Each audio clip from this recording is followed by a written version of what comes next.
Well, hello everyone. This is me, Chanakya Shukla, and right now I am in Kerala and attending IPRS workshop on stage. The event is about to begin in a few minutes, and we're going to learn a lot about intellectual properties, rights, and what is IPRS and why you should join it, and a lot more. So I'm going to record the session, and also it is going to be live by their official channel.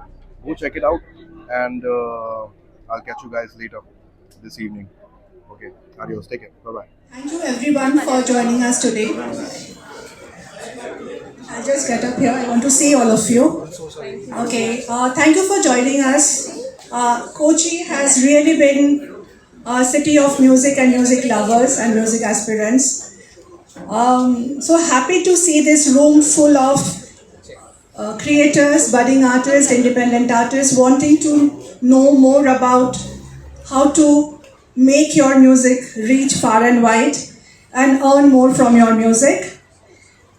I'm Rumpa Banerjee from IPRS. So IPRS is the short form, so it is the Indian Performing Rights Society Limited. IPRS is a music copyright society. It was established way back in 1969. This year we will be completing 55 years of our existence. So why is IPRS in India? When you make music, it is not just that you are paid when you are making the music, but every time your music is played and exploited commercially, as creators, as the lyricist and composer, you are entitled to royalties. And the government of India, the copyright law of our country, has entrusted a music copyright society like IPRS. We are the only copyright society because as per the copyright law of India, one copyright society can manage one kind of rights. So we are managing your rights as an author-composer. So in India, IPRS is the copyright society which is managing and representing you and managing your rights and collecting your royalties from every place your music is playing successfully. We will discuss more about it today in our ongoing sessions. So why this session? We thought of doing this session, so we started our journey of educating the creators in 2022, just after the COVID. So during the COVID, we saw a surge in music making, not just from a film angle or from the big labels. A lot of artists independently started making music, releasing their music. We saw a surge in digital distribution of music, consumption of music also on the digital platforms. And we started getting more queries from our members. And we used to answer their queries. But then we decided, let us reach out to our members, who are already our members, and take them through the journey and make them understand how the music business works. Because there are, maybe we are answering 500 members, but there are 5,000, 10,000, 15,000 people out there who are still wanting to know how this business works. So we started our journey in 2022 with our members. I remember last year in March, we had done the session in Kochi for the IPRS members. But after the sessions, we started getting more calls from people who are not yet our members. So we said, why restrict to our members only? Let us now reach out to everyone who is making music. So this year, also we were saying that as much you are making music, you are running the risk of losing your rights, like getting your music out, but you don't know how to kind of get back the monies to you, the royalties to you. And people are coming to us and complaining, oh, I released my music, I distributed my music, but my name is missing, my royalties are missing. So then we thought, this year, let's start a campaign. Let's start 2024 with a campaign, My Music, My Rights. All of you should understand that the music that you are making is your intellectual property. And you should stand up for your rights, you should know your rights, you should protect your rights, and you should associate with the right people in the industry to get the returns from your rights, the rights of your music. So our campaign, My Music, My Rights, for all of you. You are the creator, it is your property, your rights. And under this campaign, we are doing, like we started with 5 cities this month, but we will continue. In every city we will go, we will talk to all of you. Last week I was in Chandigarh, we did a session in Chandigarh. This week we are in Kochi, next week we are in Mumbai, the week after we are in Kolkata, after that Delhi, then Pune, and this will continue. So this session is designed in a way that we have the first session will be on the art of songwriting, because your journey as a creator starts with the art of like how to create that music. Because if your music is not great, whatever you do, no monies will come to you. So you should first know how to make great music. So our first session is the art of songwriting, followed by how to have a great production, because just lyrics and composition is as a raw material. So how do you make a great song or a great mixing, sound production, so that it sounds also wonderful to your ears. So we have a next session on sound mixing by Dolby. So how to mix your sound and produce your sound in Dolby Atmos. Then we have and once your song is ready to be released and it is released, the next immediate thing comes is your right protection. So the next session will be obviously on rights and royalties. And then the panel, which we have, it's not a typical panel discussion, because we have seen a lot of confusion in the mind of artists today that what is the role of each of these people in the industry. Suppose you know there is a distributor, there is a publisher, there is an artist manager, there is an event manager, there is a copyright society.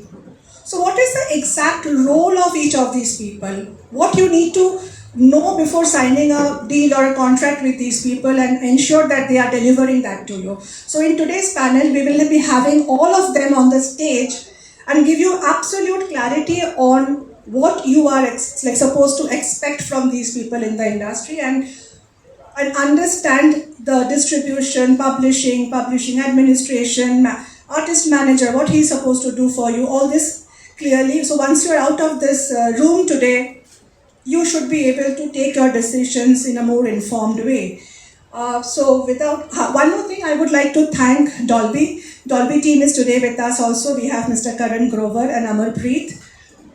So first I'll introduce Mr. Karan Grover just before his session, but we are thankful to Dolby for helping us to do these sessions and make this happen. It was so needed and so important. So we'll start with our first session today, the art of songwriting. For the session, I would like to welcome on stage leading playback singer and music composer Arun Lat sir. So please.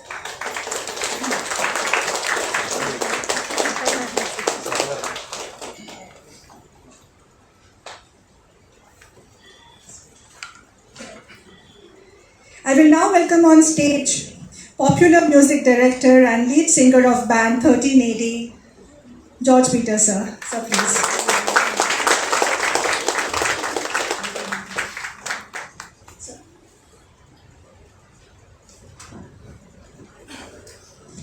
So when you have to engage with two leading creators and they have to share so much of their experience and insights, we need to have somebody equally competent to drive this conversation.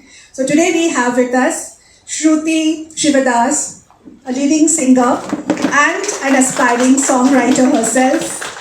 Shruti, thank you for helping us do this session, and over to you. So we'll have the session and then we'll have a quick Q&A after the session, so you can ask the questions to the artists and the creators on stage today. Hello.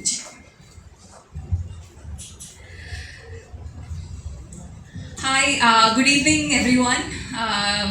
So I'm actually a little tensed because I don't do talking much, more of a singer. I think you all can relate. And also I'm sharing the stage with two amazing artists, and especially George sir. I've seen him from my very young age. It's a great moment for me. Thank you so much, sir. We'll start this session. First of all, how many non-Malayalis are here? One. Okay. Oh yeah, I knew.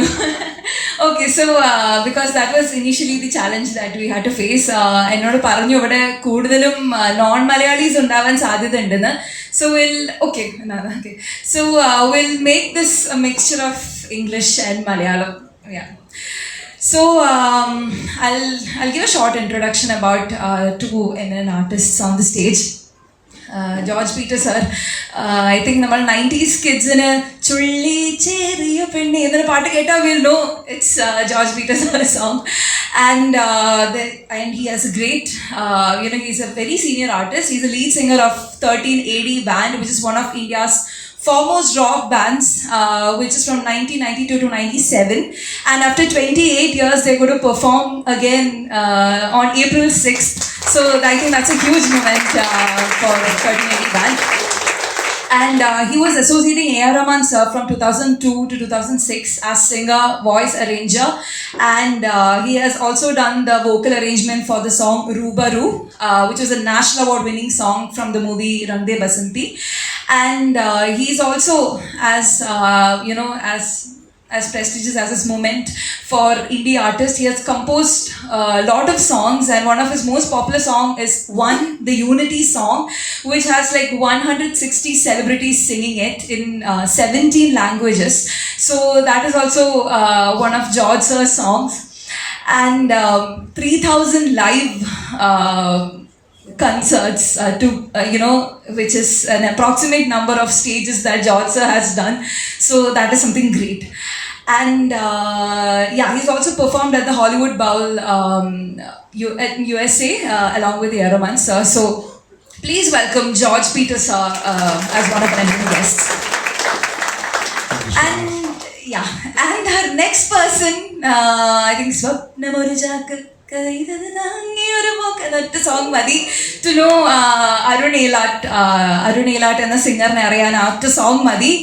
പക്ഷേ ഇതിന് പുറമെ ഒരു singer, music composer, playback singer എന്നുവിധ എല്ലാവിധ മേഖലകളിലും എല്ലാവിധ ഫീൽഡിലും he has been one among the songwriter also is one among the leading songwriters in Malayalam movie industry as well.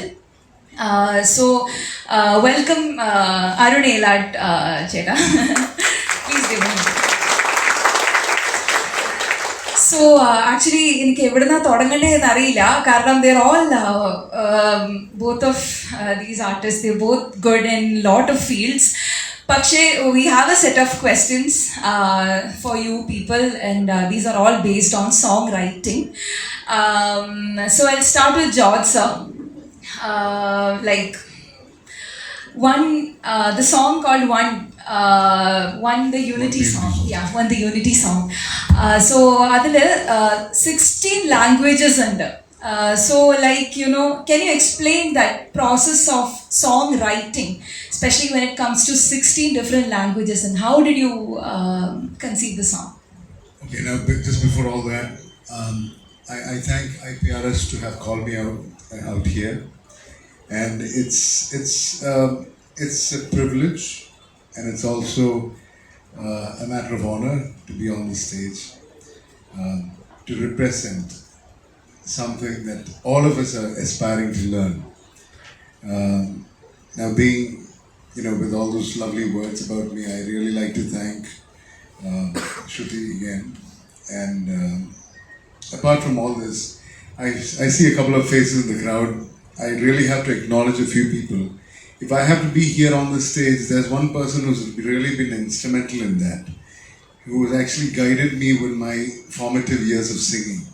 And that's none other than Mr. Viju George, right here. He's right here. Please give him a big hand.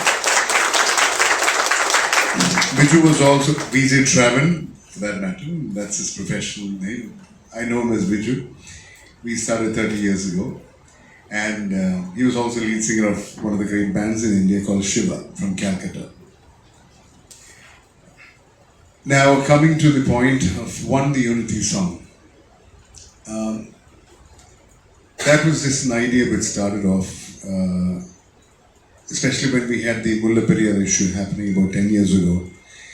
And I found out that there needs to be a connect with everybody.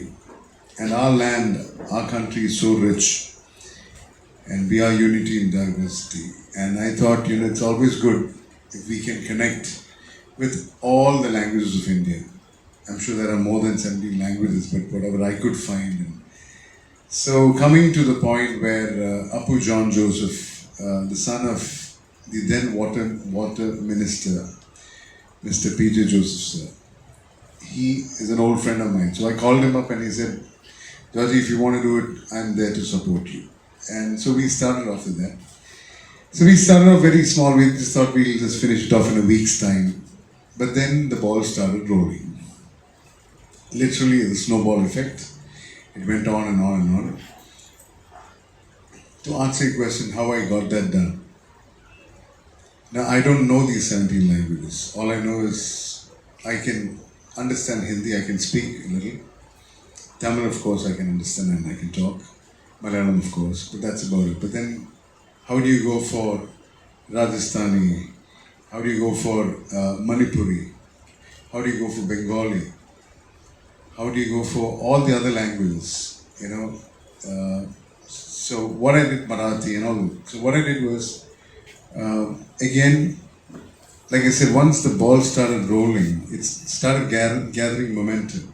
So I see, being in the industry for so long, and especially with Mr. Rahman, Mr. A.R. Rahman himself, I got to meet a lot of big people in the industry, and some of which are still my friends.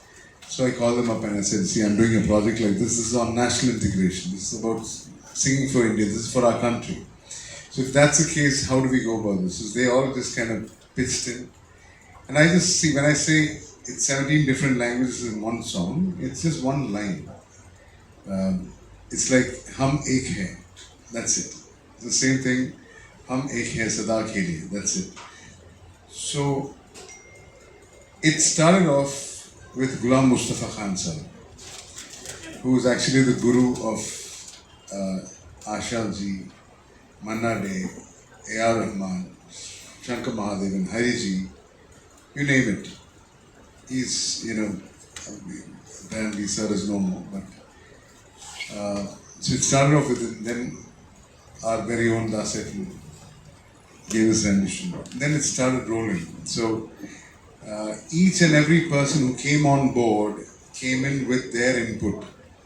Now, I had a song, I had some lines, I write lyrics. So when I did that, I just got this line and I said, I just want these lines to be emphasized. That is, hum ek hai. How do you say that in different languages? So that's exactly what happened. And the song is actually about 7 minutes. It's a long song. You have 160 celebrities in there, 60 singers for that matter. And I started writing this in English, but then after I wrote it in English, then I got all these people to just translate it, and each one, Usha Didi sang, Vikram the actor sang, Lalaton was there, Mamuka was there, Saina Nehwal was there. She didn't sing, but you know, all these people just came on board because it was a national integration song. So that's basically how One DMT song actually started off and materialized. And it's all something that's sparked out of an idea, but then people took on. So what I'm trying to, you know, culminate in a capsule or in a shell is, it's about how you portray or how you communicate and what you tell people, what your what should I say? It's like what your vision is. See, it's like, for that matter, any industry, if you have something to say, if you say it the right way, and if people accept it, then you are a success. But then it all depends on how you communicate. So song is a mode of communication, of course. That's what I tried to do with One DMT song, and yes, it did reach. But again, coming down to the main thing, it just wasn't getting where it should.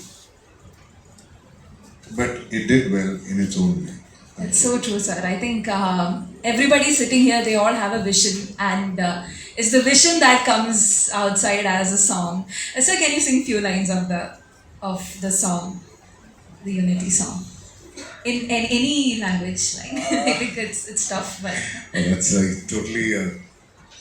Even I forget. It's been ages actually. It's been more than 10, 12 years. anything is fine, sir. I've got another song coming up in my head. I'll come to that. I'll come to that. Sure. Thank you. Over to Arun Jaitan.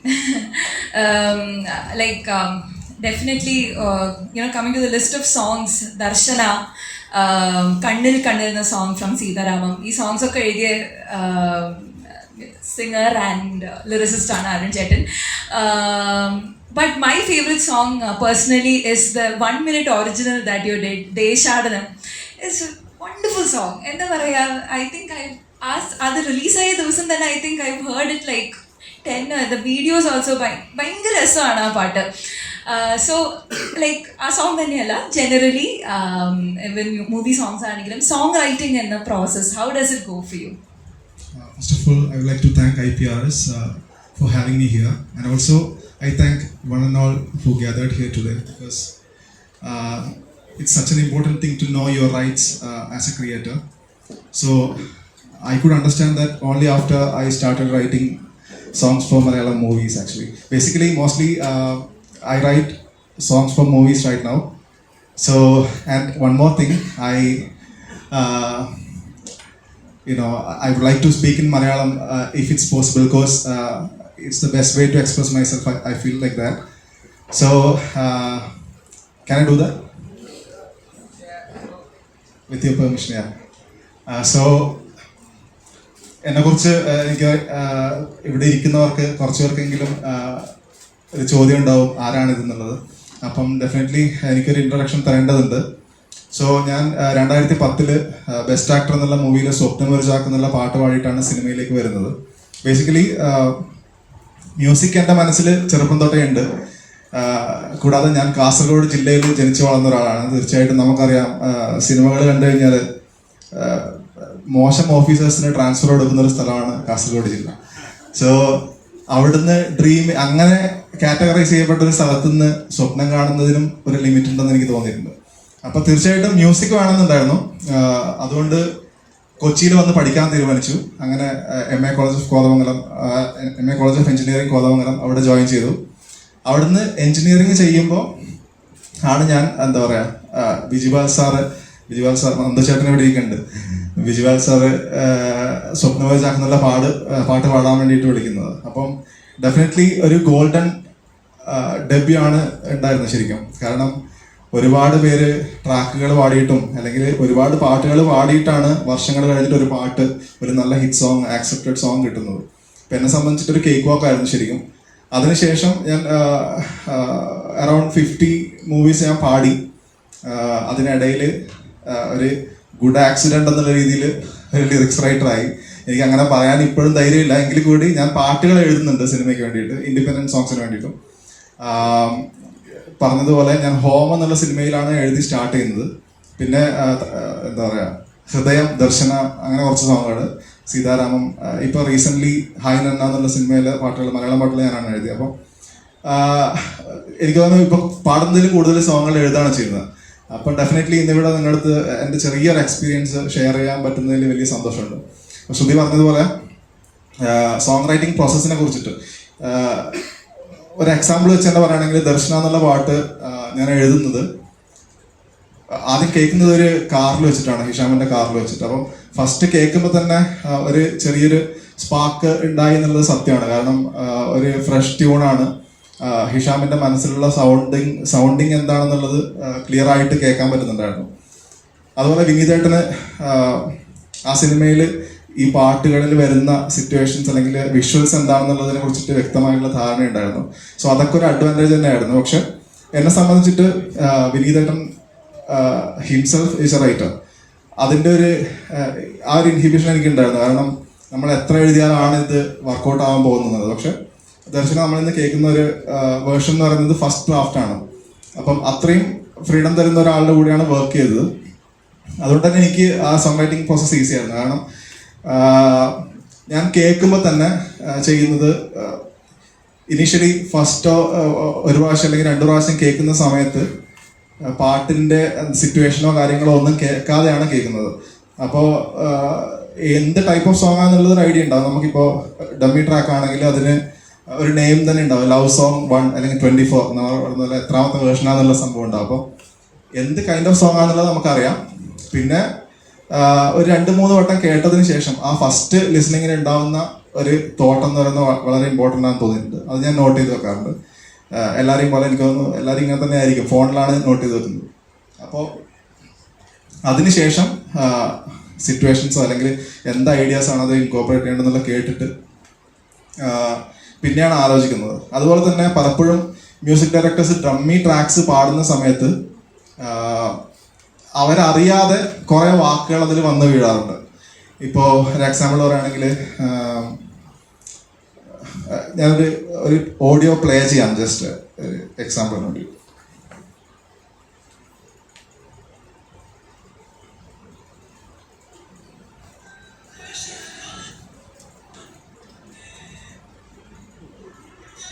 ഇതിവിടെ കേൾപ്പിക്കാൻ പറ്റുമെന്നില്ലെങ്കിലും ഞാൻ കേൾപ്പിക്കുകയാണ്. Exclusive content.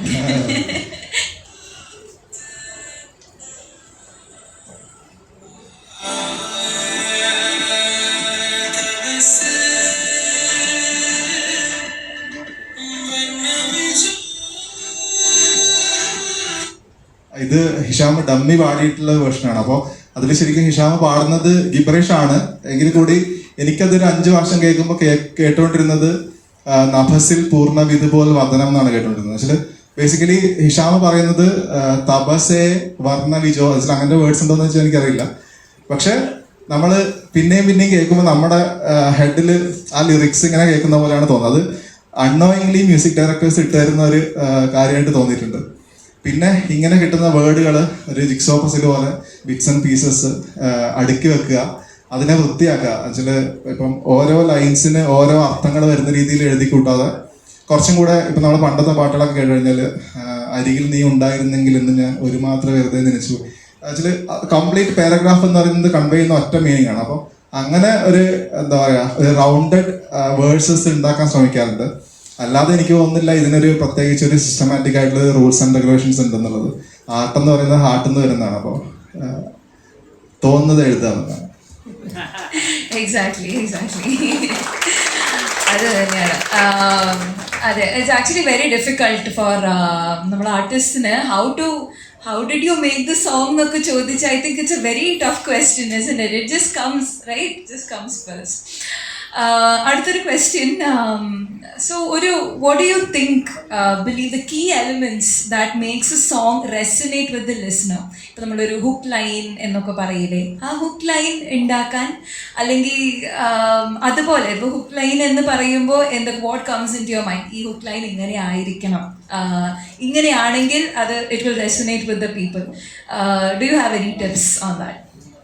I'll take a classic example of Hamma Hamma. That is a hook line, of course. Hamma Hamma, your entire energy level goes up. At the same time, when you sing Sakhiye, that's also another hook line. So it's all about. I've actually, in my working with Mr. Rahman, I've actually I worked on a few interesting songs. So. Even for that matter, Ruguru, as you mentioned earlier, Ruguru, there's a lot of harmony parts being arranged. That was actually the crux of the song. So when a song is actually being made, we actually don't look for hook lines. It just comes into play. As far as I'm concerned, the works that I've done, there is a chorus that happens. You know how the song goes. I mean, there are different ways of looking at a song, and conventional methods are totally different now. You know, earlier on we had the verse, intro, verse, then you have a pre-chorus, then you have a chorus. How many musicians out here? Can you raise your hands? How many composers? Great, majority under upper grade. So you'll perfectly understand what I'm trying to say. So verse is actually, to those of you who don't understand, verse is actually the very first bit of a song. Intro is the intro to the song. It's like how that goes. Then soon after that you have a verse which probably has around 4 lines, or a verse can have 5. There's no limitation to that. Not limitation, there's no hard and fast rule to that. But preferably we try to keep that as the warm-up of the song. So that's actually getting you into the mood of the song. And then you go into the second phrase of the song, which is also the verse. That actually gets you onto a little bit of a mode where, you're getting used to the song. That's when you get into the pre-chorus, where the pre-chorus, what it does is, it actually gets you ready for the chorus. So the pre-chorus actually slowly lifts the song, and the chorus is where you have the entire blast. And in today's world, they call it the drop also. Okay, in the DJ world, or in the the techie guys call it the drop. Excuse my lingo, but again, yeah. So that's called the drop. It's also called the chorus. At least as far as I'm concerned. Please correct me if I'm wrong. I'm also learning here. Yeah. And another thing is, soon after the chorus, you go back to the verse again. So it's like it's like enticing you with the song again, and then come back to the pre-chorus and then the chorus. So probably before the chorus, what we do is we do the chorus once again, and after that we get into something called the bridge. Anybody knows? Anybody know what I'm talking about? What is a bridge? Yeah. It's not the Vendruti Palam, okay? Yeah. One of you guys you want to explain what a bridge is? Tell me. So basically, it is part of the composition, but it is like some out of the mood. A little bit, a small portion, which is out of the mood of the regular composition. Okay, so basically it's part of the composition, but a small portion which takes you out of the mood of the song. Correct. Yeah. For small portion. Perfect. Yeah. Yeah. So that's one way of looking at it. Anything else? What does a bridge do? What he said has most of it in there. Okay. Now, what the bridge does is it kills the monotony of the song. It takes you away from the song for a bit. It kind of literally freshens you up, and then you come back to the song again. So I don't know, there's so many songs, examples, I can't think of any right now. I can tell you an example. One thing, it's always in my mind that in Michael Jackson's Heal the World, the way that then conceived the numb, then why do we keep straining life? That's a bridge. So yeah, it's like, it's a very beautiful bridge. there's a place in your heart, there's a place in your heart, and I know that it's love. This place is much brighter than tomorrow. So that's the verse. And then you get into the chorus. Heal the world. Again, like I said, there are no hard and fast rules here where you need to have verse, pre-chorus, chorus, and nothing like that. There are songs that we're doing now, which is just verse, chorus, and move, and the song is over. So it all depends, again coming back to that point, it all depends on how you connect with the audience and what your subject is, and what exactly you want the person or the listener to listen to, and how you communicate your song. So yeah, that's basically about my kind of songwriting and my little take on this. Thank you, sir. And now I'll ask ഒരു പാട്ട് പറഞ്ഞപ്പോൾ കാലം നമ്മിൽ തന്നൊരേ വരം സ്വയം വരം എല്ലാം ഒരു റൈമിംഗ് ആണ്. സോ അത് അങ്ങനെ ഈ മെലഡിക്ക് റൈമിംഗ് വരണം അല്ലെങ്കിൽ ഇങ്ങനെ വരണം എന്നുള്ള ഒരു അങ്ങനെ ഒരു ഉൾവിളി ഇങ്ങനെയാ വരാറ് നോർമലി? അത് ബേസിക്കലി എനിക്ക് തോന്നുന്നു നമ്മൾ മോസ്റ്റ്ലി ഇപ്പോൾ എഴുതുന്നത് കമ്പോസ് ചെയ്തതിന് ശേഷമാണ്. അപ്പോൾ ഒരു ലൈൻ ട്യൂൺ റിപ്പീറ്റേഷൻ വരുമ്പോൾ ചില സമയത്ത് നമുക്ക് അങ്ങനെ ഫീൽ ചെയ്യുന്നതാണ്. അത് എക്സാക്ട്ലി എങ്ങനെയാണെന്ന് വെച്ച് കഴിഞ്ഞാൽ എനിക്ക് അത് വേർഡ്സിൽ പറയാൻ ബുദ്ധിമുട്ടാണ്. പക്ഷെ ഇപ്പോൾ നമുക്ക് ഇപ്പോൾ എ ആർ റഹ്മാൻ സാറിൻ്റെ തന്നെ ഫിർസ ഓടിച്ചല്ല എന്നുള്ള പാട്ട് പോലെ ഒരു പാട്ട് എടുത്തു കഴിഞ്ഞാൽ അപ്പോൾ അതിൻ്റെ സ്ട്രക്ചർ എന്താണെന്ന് നമുക്ക് പറയാൻ പറ്റില്ല. അപ്പം അങ്ങനെ ഒരു പാട്ടിൽ എഴുതുമ്പോൾ ഓരോ ലൈൻസും വേറെ വരണം. അപ്പം അതിലങ്ങനെ റൈമിങ്ങിൻ്റെ വേർഡ് വരണം എന്ന് വെച്ചാൽ അത് കേൾക്കുമ്പോൾ തന്നെ നമുക്ക് അങ്ങനെ ഫീൽ ചെയ്യാം അങ്ങനെ വേണ്ട എന്നുള്ളത്. നമുക്കൊരു സ്റ്റോറി ഇങ്ങനെ പറഞ്ഞു പോവാം. അല്ലെങ്കിൽ ഇപ്പോൾ ഈ പാട്ട് തന്നെ വരം ഞാനത് അൺനോയിങ്ലി യൂസ് ചെയ്തതാണ്. പക്ഷെ എങ്കിലും ഇപ്പം ആലോചിക്കുമ്പോൾ ഇപ്പോൾ ആദ്യത്തെ ലൈൻസിൽ വരുന്നത് കാലം നമ്മിൽ തന്നൊരേ വരം, ആ വരം എന്ന് പറഞ്ഞാൽ ബ്ലെസ്സിങ് ആണ്. സുധീത്തമി സ്വയംവരം, അതിൽ വരുന്നത് സ്വയംവരം എന്നുള്ള കംപ്ലീറ്റ്ലി ഡിഫറെൻറ്റ് വേർഡാണ്. അപ്പം അങ്ങനെ എനിക്ക് തോന്നുന്നത് അത് നാച്ചുറലി അങ്ങനെ വരുന്നതാണ്. നമുക്കൊരു ട്യൂൺ കേൾക്കുമ്പോൾ ആ ഒരു എന്താ പറയുക നമ്മുടെ മനസ്സിൽ അങ്ങനെ ഒരു ഫീലിംഗ് ഉണ്ടാവും എന്ന് എനിക്ക് തോന്നുന്നു. പിന്നെ ഒരുപാട് റൈമിങ്സ് വരുന്നതും ചിലപ്പോൾ അരോചകമായി മാറാറുണ്ട്. അങ്ങനെ ഇന്റൻഷനലി എന്താ പറയുക, ഈ സോങ്ങിൽ അങ്ങനെ ഇന്റൻഷനലി അപ്ലൈ ചെയ്ത് എന്തെങ്കിലും ലാംഗ്വേജ് തിയറി ഉണ്ടോ, ഇപ്പൊ റൈമിങ്ങോ അല്ലെങ്കിൽ? പലപ്പോഴും ഇതുപോലത്തെ റിപ്പീറ്റേറ്റീവ് ട്യൂൺസ് വരുമ്പോൾ എൻഡ് ചെയ്യുന്ന സൗണ്ടിങ് സിമിലർ ആക്കാൻ ശ്രമിക്കാറുണ്ട്. ഒരു എക്സാമ്പിൾ വെച്ച് പറയുകയാണെങ്കിൽ ഇപ്പോൾ ദേശാടനം എന്നുള്ള സോങ് പറഞ്ഞാൽ തന്നെ ഇപ്പം അതിൻ്റെ ലിറിക്സ് വരുന്നത് കാടും മലയും താണ്ടി ഉലകിൻ പൊരുളും തേടി. അത് പാടാമോ? പാടി. കാടും മലയും താണ്ടി ഉലകിൻ പൊരുളും തേടി അലയുന്നാൾ നീയേ സഞ്ചാരി, ചൂടും കുളിരും ചൂടി മോഹം ചുമലിൽ പേറി അലയാനിന്നാരേ ചിറകേകി, തളരാതി മണ്ണിൽ ഇനിയും ഇനിയും തുടരുക നിന്നിത്യദേശാടനം സഞ്ചാരി. അങ്ങനെ പോകുന്നൊരു പാട്ടാണ് അത്. പിന്നെ കുറെ ഹാർമണീസ് ഒക്കെ ഉള്ള. അപ്പൊ ഡെഫിനറ്റ്ലി നമ്മൾ ഇതില് എൻഡിങ് വേർഡ്സ് ശ്രദ്ധിക്കുമ്പോൾ എപ്പോഴും എല്ലാം ഈ വെച്ചിട്ടാണ് അത് ആ ഒരു സൗണ്ടിങ് വരണമെന്ന് എനിക്ക് നിർബന്ധമുള്ളതാണ്. അപ്പോൾ അത് ഒരു ലിറിക്സ് റൈറ്ററിന്റെ നിർബന്ധം ഉണ്ടാകാം, അല്ലെങ്കിൽ മ്യൂസീഷ്യൻസിന്റെ നിർബന്ധം ഉണ്ടാകും. പക്ഷേ അവർക്കൊരു കമ്പോസ് ചെയ്യുന്ന സമയത്ത് തന്നെ മനസ്സിലൊരു സൗണ്ടിങ്, ഒരു ഹോൾ ഐഡിയ സോങ്ങിനെ കുറിച്ച് ഉണ്ടാവും. അപ്പൊ അതിലേക്ക് എത്തിക്കുക എന്നുള്ളതാണ്. Thank you so much. Thank you. ഇനി I think we can all generally നമുക്ക് മനസ്സിൽ അല്ലെങ്കിൽ റെസൊനേറ്റ് ചെയ്യാൻ പറ്റിയ something that we can resonate is that creative block. Now that is a big headache അല്ലേ? എന്താ പറയുക, ഒറിജിനൽ റൈറ്റേഴ്സ് ആണെങ്കിലും even content creators, anybody, we're all having creative block. So as a senior musician, sir, how much, to what extent you faced it and how did you come out of it? Actually, it's a very interesting question. When I get into that mode of getting blocked, I just sleep it off. There's no point pushing it there, What you do is just relax. And then all of a sudden something will come. That's what happens to me. At least I've been fortunate that way. But again, to answer this question in a little more, sensible way or other, what people would like to actually listen to, it's like when you get stuck, don't get discouraged.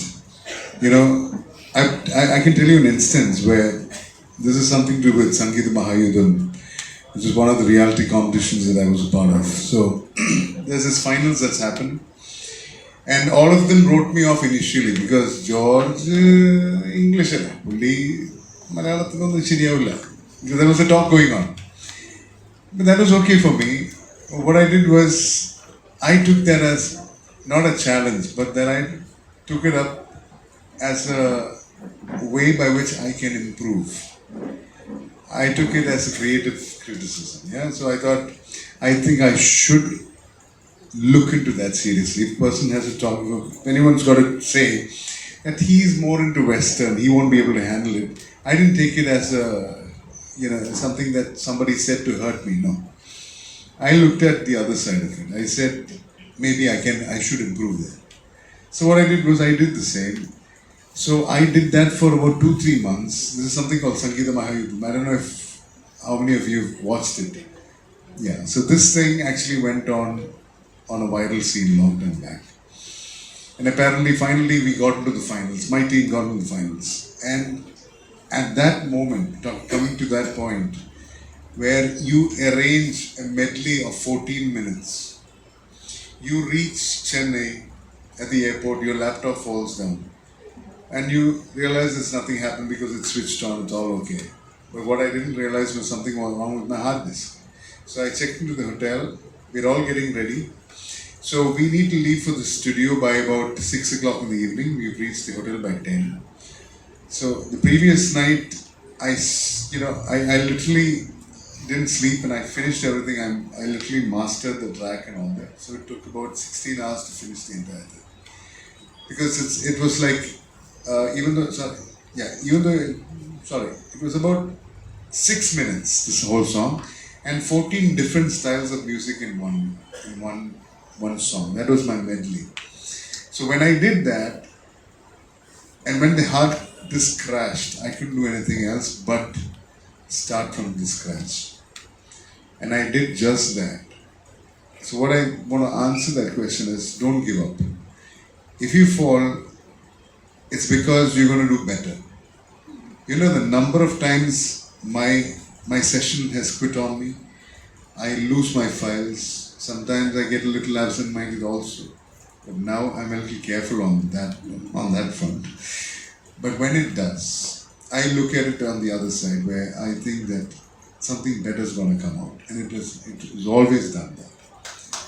So, don't give up. I mean, yeah, like I said, to answer it a little more, you know, in the way that people would like to hear. So that's Yeah, so wonderful answer. Thank you, sir. And Arun Chetan, I heard Vinayak Shashikumar, avarokku lyrics ezhudumbo evideyokko poi resort okke eduthu avadeyokko poi irunnu. So is adoru angane endeyum cheyidittundo? Is that a way of coming out of creative block? എനിക്ക് തോന്നുന്നു piece of mind ആണ്.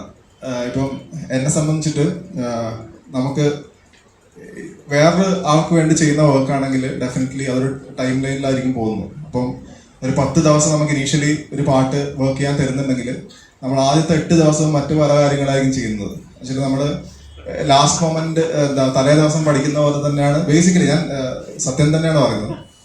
അപ്പോൾ ഒരു ദിവസം മുന്നേ നമ്മൾ എഴുതാനിരിക്കുമ്പോൾ definitely നമുക്ക് വിചാരിച്ചതുപോലെ ഒരു സ്റ്റാർട്ട് കിട്ടണമെന്നില്ല.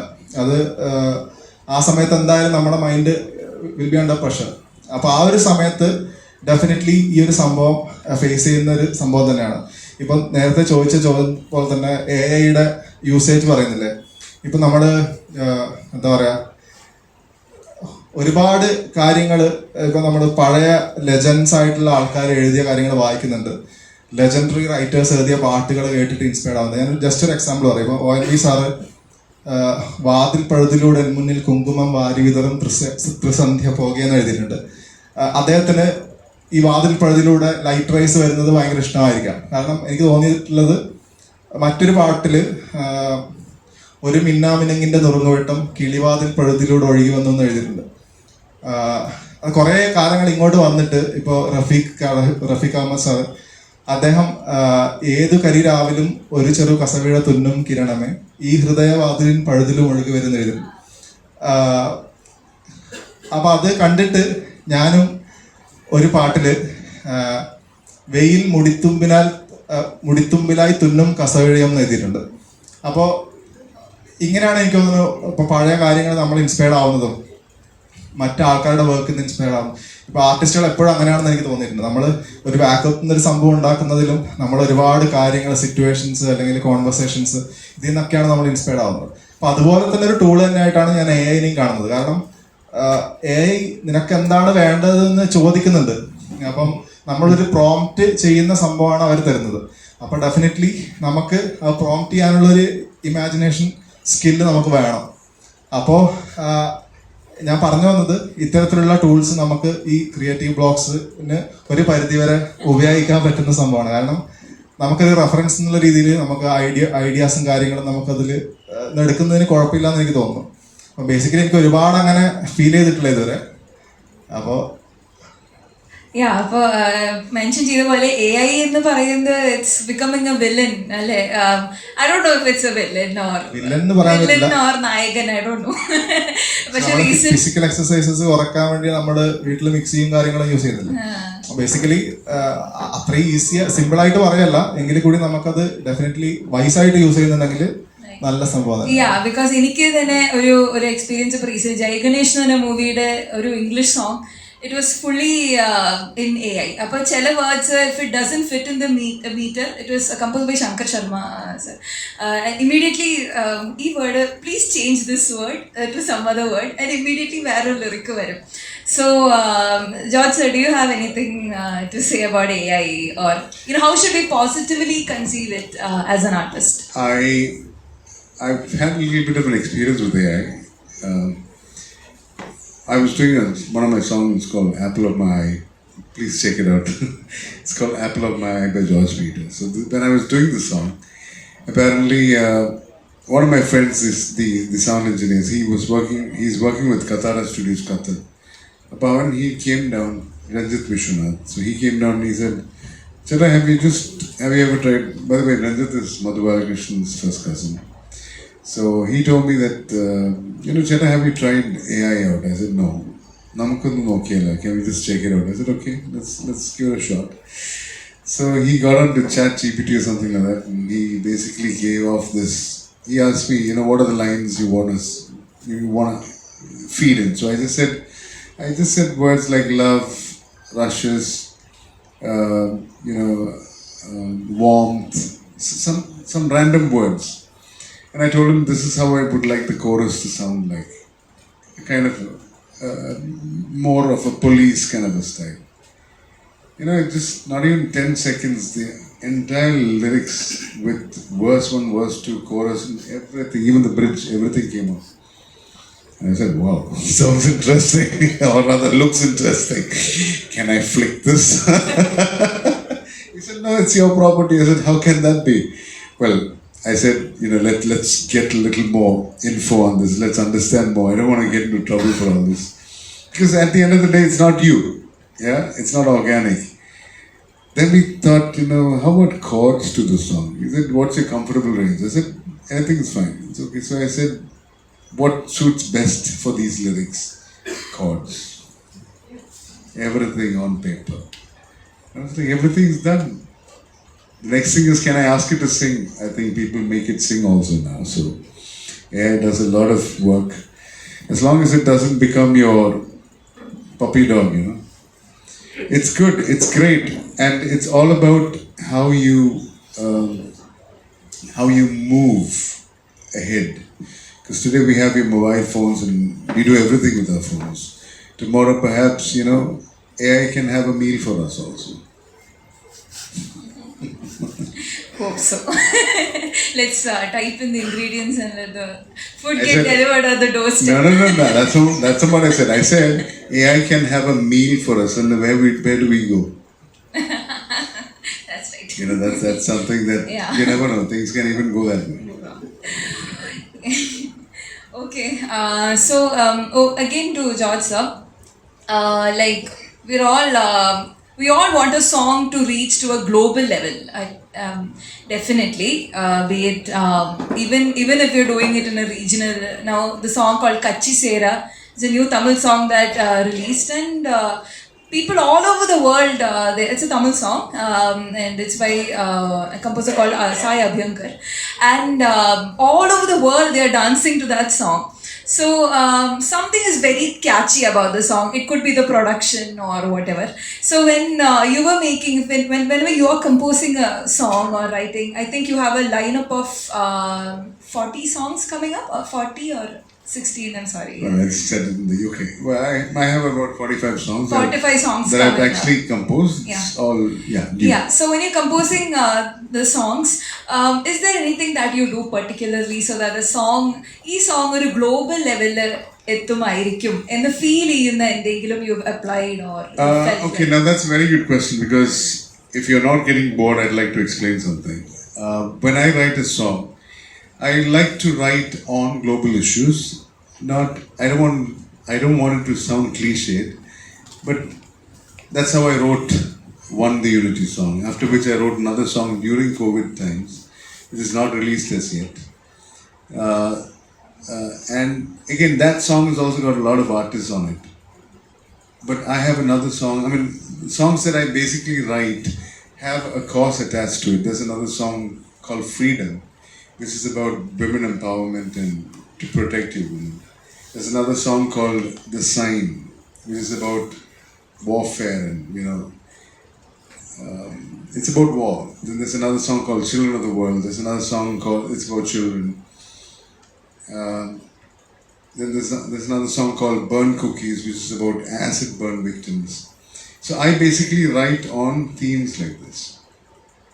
That's the humanitarian part of it. Not trying to say that I'm much into that, but of course, yes, we all have a heart, right? And we need to connect with people. I think this is the best way. Music is the best way to, as we all know, to actually connect. So when I write a song, I basically go through the entire process of figuring out what exactly I want to deliver as far as the sentiment is concerned, and that's how all these songs come about. And what is the second part of your question?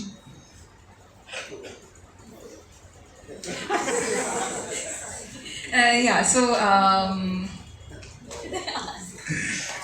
sorry, I was completely involved in your answer, No to be problem. honest. Yeah. Okay, I'll ask, I think there's one last question. It's for both of...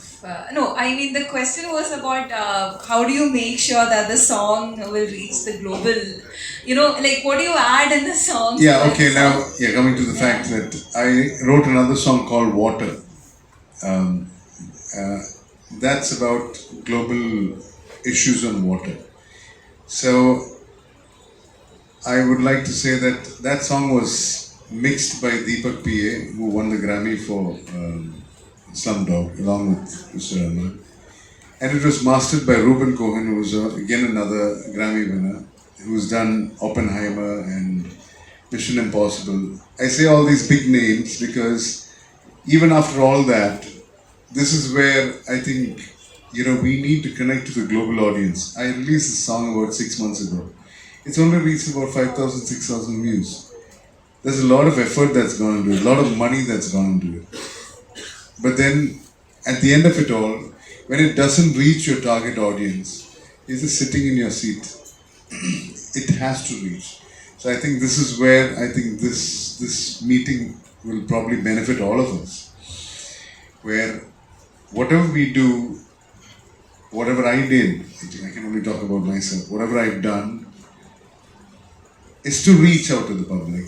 And when you have the entire world in the palm of your hand, I think with the body like IPRS and with all the distribution platforms, I'm sure all of us independent artists will really be able to encash on this. And that's the crux of all. So for me personally, even though I've been in the industry for more than 32 years, making your mark on the world stage is probably not just luck alone, it's about how you strategize your moves. So I think, that's about what I can say. Yeah, so you almost answered my next question as well.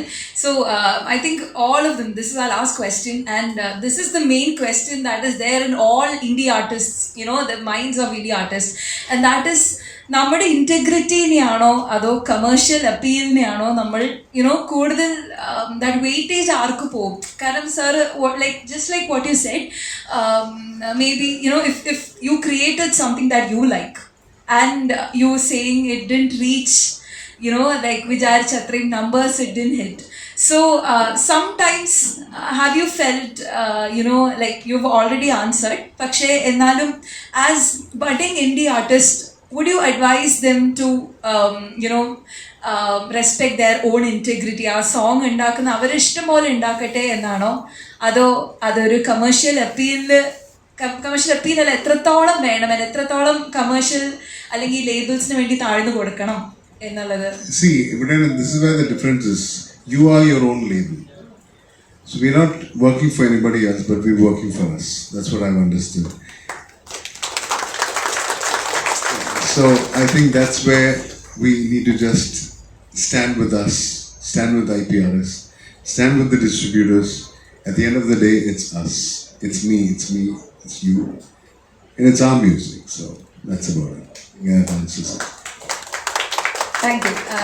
Arun Cheta, do you have anything to say about this? ഇല്ല, ഞാൻ ഈ ഓഡിയൻസിൽ തന്നെ നോക്കുമായിരുന്നു. ഇതിൽ ഒരുപാട് familiar faces ഉണ്ട്, ഒരുപാട് ആർട്ടിസ്റ്റുകൾ എനിക്ക് നന്നായിട്ട് അറിയുന്നവർ, ഞാൻ പാടിയിട്ടുള്ളവരുണ്ട്. വിഷ്ണുവൊക്കെ ഉണ്ട് അവിടെ ഇരിക്കുന്നു, രജത്ത്, ലാല്, വേടൻ, ഫൈസൽ റാസി, ഒരുപാട് പേരുണ്ട്. അപ്പോൾ ബേണി സാർ ഉണ്ട് സർ. അയ്യോ, thank you so much sir. എവിടെ ബേണി ചേട്ടൻ? Bernie sir, please give him Bani sir. One of the most celebrated music directors. Yes. സാറിന് ആദ്യം കാണാത്തത് എൻ്റെ ഭാഗ്യമാണ് ശരിക്കും. ഒരുപാട് സന്തോഷം. എനിക്ക് ഇവരോടൊന്നും പറയാനില്ല, കാരണം എന്ന് വെച്ച് കഴിഞ്ഞാൽ നമ്മളെല്ലാ ദിവസവും ഇവരുടെ വർക്കുകൾ കാണുന്നതാണ്. ഇപ്പം എനിക്ക് തോന്നുന്നു ഞാനൊക്കെ വന്ന 2010 സമയത്താണ് സിനിമയിലേക്ക് വരുന്നത്. അപ്പോൾ ഡെഫിനറ്റ്ലി എൻ്റെ ഏറ്റവും വലിയ ആഗ്രഹം ഉണ്ടായിരുന്നു വെച്ച് കഴിഞ്ഞാൽ ഇൻഡിപെൻഡൻറ്റ് മ്യൂസീഷ്യനായിട്ട് എസ്റ്റാബ്ലിഷ് ചെയ്യാന്നുള്ളതാണ്. പക്ഷെ ഒരു സമയത്ത് ഫിലിം പ്രൊജക്ട്സ് ഒരുപാട് കിട്ടിയ സമയത്ത് എനിക്ക് തോന്നുന്നു കുറച്ച് ലേസി ആയി പോയി ശരിക്കും വന്നത്. പക്ഷെ ഇപ്പോഴും ഞാൻ ചെയ്തു വെച്ച ഒരുപാട് പാട്ടുകൾ ഉണ്ട്, അത് സ്ലോലി റിലീസ് ചെയ്യാൻ പറ്റുമെന്ന് വിചാരിക്കുന്നു. ഇവരിപ്പോഴുള്ള ആ ഒരു എസ്റ്റാബ്ലിഷ്മെന്റിൽ ഒരു പാർട്ടായിട്ട് മുന്നോട്ട് പോകാൻ തന്നെയാണ് ഞാൻ ആഗ്രഹിക്കുന്നത്. സോ എല്ലാവർക്കും all the best. I'd like to just acknowledge Bernie Chatham because Bernie Ignatius, the duo, they're the ones who gave me my very, every time you go to a theater, when you're a musician, you'd like to see your name somewhere, right? So they're the ones who made it possible for me because I sang my very first song for a movie. It was thanks to Bernie and Ignatius. So big hand to them. Yes, thank you so much, Arun Jeta and George sir. Thank you so much. He already sang. Now it's your turn to sing. Let it be any jamming song. Okay, I'll sing the song that I did. What should I sing? Biju.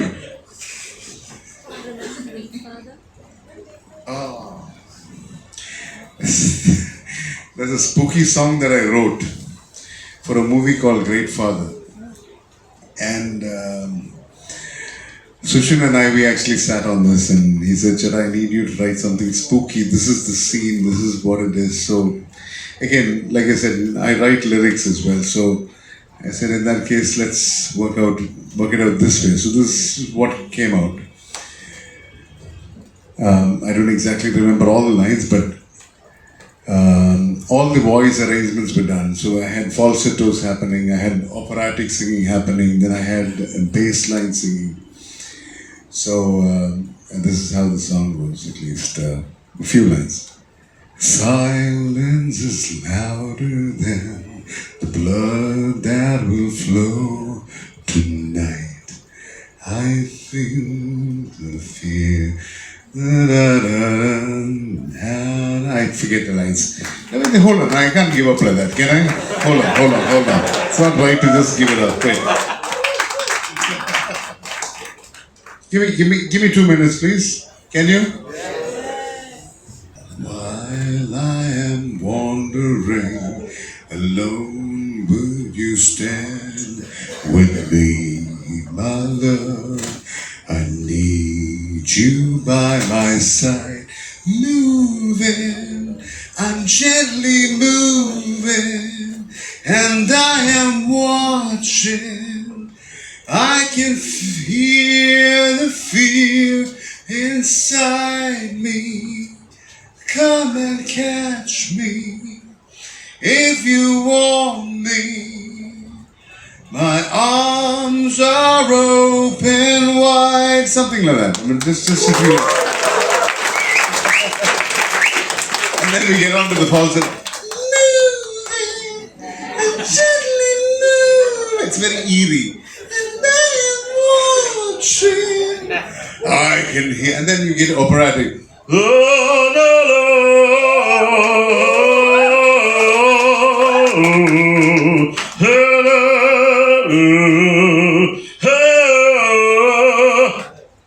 Think like that.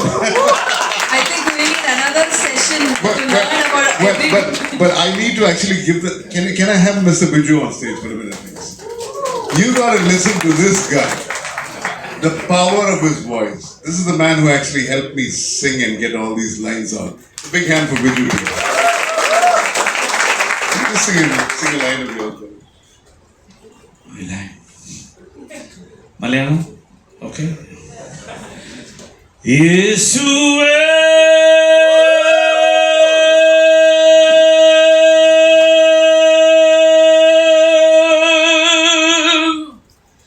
Karunamayane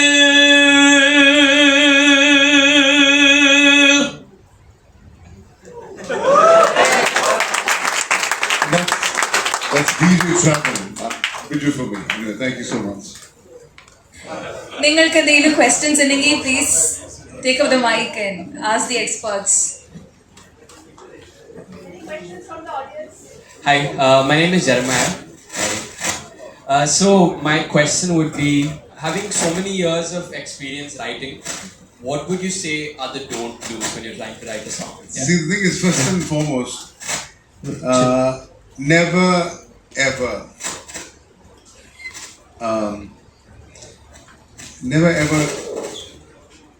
devalue yourself. See, any song is a song. There are no bad songs. It's just that these songs don't make it. Of course, there are characters who just fool around. We know they're just fooling around, so we just leave it as it is. But again, they have 7 notes in them, right? Saregamapa. It's still melody.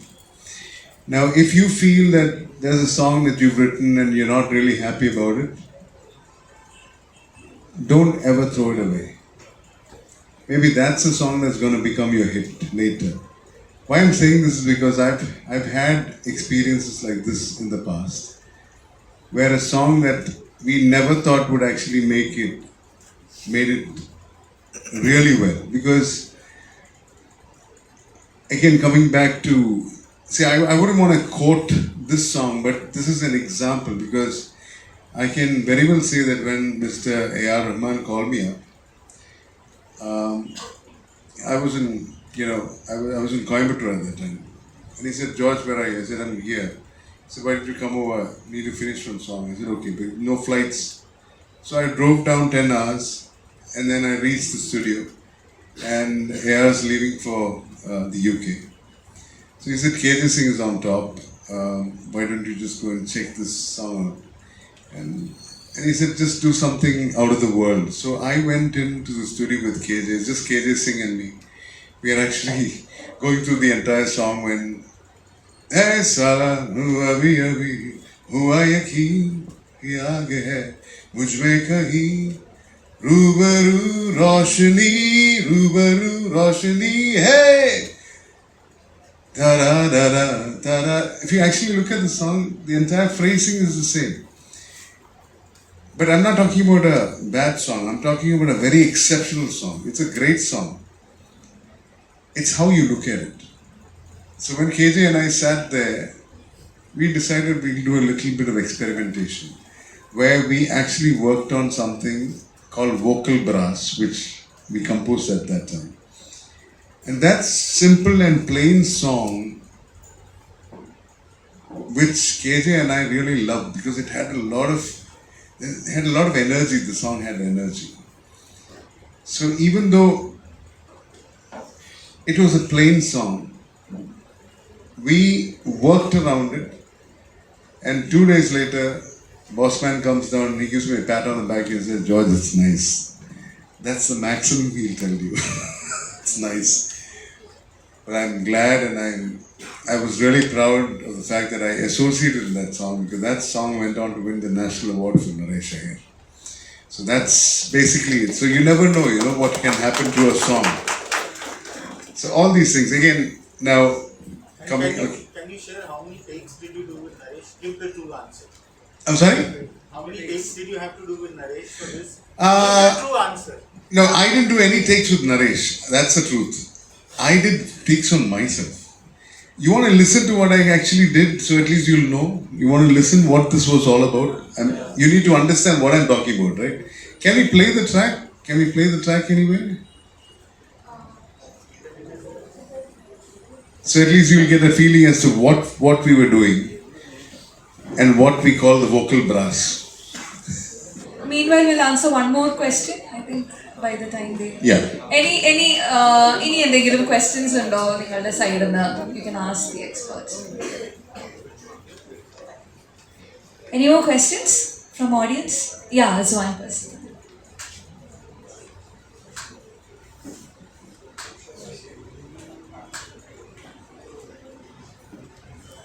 Hi, I'm Vishnu Verma.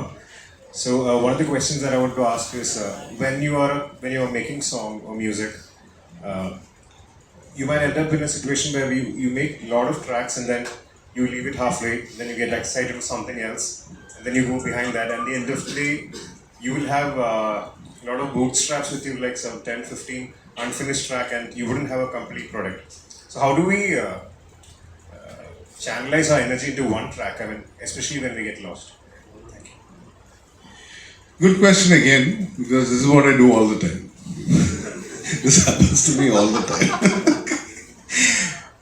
What happens is like I told you about the 45 songs that I have right now. It's from scores of about 60, 70 songs that I've actually crushed.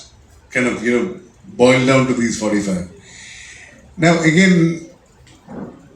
This is again some way by which I'm connected with Mr. Rahman again, because he's got 3 major studios. At least 10 years back when I was all the time with him. So you got 3 movies happening in 3 different places. So what happens is when you actually get working with something and then you feel you want to take a break, you listen to another song. Let me come back to what I did. So when you listen to another song of your own, you get better ideas.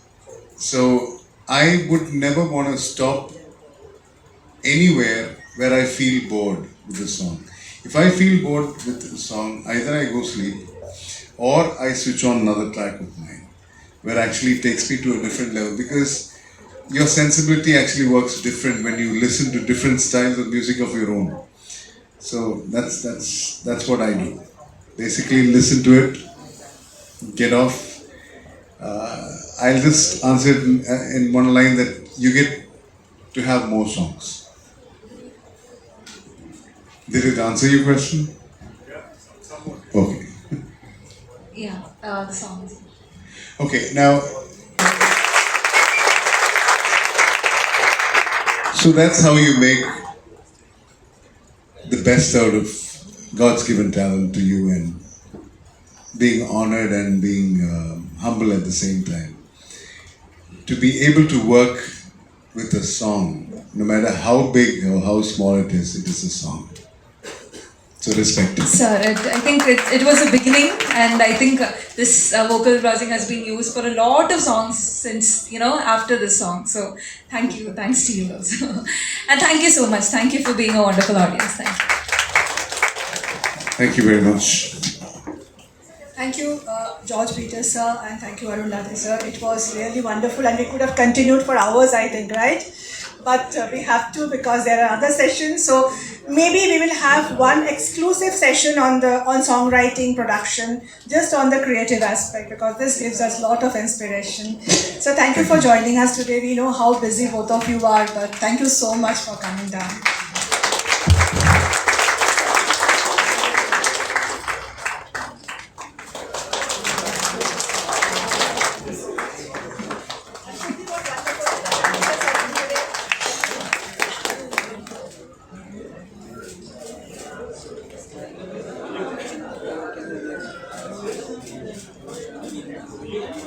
So the next session coming up is, so we now heard about the art of songwriting, how you compose, how you write the lyrics, and you have now made the song.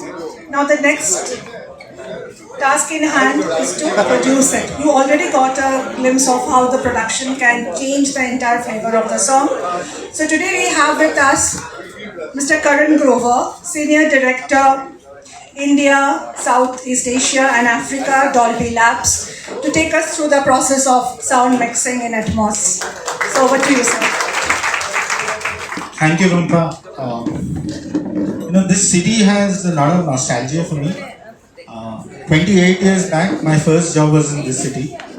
So I came in a day earlier just to go and stay in the hotel where I first stayed 28 years back, had the same food. So the love for this city, I started my career in this city. So thanks to all of you, but I still can't speak Tamil. Malayalam. I apologize for that. I only know one word of Tamil, which is Sari. And Adapavi. So the idea of being a part of this workshop is, after such a great session, I don't even want to talk. I just want to listen to more music. But I have to do the job. So simplistically explaining, the work started with mono to stereo to 5.1 to, there was a lot of confusion around surround sound, which is different configs and competing technologies, but there was no standardization on the playback. So what Dolby has done essentially globally is brought a lot of standardization to the process and to the playback ecosystem as well. So simplistically explaining, earlier stereo was all channel based. I'm nobody to tell you all this, but just a revision for me. It was either everything was on the left or on the right, And what Dolby Atmos does is how God made us, which is the ability to listen 360 like an atmosphere. That's where the name Atmos comes from. So here what you can do is place music, sound, BGM, or Foley work or whatever you do as objects, place it anywhere and define the movement. So it's simplistically, it's a mixing software and it's compatible with Pro Tools, Logic, Nendo, Ableton Live, everything it's compatible. It's just a renderer that you need over and above. And we have a standee here. So whatever support any one of you needs at whatever stage of production you are, and any tools that you need, all you need to do is scan the QR code and it will take you there. And Dolby essentially does not charge any money from the creator ecosystem, neither from the studios. It's a cost to us because we empower, and like Raman's studio, all his now 6 studios. There are 2 in Bombay now. So right from day one, Panchtan to the stairs that you went up there. So all that. So now the world is moving towards Atmos because that gives you the freedom in your hands, the ability to mix the way you've seen it in theaters for years together. It's been so unfortunate. Atmos happened in films on 12th December 2012 with Shivaji, Raman's music and Shankar combination. That was the first Atmos film which got released. And the beauty is it was all about music. Atmos in a theater is all about music. And as a fraternity, we've lost out the most by not capitalizing on this opportunity. For years together, till last, I think, 3 years back when Apple went Atmos playback, people started talking about it. That music should also be made in Atmos, or mixed in Atmos and submitted. Then gradually what happened, all the other DSPs, which is Ghana, Hangama, Airtel, or Wink, everyone went Atmos playback, and that's when now the industry feels, we as a music industry, we've lost out forever. Because it was our music, our stuff, and the film guys made a lot of money out of it. I'm nothing against film, but just sharing facts, and this happens to a lot of ecosystems. Because we are far bigger, because you can have 25 film production companies in Kerala, but the number of musicians are probably 25,000. So that's why we partnered. Thanks to Rumpa for bringing us here, our ability to talk to you and tell you how you can possibly now start mixing your songs in Atmos. So I'm not going to be preachy at all. Everything is on that standee. It's going to remain till the session remains. So please feel free to click a picture of that, and otherwise you can go to professional.dolby.com and all material is available there. So today, it's not only about music.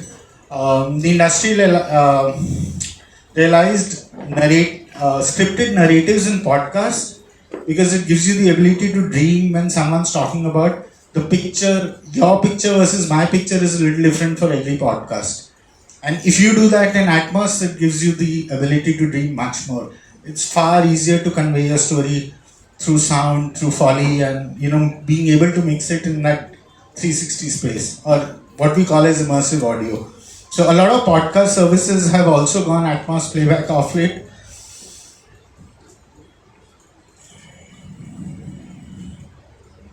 So I'm going to play an AV. And any basis, who's the first artist talking about Atmos in this AV? The ability to experience music in since live concerts have taken a backseat in recent times. Dolby Atmos is an excellent way for my listeners to feel. The ability to experience music in its purest form is magical. And since live concerts have taken a backseat in the recent times, Dolby Atmos is an excellent way for my listeners to feel as if they're listening to me live. From the maker to the audience, you hope for minimum intervention in the transit process. And now with the advent of technology, we are able to transcend our creations to millions across the globe. Our transition has been superb, from mono to stereo to digital to Dolby. And just now we just mixed the songs, and I really felt that I'm listening to a new song because there's so much of clarity and multi-dimensional sound that it's amazing. I mean, you have to experience it. You listen to sound which is absolutely lossless and crystal clear. And it's been a great experience mixing these songs in Dolby Atmos. I just heard Ravan from Songs Across on Dolby Atmos and I was completely immersed in it. I literally felt the music moving around me. It just felt magic. Dolby Atmos immerses you in your favorite Ashika song with a sound that can be placed all around you with breathtaking intimacy. With Dolby Atmos, you will never experience music same way again. It will be best. Enjoy my new song Barsat in the amazing experience of Dolby Atmos. Oh hello! मैं सुन रही हूँ अपना नया गाना 52 गज का दामन Hindi on Dolby Atmos. मतलब जितनी मेहनत as music producers and composers हम गाने में लगाते हैं, जितने एलिमेंट्स हम यूज करते हैं, मतलब एक एक बीट, एक एक एलिमेंट्स, हर साउंड इतना क्लियर सुनाई देता है कि आप नाचने पर मजबूर होंगे ही पक्का। When you're listening to a song in stereo, you can just hear it from here and here. But with Dolby Atmos, you feel that you're surrounded by these musicians and you're sitting in the center, being a part of this recording. Dolby has now got Atmos to the headphones and the experience is just amazing. बहुत ही अलग experience है ये experience आपको बताने से पहले जब तक आप Dolby Atmos में सुनोगे तब तक आपको समझ नहीं आएगा। कई बार तुझमें आके तेरी बातों में दिल मेरा माने ना पिया। I think it sounds even better in the Dolby Atmos mix, and I just want you all to hear it and also tell me how you feel when you hear it in Dolby Atmos. So I have just experienced my own song Dil Todne Ka Riwaj in Dolby Atmos, and I must say this was a totally different vibe.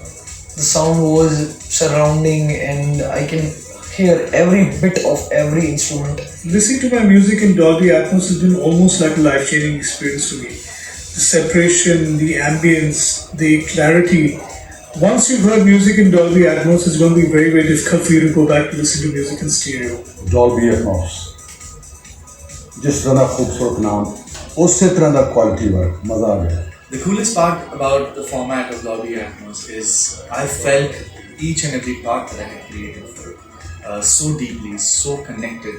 I felt like I was in the middle of the process of making music. If you listen to this song on Dolby Atmos, you feel like you're in the same room with all these masters, Chanakya Shukla, Alexa, Antonio Sanchez, Chanakya Shukla, and the great Michael Lee on the bass.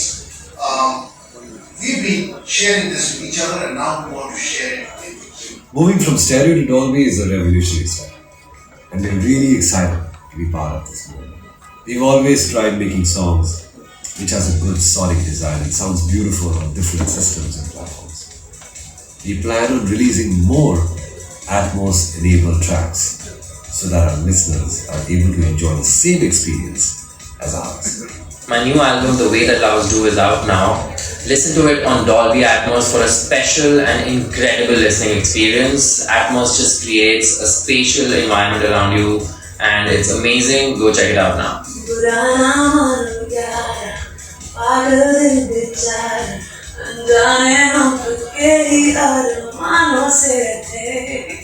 Check out Burana Mano Yara in Dolby Atmos surround. I can't wait for you guys.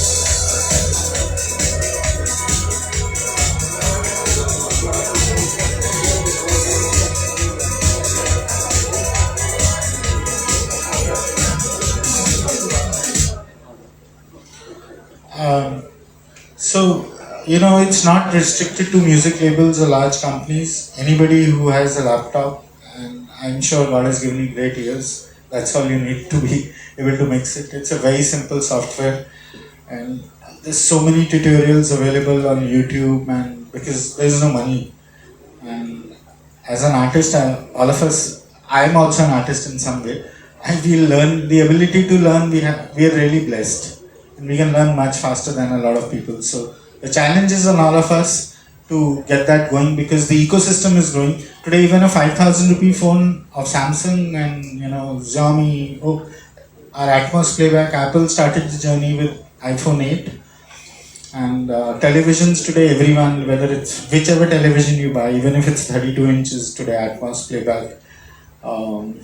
If you're talking about cinemas, so we started with big screen, 70 to living room to mobile, and now the big surprise is it's coming to cars, and it is going to happen this year itself. So we're working with all the car OEMs. I will not play that video, but I'll just tell you, Mahindra and Mahindra were the first ones to announce, and I can't share the exact dates when the cars are going to go Atmos playback. So whatever music you make, and whichever DSP you ingest, or whoever partner or distributor you work with, ensure you give a stereo and an Atmos master. And it's double the money, which is why my presentation is it's your money, your music. Because when you do a stereo master and you do an Atmos master, the ISRC has to be different. Yeah. And Rumpa is empowered. The system is so transparent at IPRS today, you can just upload the ISRC. And for all the old songs you've done, for which you have stems, and there are ways to extract strums, and you can mix your old songs, and for those many years the copyright gets extended. So if it's a 1964 song which is going to get into public domain, older people in the group can possibly mix their track again in Atmos and it becomes a new ISRC because it's treated as a new song recording. Why do you think the Saregamas of the world and Manorma here and a lot of Yasuda sir songs are getting Atmos? He's not done it. So you guys rather be in full control of the creative, do it yourself, than let any label or just a mix engineer do it. That's my piece of advice. But it's your music, you have to decide how fast you want to act on it. So all you need to do, I think, I can see PDL here. I don't know if anyone from Believe or CD Baby or other aggregators are here. But typically what you need to do is give them, it is a WAV file when you get it out of DAPs or DAMs, whichever. If it's a full studio, then it's DAMs. If you're mixing it on your Mac or a computer, then it's a DAPs, Dolby Atmos Production Suite. From the same button, you can, if you natively mix in Atmos and then you take a stereo output, it sounds better than how you would have mixed in stereo, because it gives you that spatialization or that immersion. So start mixing in Atmos natively rather than be a pass-through, which is second pass, first mix stereo and then use that as reference to do Atmos. Let Atmos become native to you guys, because that's how the world is listening to music today.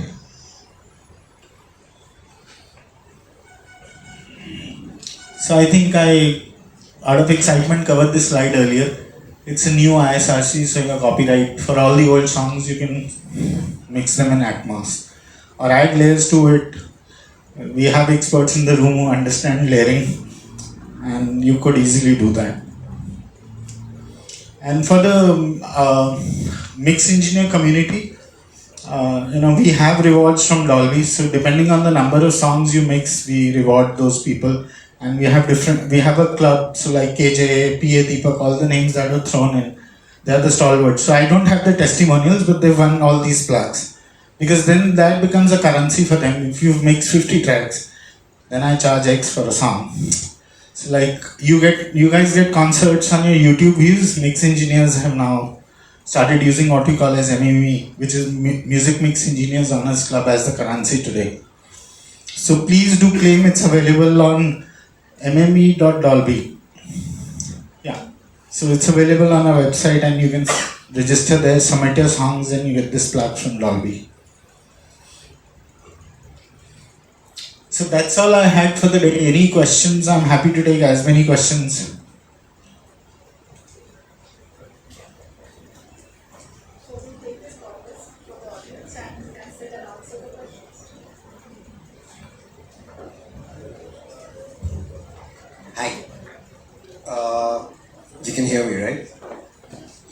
basically I've got a song that's ready and everything, and now after you told me this, I'm wondering about this. In this situation, I don't know if there's a question, it's more like a request. I think if you have an AI that actually does the mixing into Atmos, wouldn't that be really cool? See, we work very closely with all the creators, and actually Atmos as an algorithm itself is AI, if you think about it. Because like how God made us, that has been algorithmized into objects and it places the movement. But whether you want to place the guitars on the left and at what height, that's a creative call. No AI will give you that answer. So music, unlike writing lyrics and giving strings, and some things can be done through AI. But I think mixing and the creative freedom that an artist wants, I personally don't want it to happen through AI. When it will happen, I don't know.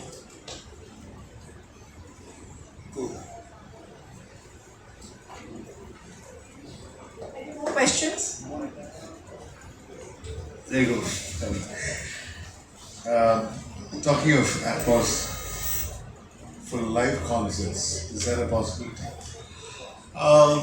It's a very capex driven business, to be honest, because every room size dimension is so different from one venue to the other, so there is not an option of, like Firdaus, that one is Atmos. Yeah. So the kind of capex that Dubai's Media City put into was huge, and the ROI in India is a little tough right now. So we have one in MGM in Vegas. We are trying to do something in Saudi right now. In India right now, we don't have concrete plans to talk about. But it's not very far from reality. Because as we all know, equipment cost can only come down and the technology cost only comes down. Thanks. What about open air concerts? So there are a lot of companies in the UK essentially, or I would say UK, Germany, Finland, in Italy also, who are doing some kind of immersive audio, but it's not Atmos right now. I think opera people, it's also the kind of art form you want to get into. For films it was far more easier because choppers were flying overhead and cars going from left to right. So the cinematic liberty was far greater. And according to me, this is completely my belief, opera is so pure. I would rather let it be that way. Thank you. Hi, Karan. Hi. Mine was the second only Dolby Atmos song in Malayalam. Wow. We have Congratulations. contacted. One of those photos you showed was mine. Probably no one understood. And the problem which I face is that this mixing part is so expensive because you have, you need those 12 Wonder speakers and all that. That system is slightly No expensive. longer. I completely. A lot of people are mixing it on their Mac using headphones.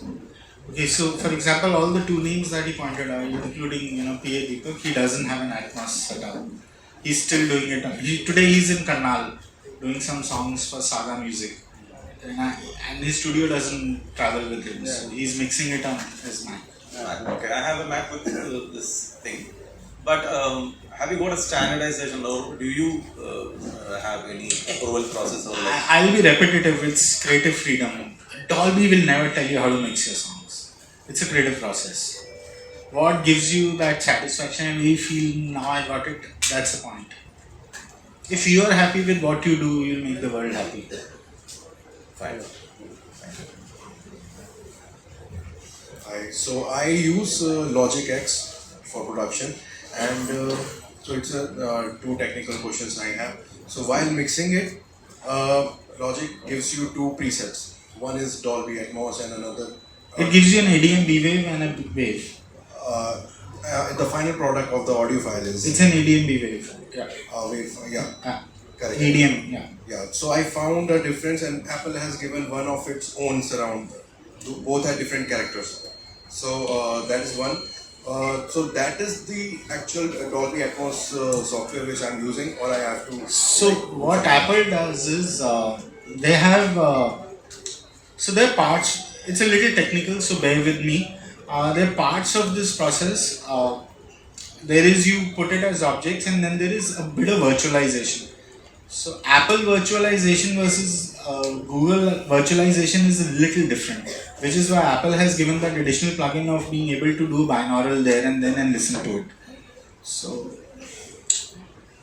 again, it boils down to your creative thought. If you are happy with that binaural as an output and you're comfortable, I think it will render in an absolutely identical manner on the Android as well. Just that the Apple is a little different on the Mac and the iPhone. That ecosystem has always had a walled garden approach, and I'm not mincing any words. And they give it to you free, so there is no reason to complain. They give it to you free today. So by the way, I tested my track rendered on Dolby, and it gave an extraordinary color to the track, just like I hear tracks on cassettes time on that time. It was a very different color. And another thing, it's about distribution. So I've been using TuneCore, which is for around correct, for around 9 years. So when we upload our tracks, so not all distributors like CD Baby or other, they allow you to submit your track in specifically in Dolby Atmos format. Is there any different format, or because when I export it, it's just wave, or is there? Yeah, it is a waveform, but it doesn't play on any device because you need the encoder and the decoder of Dolby. Okay. So it is an ADM. It's called Audio Descriptive Broadcast Metadata File. That's a full form of ADM B-Wave. I think CD Baby has now started accepting because Believe bought them over. So they've started accepting. PDL does, Believe does, Orchard does. Who doesn't do? I can think only of a few names right now. Because it's a different ISRC, so metadata fields, they have to update their systems. But Apple, I don't know if you've read this, Apple pays you extra money if it's in Atmos mix. It's in public domain. Yeah. They pay you a higher royalty. And you get a lot of placement on the DSPs if it's an Atmos track, and it gets promoted out of the mill. Thanks. Yeah. Any further questions? All from my left, nothing from the right. No more questions. So can we end the session today? Thank you, Rumpa, once again. Thank you so much, Karan, for coming and doing this session for us.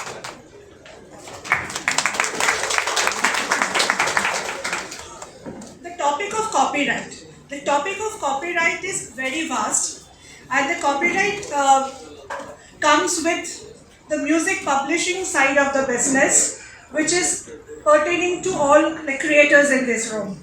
Because there is one more aspect, which is by the music label. But you creators, lyricists, composers need to know the publishing side of the business, which is not talked about much. So copyright as a topic is very vast. But what I'm trying to present to you today is some of the facts around which there is lot of confusion, lot of myths, lot of misunderstandings. So I have put together everything in my slides, which as a lyricist, composer, independent artist, you need to know and get it very clear.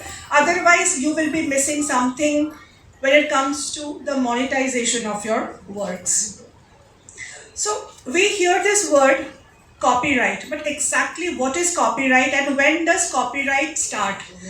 If you are making music, when does copyright come into play? Actually, copyright happens the moment you are creating something, the moment you are coming up with an original creation, not a cover version. The moment you are creating anything original copyright is implemented on that piece of work, creative work. So it can be music, it can be lyrics, it can be composition, it can be art, painting, story, poetry, script writing, anything which is a creation of art, an original creation. Copyright is on it, and the copyright gives the creator the legal right on that work that you have created. Now, when you create something, chances are people like it and they want to take it from you, because what you create is intellectual property. Today, if I have a house and I don't take care, I just leave that house, there is no lock, no guards, just that house is on the road, what will happen? Anyone will walk in, right? If they see that nobody is coming to this house, beautiful house, lying like that, gates are not locked, everything is open. In few days, you will see that house full of people walking in, coming out. Same happens to your work.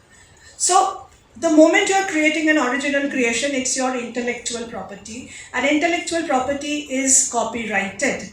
And copyright gives you the right to the legal right to your work. So that if copyright infringement happens, if somebody wrongly uses your intellectual property, you can take that person to the court, because it is legally binding you as the owner of that content. So it is your intellectual property. Copyright gives you the legal right to that content that you have created, and copyright gives you the legal right to monetize the music.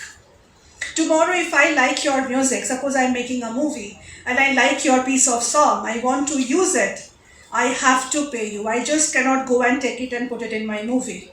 So every time a copyrighted work is used commercially, the creator of the original work has to be paid monetarily.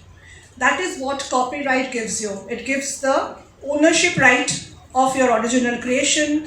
It is legally binding. You can take the person to the court if that person is infringing your right, and you can always monetize that work for commercial use. That is the power of copyright, and believe me, India has one of the best copyright laws in the world. I will tell you why. So what is copyright? Copyright is nothing but a bundle of rights.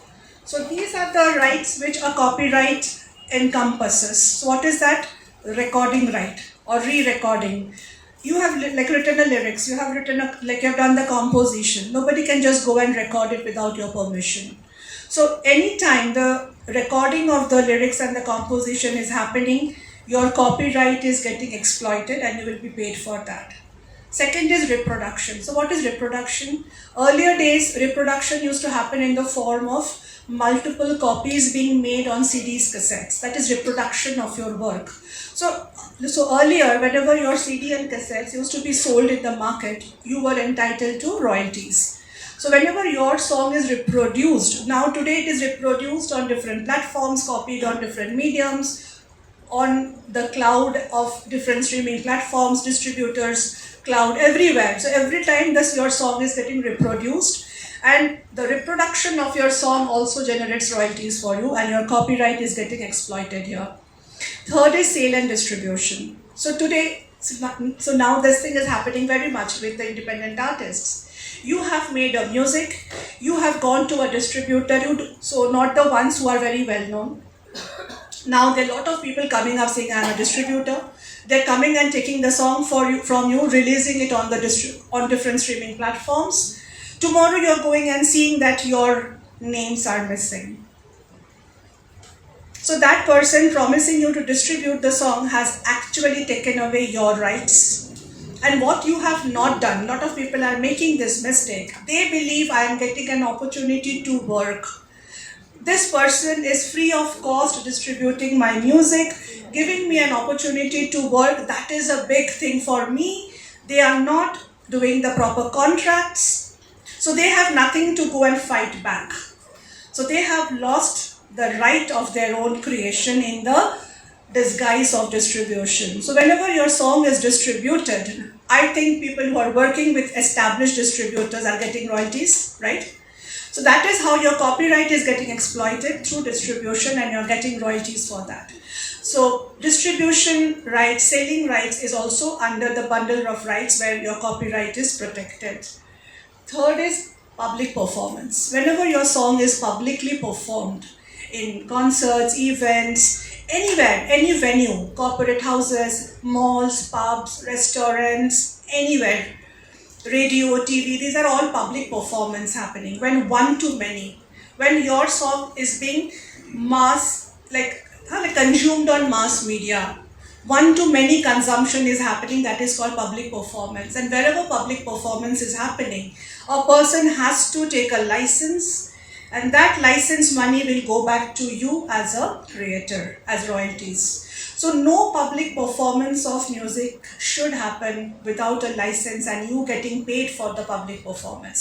So whenever public performance of music is happening, your rights are exploited and you have to be paid for it.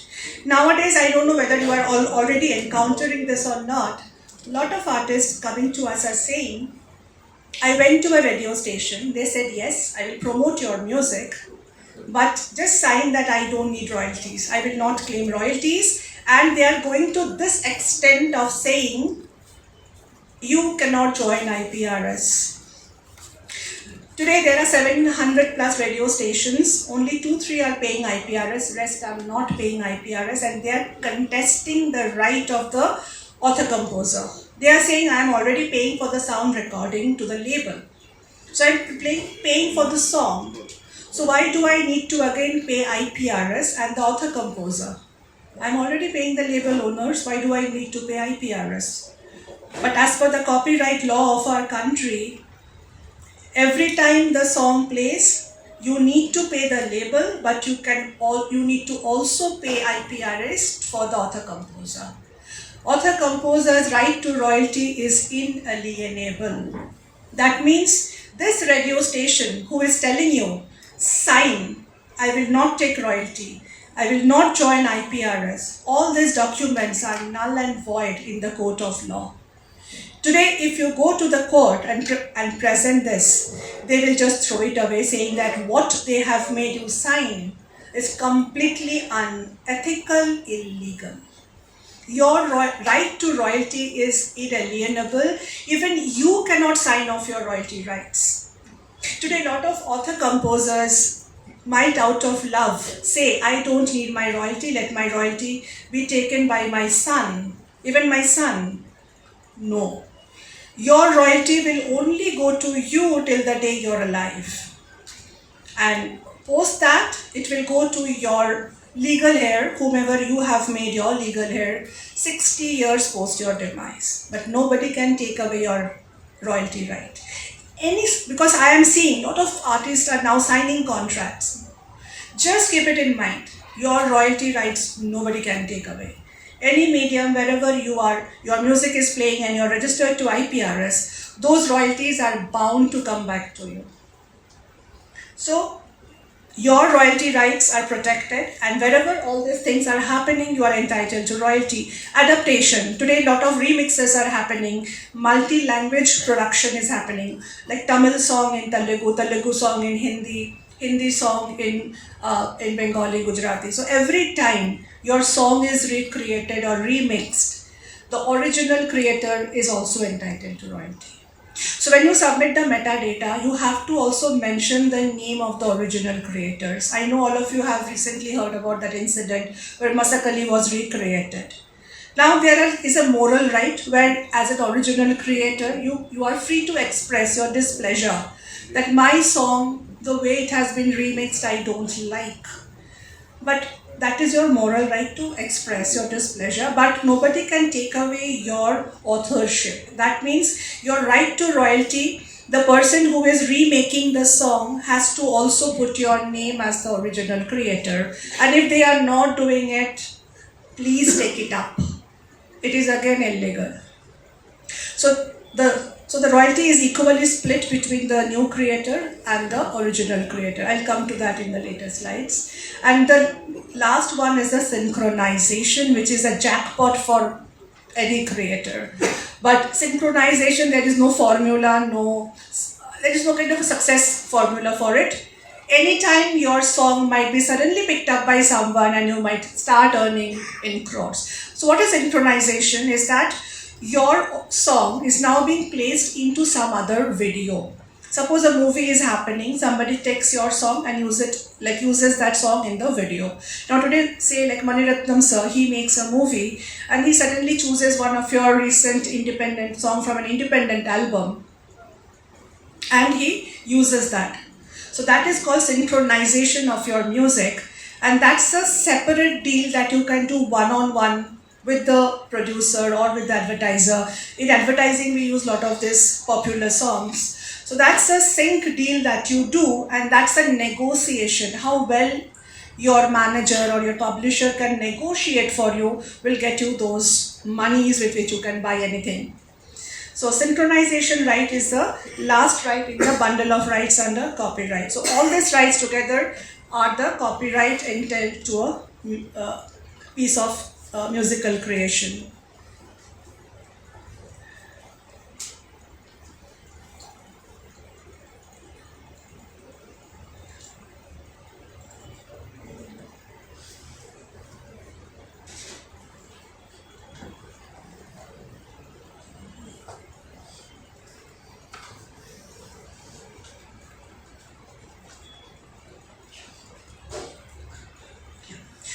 So when we talk about copyright in music, this is one thing a lot of artists are not clear about.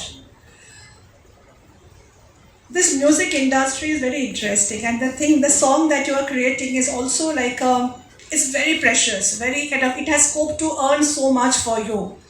But you have to know what you have created. So a song has two entities.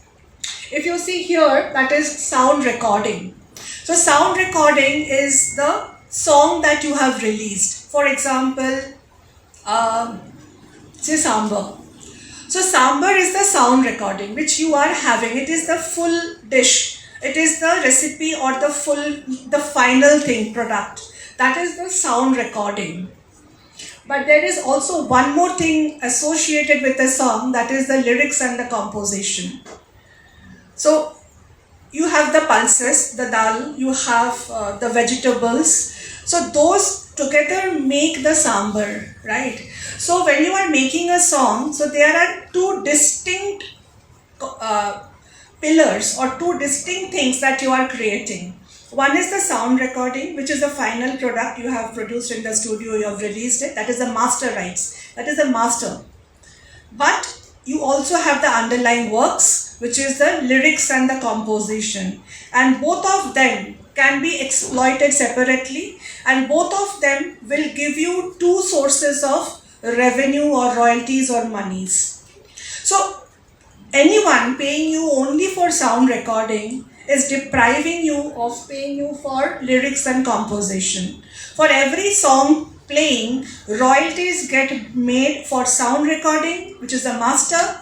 Royalties also get made for lyrics and the composition. I think this is one of the areas where you get paid twice for one product. And that's such a wonderful thing you have. And sound recording is the final one.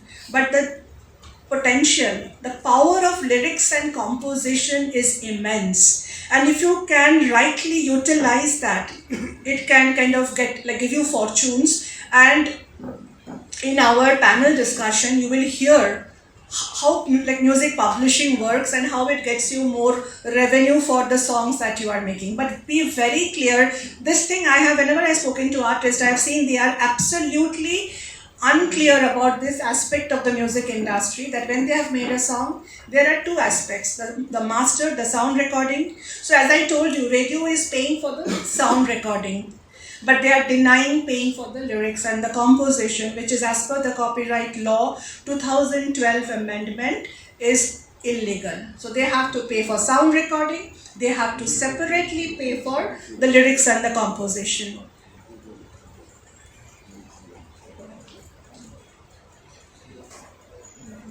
So the sound recording aspect is managed by the label. So till now, label used to release the sound recording. So the sound recording is the label side of the business. Now today, as an independent artist, if you are not giving your song to any label, then you are also holding the rights of the sound recording and you are behaving like a label, you are also parallelly holding the rights for the lyrics and the composition, which is the publishing. As I was telling you, music publishing.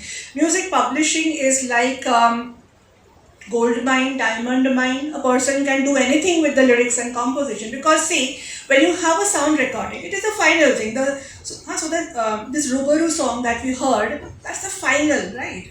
But now, if the lyrics and the composition rights was held by A.R. Rahman, he could have now thought, okay, now so many years have gone, let me now re-record this song in a different arrangement, right, sir? So then he will again take that same lyrics composition and completely have a different arrangement and sound recording. So you have one Rubaru which was released in 2004, which has a separate ISRC. The lyrics and the composition now can be re-recorded, recorded and can have multiple ISRCs. So one lyrics and composition can fetch you multiple recordings. So that is the potential and power of your lyrics and composition if you are holding the rights of the lyrics and composition. So these are the two very separate businesses: label, owning the sound recording; publishing, music publishing, where you have the lyrics and composition. So the right holders of the lyrics and composition is the author, composer, or the publisher. In India, a lot of times you will see a lot of labels are also publisher, because a lot of work has been happened on hire, that I appoint you, I pay you to write the lyrics and the composition and sign the ownership right of the lyrics and composition. So now the label is owning the right of the lyrics and composition. So he is behaving also as a publisher.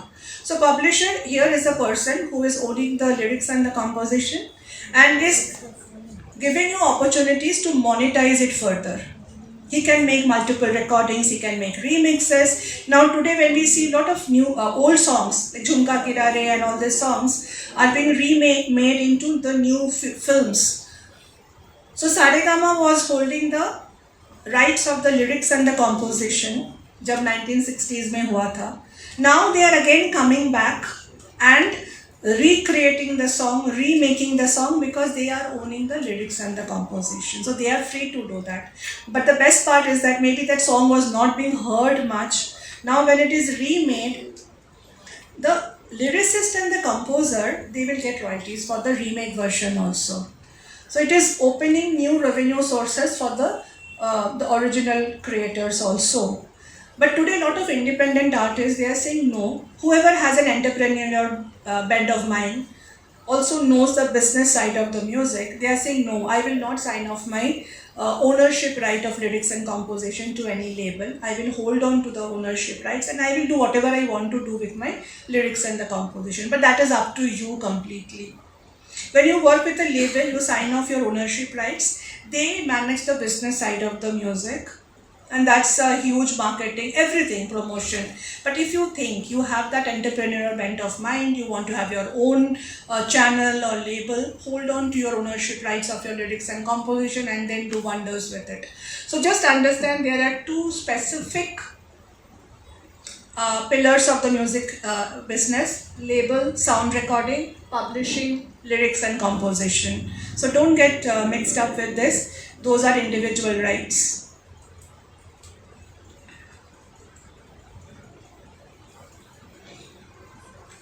Yes, here also again people get confused and we get a lot of queries from our members and new artists.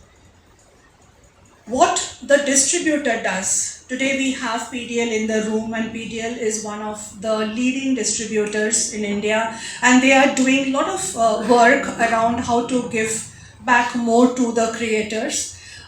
So what the distributor does, they are distributing your sound recording. They are not distributing your lyrics and the composition. So don't make a mistake that, okay, my song I have given to distributor, that means they are taking care of everything. No, the distributor is only distributing your sound recording, the song that you have finally produced. And where are they distributing to? They are distributing to all the streaming platforms. And the money that a distributor is giving back to you is the royalty for the sound recording only. they are not paying you for your publishing royalties. The publishing royalty is completely different. It is the lyrics and the composition which you can license separately. Suppose, as I told you about synchronization rights, right? So in synchronization right, as a creator, you can license your song for use in a movie or in an advertising film or any other video. So you are licensing, or your publisher licenses it, or a music copyright society licenses your music on your behalf and gets you the royalties for music publishing. Is it clear to all of you till now? If any confusion, please tell me. I will break it up and explain it in like even easier words. I think you're understanding this, right? Yeah? Okay. So now, very interestingly, as I'm telling you, getting the royalties, managing your rights. So there are two types of rights management. One is collective management and the other is individual management. Individual means you are going out individually and signing a deal with any of the producers or like a user. So it mostly happens in case of sync licensing. Suppose today, like as I told you, Maniratnam sir wants to use any of your movies. Their IPRS will not come into play. You will go, or your publisher will go. You will go and sign that deal. You will negotiate. What rate you will take absolutely depends on your popularity and the popularity of your song. Those are open, free negotiations and deals. Collective management comes when societies like IPRS come into play. For example, today it's not possible for you to go and monitor all the streaming platforms where your music is playing. It's not possible for you to monitor all the live events, all the public places where your music is playing. It's not humanly possible. It's not possible for you to go and monitor all the radio stations, TV channels across the country where your music is playing. It is even absolutely impossible for you to go and monitor where your music is playing outside India. It's not possible. That's the reason the concept of copyright societies got into play way back in the 19th century. 1887, the concept of copyright and all these things came into play because it is humanly not possible for an individual creator to monitor and monetize the songs. IPRS does the collective rights management for all creators in India, author-composers. Anyone creating lyrics and composition and the publishers, together they join IPRS as members, and IPRS collectively manages your rights, licenses your songs and gets you the royalties for your lyrics and the composition. So what is IPRS then? IPRS is a collective management organization. It is a representative body of lyricists, composers and publishers. It collects, it licenses your songs. So whenever you are joining IPRS, you are registering your songs. So IPRS is licensing your songs and collecting royalties on your behalf. And IPRS is also playing a very big role that any copyright society strives to do, is that help all music users to legally play music. Apart from helping you to collect your royalties, a very big role which IPRS, and it's our very big responsibility to build awareness about fair play of music. Today, a lot of people, they don't want to pay, but a lot of people, they don't pay because they are ignorant. That if I am having, suppose this place on stage, now they are having some live gigs. They are not, I'm sure they are not aware what kind of license they have to take. Because there is a tariff for every different kind of music consumption. And IPRS has made it absolutely transparent. The tariff is on our website. So anyone playing music, any user, IPRS is also helping them to legally play music. And it is very important because see, when we are very conscious about the legal implications of other intellectual properties.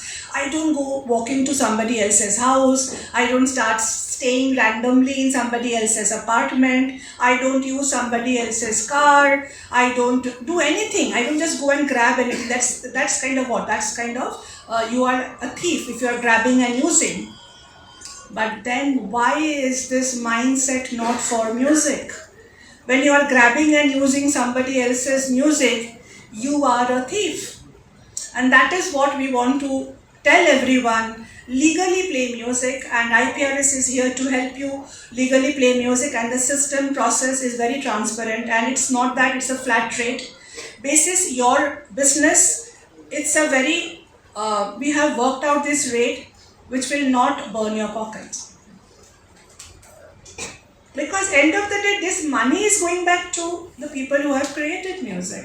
Then what will be their motivation, right? Tomorrow when you step out of this room, like all of you are music creators, not users, but start spreading this word. That when you don't use anything for free in life, ab to bhik mang ke nahi khate ho na, you don't beg and eat, you don't beg and stay in somebody's house, then why do you want to use music for free? Start spreading this. Shame people who are not paying for music. Start shaming people who are not paying for music. There is one of our members, board of directors, who said that I want to do a campaign where every groom will say, I will not go into the shadi ka, that mandap if the music that is being played in my wedding has not been licensed. Walk out, grooms, the way you're standing up for dowry now, stand up for that. In my wedding there will be licensed music playing, but unfortunately as per our government, who has been so good to amend the copyright law, they believe wedding is a religious function and exempted from copyright. So all music. So the interpretation has changed. There is a court verdict now which says that only when you are doing the Fera. only then. But when you are doing DJ or cocktail night or whatever, then Okay, then that's good, but I don't think that is well spread yet. Yes, because most of that is exempted, because we spend lakhs and crores in doing all this ancillary functions around wedding, which I think anyone can pay. If you're paying so much for your wedding, what's the harm in paying for that license for the wedding? Okay, so now coming to the types of rights which IPRS manages. IPRS manages two rights for you. One is performing and one is mechanical. Just a quick understanding of that. What is performing? Any live performance, when you are standing and playing, singing, when the lyrics and the composition is being performed in public or being streamed in public, or it is coming down to you on your mobile, that is where the performing right comes to play. Public performance of music. What is mechanical? So suppose it's very nice. Suppose you're like listening to your song on your mobile through, say, Spotify app. So when you're listening, it's coming to you. One is public performance of the music is happening because it is coming to you. Second is it is getting copied to the cloud. On Spotify, it is getting copied on your device, mobile device. So every time it is copied, it is getting reproduced. Your music is getting reproduced. So that same playing of music will generate two kinds of royalties. One is performing royalties, one is mechanical royalties. Isn't it wonderful that every time a song is being played, two types of royalties are getting generated. One is like performing royalties, one is mechanical royalties. So when you get your royalty statement, you will see for this particular song, so much money for performing royalties, so much money for mechanical. So every performance, except for live concert, where I'm standing on the stage and just singing, all other consumption of music is generating two kinds of royalties, performing and mechanical. And the best part is that a lot of PROs, which is the copyright societies abroad, they don't collect mechanical royalties. So there are separate societies to collect mechanical royalties and separate societies to collect the performing royalties. But in India, IPRS is collecting both for you. So you don't need a mechanical royalty society. You will see a lot of time Song Trust. Song Trust, what they do, because a lot of PROs in the West, they will not collect your mechanical royalties. So a lot of people join Song Trust so that Song Trust can collect their mechanical royalty even if they are a member of BMI or PRS or any society. But in India, it's the best part that IPRS is collecting both your performing royalties and mechanical royalties. So if you're a member of IPRS, you don't need to join another body to separately collect your mechanical royalties. That's the best part of the way IPRS has been formed in India. So what's the role of a CMO? The first job of a CMO or a copyright society like IPRS is to monitor your work. Is it getting boring? I'm seeing a bit of adjustment. Okay, so the first job of a copyright society like IPRS is to monitor your work. Wherever your work is playing, our primary role is to monitor and track all the work wherever your work is getting played, all performances, live events, everywhere. Plus streaming platforms, radio stations, everywhere we have to monitor where your work is playing. Secondly, IPRS will go and negotiate on your behalf. Today, IPRS will go and negotiate with YouTube how much money they will pay us. IPRS will go and negotiate with Meta. IPRS will go and negotiate with Spotify. IPRS will go and negotiate with JioSaavn, which is continuing for years now. Let us hope that it kind of gets cleared fast and we get back to the monies. IPRS will go and negotiate with Z. IPRS will negotiate with Star, with Sony, Viacom, everyone to get you the best rates. Because individually, if you go to negotiate, will it be possible? No, it will not be possible. So a PRO or a CMO like IPRS, they go and negotiate the rates on your behalf with all the users. They then license it. Once the negotiation has happened, now Spotify has taken a license from us. So IPRS has the authority to issue the license on your behalf to all this platform for consumption of your music. So we will license you and we will collect back all the money, all the revenue from these platforms. We have a robust backend setup and pay you back this entire amount as your royalty. So this is the entire core function of a copyright society like IPRS. Monitor, negotiate, license, and collect and pay you your royalties. How to join IPRS? We have already given you one flyer today. It's very simple. Everything is online and everything is mentioned, so I'll not waste time on this slide. Just go find out, go to our website. Our team is here, Kaushik is here. Kaushik, just wave your hand. Any query, anything you want to know, we are here to answer. It's very simple. Please register with IPRS, because if you are a creator, it's not that I'm selling IPRS. It's not a choice, it's a must. Today when you start earning, you need to have your PAN card, right? As a citizen, you need to have your Aadhaar card. So if you are a creator, you have to join a copyright society and register yourself. That's a must.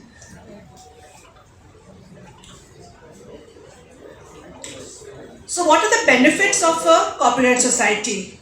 This is very interesting. So it gives you an identity. You will say, yes, I have my identity. My songs are getting released on every platform. Everybody knows me by my name. So I already have an identity. But that identity which you have is very risky. Because as an artist, there can be multiple people with the same name. It's not your unique identity. So when you join a copyright society, you get an IPI number. So the way you get your Aadhaar number, you get your PAN card number. So the moment you join a copyright society, you get an IPI number. That becomes your lifelong unique identification number. So whenever you are submitting your metadata, you have to put that IPI number along with your name. So even if your name is wrongly spelled, or if you, even if your name somewhere in our database or in Spotify is missing, because those IPI number, ISRC numbers, those numbers are there, those can be tracked back. Now suppose they are, and recently it happened in our database only, there were one song with the name Rohit, and we had multiple Rohit in our database. Then how do we track back that song to the right Rohit? So there your IPI number becomes very important. And in India the problem is that, we have so many languages and we write it in English, but it can have any spelling. Today Sanjay, it can be SANJAY, somebody can SANJOY. So it can have multiple spellings. So there is also the song title, but if the IPI number is proper, your song will always get mapped to you. So we'll discuss it further in our panel discussion. Second is credit. So when you join a copyright society, you register your songs. So one authentic database, your songs are all registered. So your chances of missing your credit is safeguarded. It's kind of somewhere you're managing to safeguard your credits. Recently it happened again. One person joined our society like 2-3 years back with a repertoire submitted. Recently another person, another label, when they came to join us, they found all those songs are already under this person who had very wrongly put it. It's a deceit, but he had done it. But because this man, he never registered his songs with us, agar he had registered, immediately it would have gone into conflict. But because he didn't register, the other guy for the last 2 years has been enjoying the royalties. But now, it has been brought to our notice, we will do whatever necessary. But last 2-3 years, he enjoyed all the royalties. So when you register your songs with a copyright society, your credit is protected. Sometimes it can happen that you have registered the songs, but the credit is missing on Spotify. Then you get very hassled. But if it is properly registered with IPRS, IPRS can match the ISRC and bring back the royalties to you, even if the credit somewhere is missing or wrongly spent. Because your ISRC is there, ISWC, those codes are there, it will get properly matched in our database and it will go. But that is why it is important, becoming a member, registering your songs in our database, so that the money flows back to you. Otherwise, high chances of losing your credit in this ocean of songs being created every day. Third and other is most important is obviously you get your royalties when you join a copyright society, the publishing royalties. Because you creators are so busy with creation, the money that you're getting as sound recording royalties from your distributor, you're very happy with that. Oh, I'm getting so much of money from my distributor. But there is additional money. Your sound recording monies will not get affected.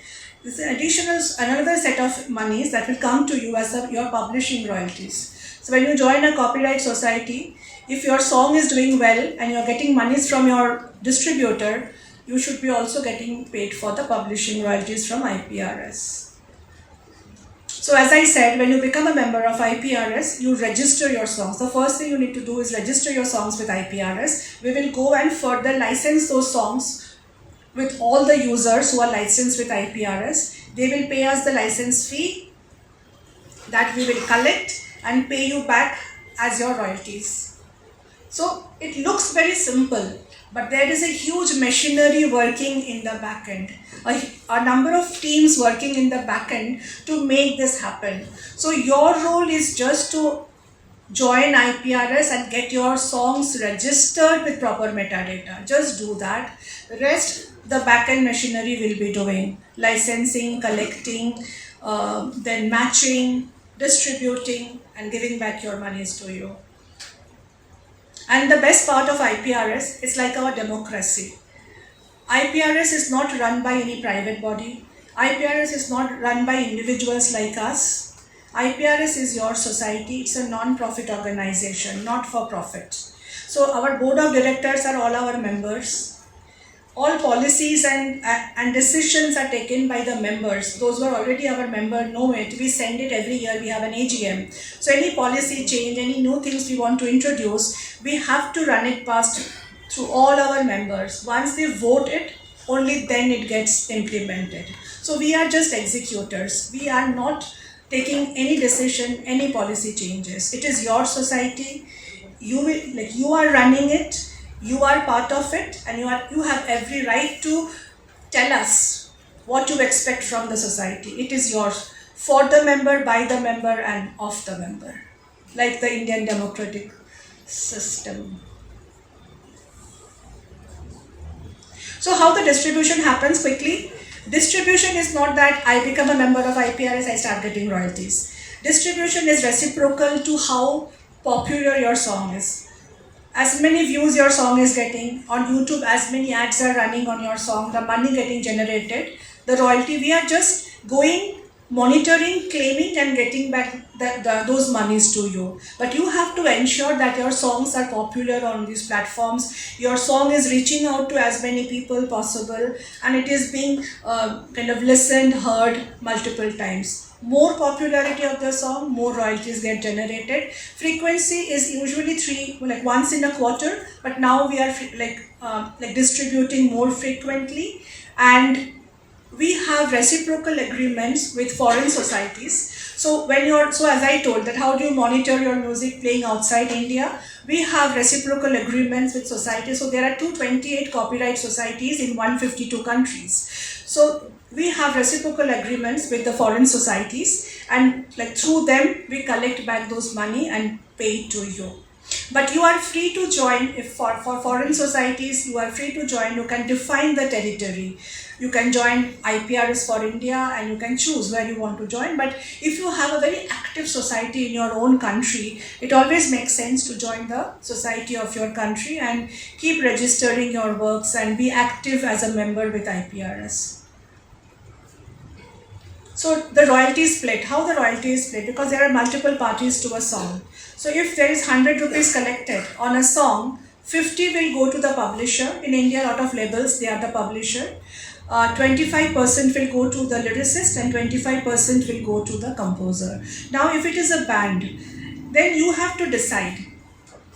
If there are say 2 composers or 2 lyricists in the band, then that 25% you can decide whether it will be 12.5, or you can say what percentage will go to the multiple people who is part of the song. So when you submit the metadata, that is what you have to mention and submit, the royalty split. If it is a remake, as I said, 50% will go to the original creator and 50% will go to the new creator. Yes. Traditional and public. I think a lot of people ask that if it is a traditional song, how do I get my royalties? So a lot of people, what they are doing now, suppose it is a traditional music, so the lyrics may be traditional, they are improvising or recreating the composition and releasing it. So you get paid for the new composition, and the lyrics is traditional, so that doesn't get paid to any creator. That goes into a fund, which is our benevolent fund. So that from that we give medical aids. During pandemic, we had given emergency relief fund to our members. So that money goes to the benevolent fund. Many of our, some of our creators who didn't have a family, they said that after my death, my royalties will go to the IPRS benevolent fund. And that goes to our creators who are in need of money. So this is how the royalty is distributed. As I said, your right to royalty is inalienable. Nobody can take away your right to royalty. Any contract saying that you have signed off your royalty rights is invalid, illegal.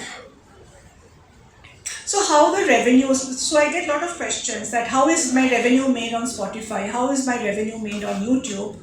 So on YouTube it is ad based. So it is on the amount of ad that is running on your song, the revenue that is garnered on that song through ads, that gets paid to you as a kind of on a pro rata. Suppose if there is a certain ad revenue garnered on your song, a percentage will be kept by YouTube. A chunk of the percentage will go for the sound recording, and the remaining, it is in the range of 12 to 15%, will be paid to the lyrics composition and the publisher. So it is completely based on how much ad is running. Recently we had a case where it was a Gujarati song and there were around 5-6 million views. So our member came and said, "Itna views hai, but I am not getting royalties on this song. I got 200 rupees royalty. How is it?" People say if you get million views, like lot of monies get made. Then we checked. Unfortunately, on that song, ad revenues were not garnered.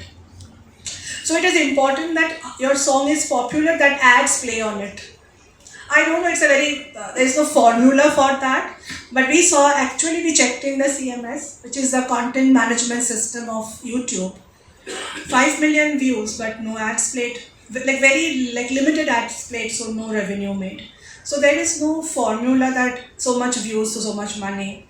Ads playing, you are getting your royalties. But on other platforms like Spotify and all, it is basis your streams. So there is, till now, there is an MG, a money that we get from these platforms. Basis the streams, how many streams have happened, on a pro rata basis, that is getting distributed.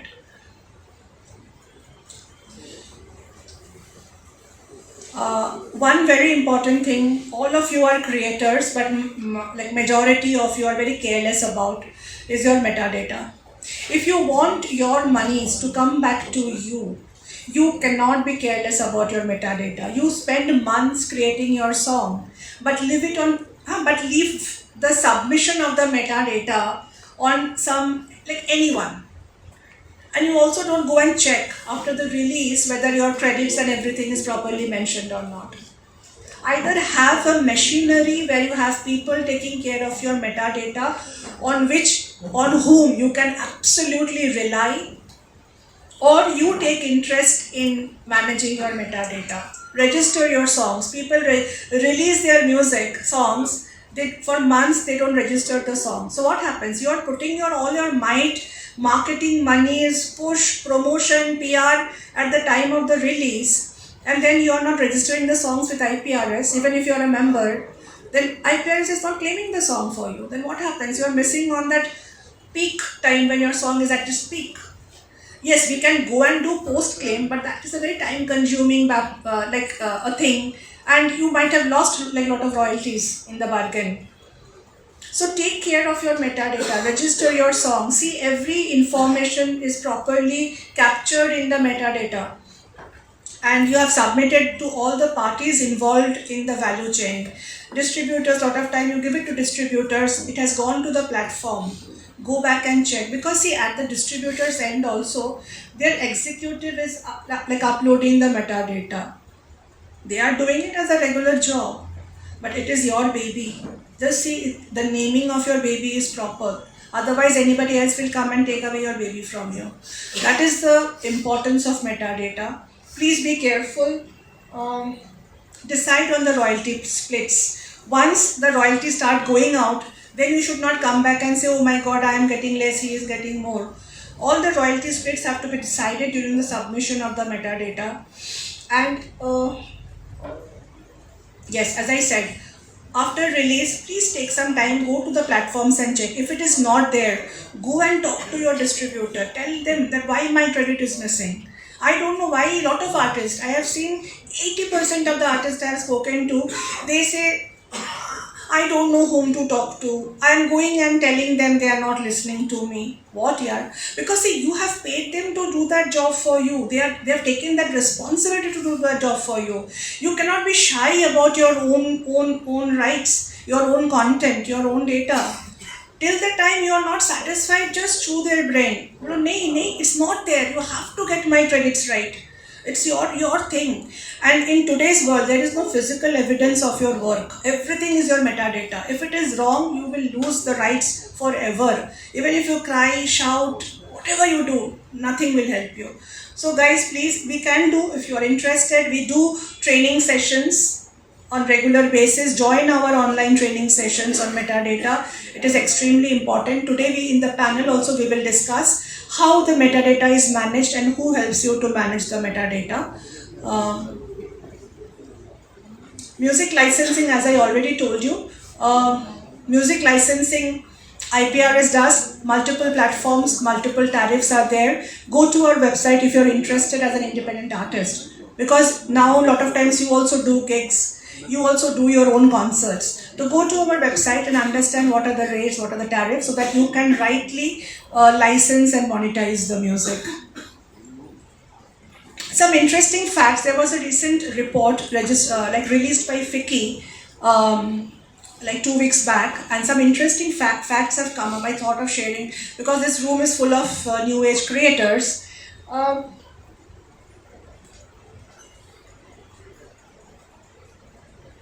Yeah. Till 3 years back, 64% of the, 3 years back, 80% of the revenue used to come from film music. This year it has come up that 64% of the music is from film, rest is from non-film and independent artists. And they are predicting, So artist-driven music has grown to 27% and it will further grow to 40% by 26-27. So just imagine the power of independent music in India.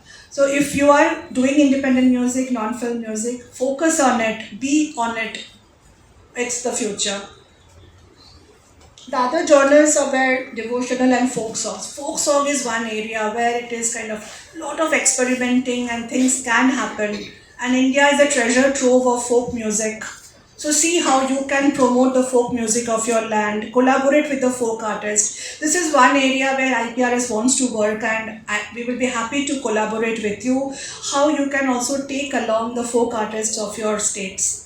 Collaborate with them, give them the platform, give them the exposure and take folk music to the mainstream. There are publishers, labels here, Manorama Music is here. We want to do this work, how to bring folk music to the limelight in the mainstream and get back the benefit to the folk artists. Digital revenues will be growing. 87% of the revenues that has come generated is from digital music. Yes, this point is very heartbreaking. There are 185 million active users on streaming platforms. Only 7.5 million are paid subscribers. This is one area which needs huge transformation in India, and paid subscription will always get you more royalties. This is one area where India needs to grow big, but we are hopeful it will grow. Music industry is expected to grow to 37 billion by 2026 in just 2 years from 24 billion in 2023. And music publishing revenues, people are getting aware of music publishing as a business. Lyrics and composition revenues are also growing as compliance is growing, IPRS is growing stronger, and people are getting aware that there is another set of monies that is awaiting all of you. Publishing revenue is here to grow. This is all I had to say today. Any questions? And this is our helpline number for South, 8655970720. Please, you can note it down. Please follow us on our social media. We are active on social media. From our social media, you'll get regular updates about what all we are doing, our events, activities, and visit our website. And this is our email ID. Any query, whether you're a member, non-member, any query you have, you can write to us. Happy to help all of you. Thank you. And thank you for being such a patient audience. Really, Kochi, I am just floored with your love for music, as I said in the beginning of the event today. Such a patient audience I've never got for my copyright session. Claps to you. Okay. We'll take a few quick questions because there is a very interesting panel awaiting us. Any questions? Or I have been so articulate that all doubts are clear. Hello. Yeah. Hi, my name is Vivek.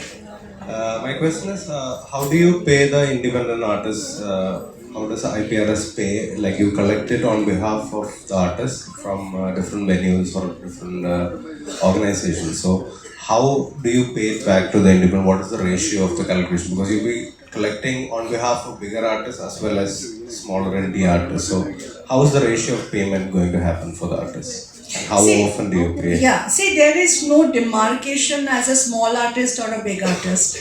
If your song is popular, if it is making royalties, it will be paid to you.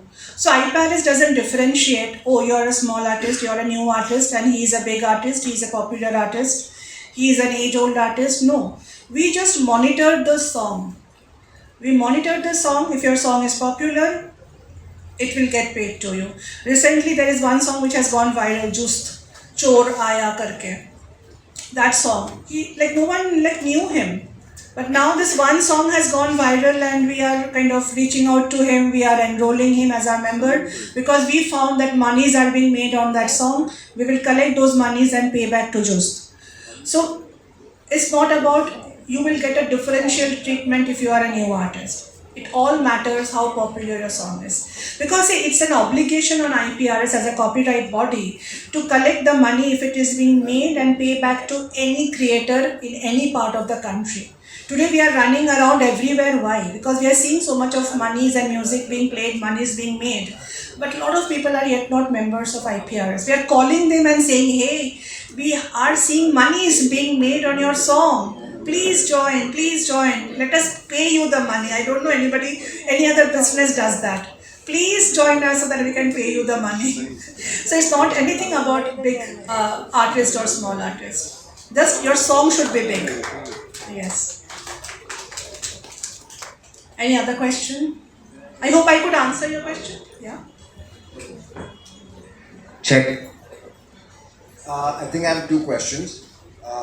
First of all, if you upload something on CD Baby or something like that, that does not protect your royalty stuff, because in that they mention that all royalties will come to you. And question B is completely separate. Someone is playing your song in a wedding. How do you guys as IPRS know is going to happen, and things like that? See, CD Baby, as I said, they are distributing your sound recording. They are distributing your sound recording. They are not registering your songs. Today, instances have happened on leading distributing platforms. People have submitted the songs, they have released the song, and later on it came up that it's not an original creation, it's a cover version. I don't know, like Prashant sir is here, he will talk about this more in our panel, that whether distributors they should be having a mechanism of checking whether it is an original creation or not. But I'm not sure whether all distributing platforms meticulously does that, or there is a back-end check over there. And then when it is complained, then it is taken down. The song is taken down. So releasing your song through a distributor doesn't copyright your song. It is more risky because it is now out. It's in the public. Copyright, there are two bodies. One is IPRS, it's a copyright society where you're registering for a proper database where you're registering your songs. And there is the copyright body of Government of India, that's a copyright.gov.in. There you can copyright anything you want to. Even if you have written 4 lines, you pay some money for those 4 lines, you get it copyrighted. So that's a copyright body.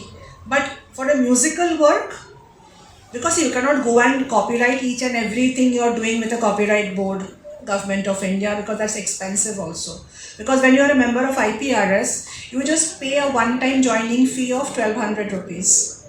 It's a lifetime joining fee, and I want to make it very clear because I have heard about agents in the market who are, I think few months back, one lady came running to our office. It is 1200, she paid 12,000.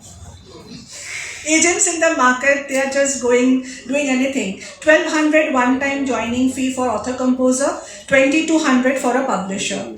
So you don't need to pay us every time you're registering your works. So if you register your works in a copyright society, it is getting registered in a global database.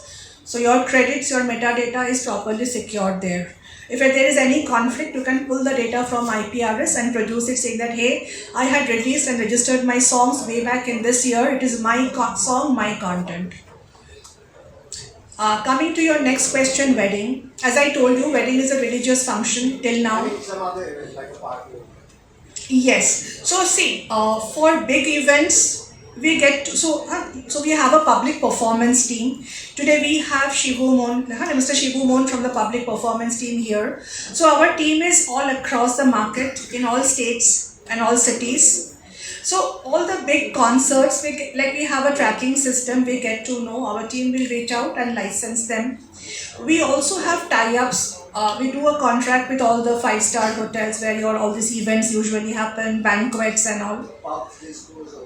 Pubs, discos also, our team reaches out, all the popular pubs and discos where your music is playing. But yes, public performance in India is still a big opportunity which is untapped. There is 40 million outlets which are across in India, If they all start paying, just imagine how much money. So public performance, as an artist, you also have a responsibility. So whenever you are also performing anywhere, or if you are an artist with some pub on a regular basis, help like IPRS identify it. Submit your set list. That is one thing which is very important. Lot of our members, they go and do concerts, events. If you don't share with us, your manager can also do it. Share with us the songs that you performed in that concert. Then we can pay back that money to you basis the set list, the song list. Otherwise, what happens in a regional market, when we go to an event organizers, it is happening very much in the regional markets, they just randomly put some songs. And if we don't get a proper set list, then the money is distributed through analogy. So what is analogy? 30% YouTube, 30% streaming, 30% is your radio, and 10% is sample of that region. That means what? People who are already popular on YouTube, people who are already popular on streaming platforms, people who are already popular on radio, every time the money will go back to them only. And I know in regional markets, actually regional music is playing. And because I come from Bengal, in Kolkata I have seen. Unfortunately in Kolkata, all radio stations are playing Bollywood music. Bengali music is very limited, unlike Tamil Nadu. So, if in your analogy 30% is radio, then who the money will go back to? So, my regional artists also have to take that initiative. The market has to take the initiative to report back the usage of the song happening in those regional markets, so that we can pay back the money to all our regional, like to all the creators who actually the money belongs to. Public performance is still a big unorganized sector in our country. We are trying to do as much possible, but the potential is huge. There is one more thing which our chairman Javed Akhtar is trying to do, is that talk to the government. So the way when you have a restaurant, you take a fire license or you take a food license, if you are playing music, you should also take a music license. And that money will route back to IPRS through the government exchequer. In that way, government will also earn so much. So it will be much more controlled and monitored. So public performance is still a big opportunity lost. And as a nation, we have to all work towards that. And I have in the room a lot of experts. I think we can take up this topic in our panel also. Yeah, ma'am. So one similar question I had, but I want to mention another venue. So these colleges these days, they have an annual fest, and there they have battle of bands and everything. So one incident happened with me. One of my good fellow, he called me up that, sir, one of your composition, this band is playing and prize money is 1 lakh rupees. What are you doing? So I was able to hear, and I was not aware of any such organization who can help me out. I was like, I consider this case as ethical, if they are doing right or not. Later on, I got my songs copyrighted from that copyright.gov, so I have copyrighted lyrics also, and with the sheet music also.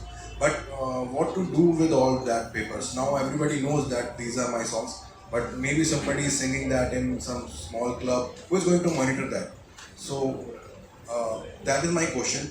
When anybody uploads a video on internet, then within seconds the AI can catch it up that this song belongs to this, or maybe this distributor. So this video cannot be monetized. But in a live performance, maybe a different country or whatever.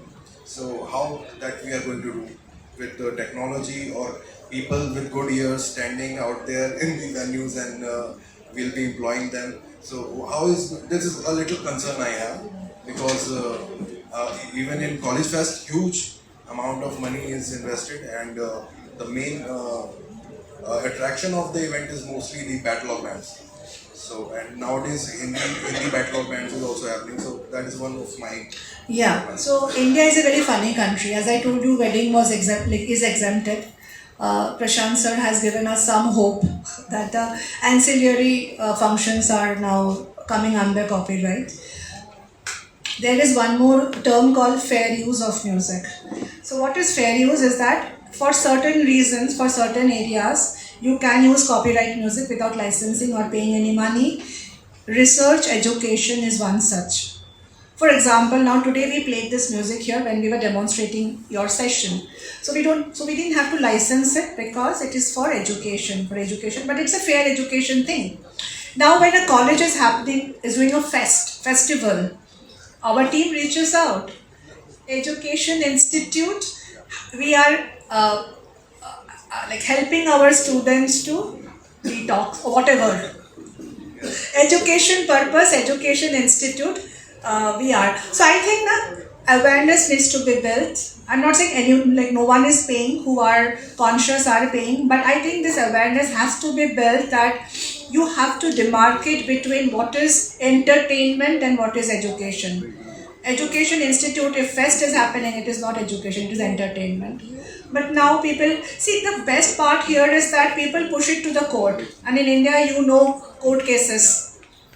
So that is the problem, hence the issue. But enforcement we need very badly. Monitoring and enforcement. I think let's end this session because we have a panel and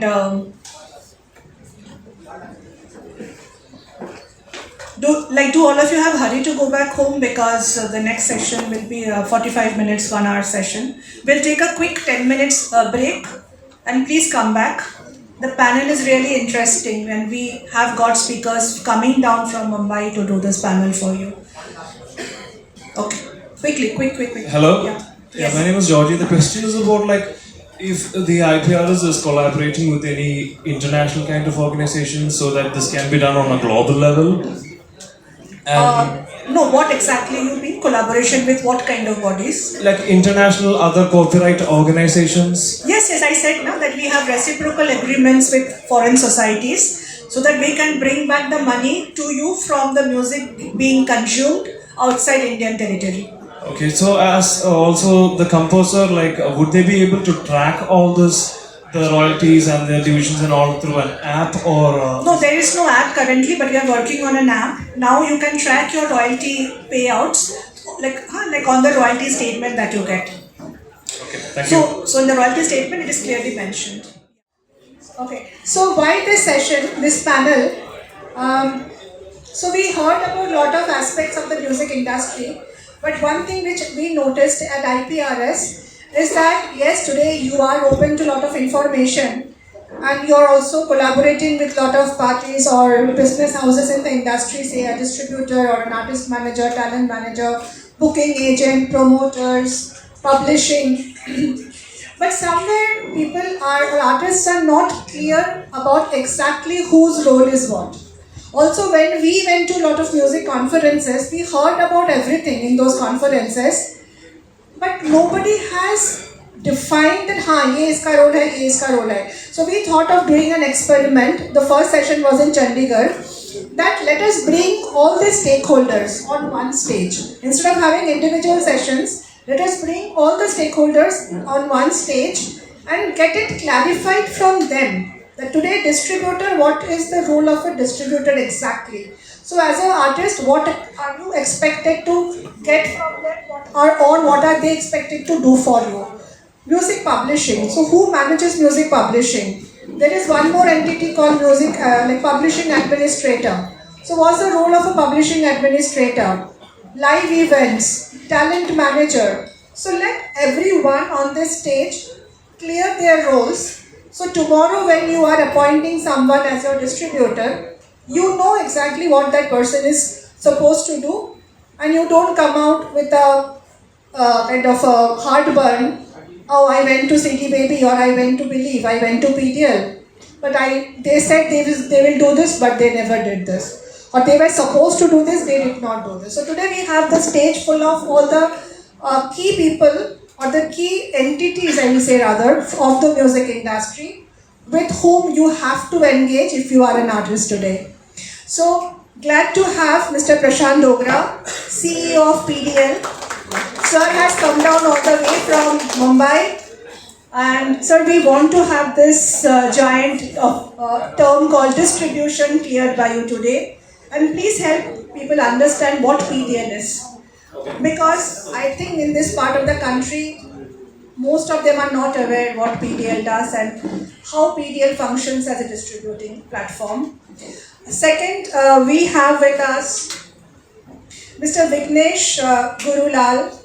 He is the co-founder of Alt Plus. It's a talent management agency. And today a talent manager plays a big role in shaping your careers. So we'll understand from Mr. Vignesh what exactly a talent manager does and to what extent he plays a role in shaping your careers. Third, we have our very own, yes, Peter George sir. Ulta George Peter sir. Because both your names are because see, we have sir on the stage because we want to hear from him from a creator's perspective. He will be the right person to ask the right questions to the panel also and give a creator's perspective to the discussion. And last but not the least, I have with me Shirley Joseph Singh. She is the founder of Music Rights Management India, and she will clarify all the myths and the myths behind music publishing, publishing administration, and this big source of earnings that comes from your lyrics and the composition. Welcome ma'am, and welcome all of you sir. Let's start the discussion. So after you have made your music, so I will go the way the music flows in the industry. So the moment you have made your music, the first thing you do that you go to a distributor. So we want to understand from Prashant sir exactly what is music distribution, what a music distributor is, and what is the role, gambit of work of a distributor. So, the previous session was about your pension plan, as I call it.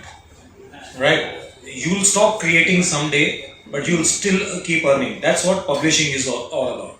Also, it's the insurance policy for your kids, because 60 years after your death, your legal heirs can keep earning. But you still have to eat today, right? Your daily expenditures, that is managed by the sound recording part. And also publishing will also start flowing in, but sound recording is about, distribution is about ensuring your content goes to all places with the right metadata.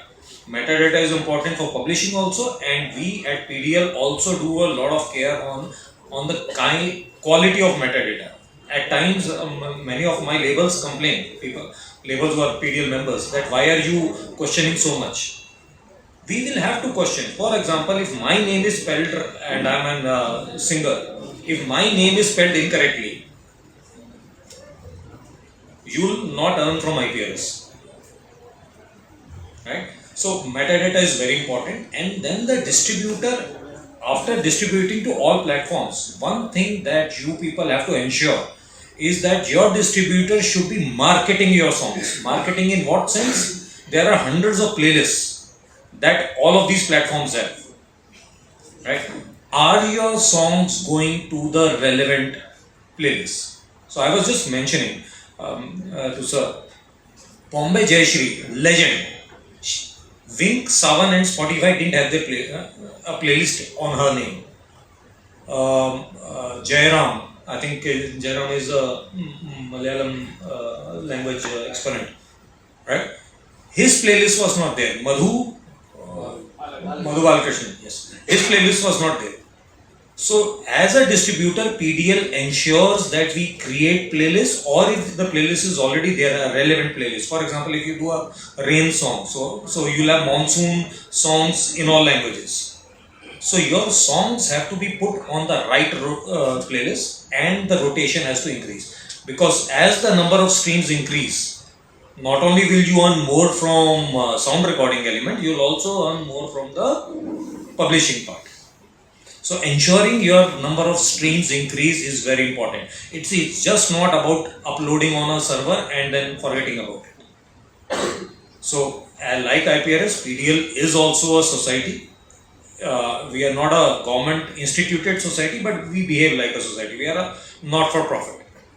So whatever extra we earn, we actually end up returning to our members. Now, members could be big music labels. Manorama was here.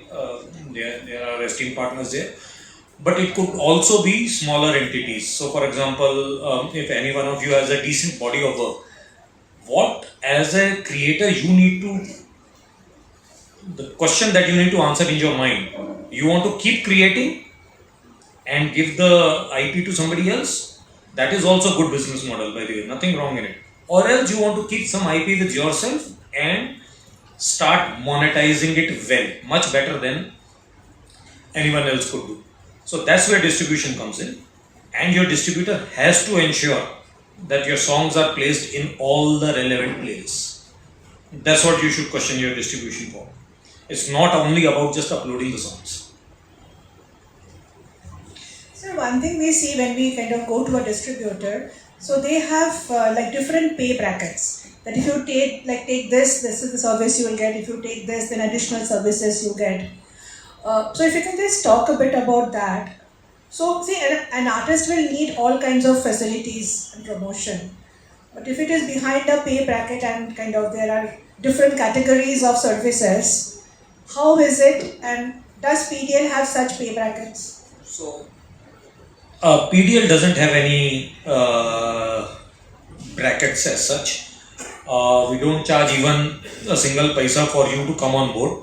Whatever your song earns, we keep a percentage, and beyond that percentage, if we generate enough profits, we give bonuses to our members, right? So PDL does not have, it's not correct for me to comment on how other distributors are doing, but why should a pay bracket be there is something that I use a very interesting analogy. Michael Jackson and Prashant Dogra has a very, very bad voice. Can't sing to save his life. Both are to be treated equally. The only difference is Prashant Dogra's song will be streamed once by himself, and Michael Jackson will get streamed billions of times. Right? So we don't have any pay bracket. It's pay as you stream or earn as you stream. Okay, that's wonderful, because a lot of independent artists who are just releasing their songs, they get very hassled that, okay, so I have to shell out so much of money from my pocket to just release my song, and I don't know how much money will be made on it. So if you have this facility that you pay once it earns, then I think a lot of independent artists can come forward and get it. The only word of caution there is, as I said, as a creator, you need to answer that in your mind. Because a lot of, I call it, you're comfortable with Hindi, I call it Munimgiri. So what am I? I'm a sales and marketing agent, right? So a lot of technical work so you'll have to have a person who can do that for you. Because a creator will always try and create music. So that's a question that you have to answer in your mind. But once you have decided that you want to retain the IP, right? So I'll give you the best example. You saw in Dolby, so Karan is a good friend and Gurdas Maan Saab is a good friend. Gurdas Maan Saab initially gave his songs to music labels, but then he started accumulating his own IP, and now he gets a sizable amount of revenues from it. Intellectual property. So every piece of your song is your IP. So he decided at some stage to retain. Arijit Singh is a different matter. Arijit Singh takes money and sings for somebody else. So that is a question that you have to answer in your mind. None of the people here can help you. But once you've decided to retain your intellectual property, then a lot of work also needs to get done to manage it. If you have that kind of team, or you can take just a couple of hours every week out to manage that, I think you can easily do that work there.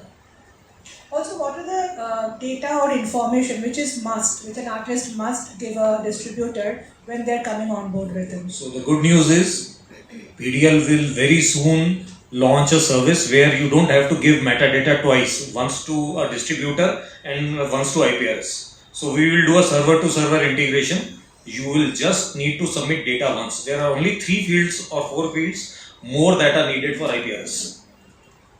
Okay. So instead of trying to fill that data twice, at the time of giving the song, you just give us those 3 or 4 extra fields, and we will ensure that we will register your songs with IPRS. Right. So metadata is very critical. She mentioned in her session, I will also stress on it. It's extremely important to fill it nicely. I'll give you a very hilarious example. So Prashant, double space Dogra. Now a computer is dumb. So double space is read as a special character. So that becomes a different name. So it should be Prashant single space Dogra. You do double space, computer will not give you money for that. Right? So you have to be very careful with metadata, and yes, the same 3 or 4 fields extra are needed for IPRS. Wonderful. So there is one more term called ISRC. So any artist coming to a distributor, when they are submitting the sound recording must have an ISRC. So how is ISRC generated? And does a distributor do it, or if an artist wants to do it individually, how is it done? See, we've debated on this whole ISRC debate quite often. If you want to retain your intellectual property, it is better that you get your own ISRC code.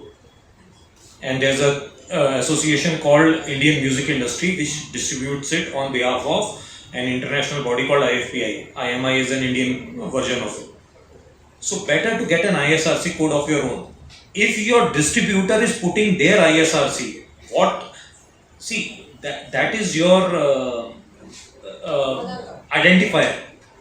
That will give you the right to collect money.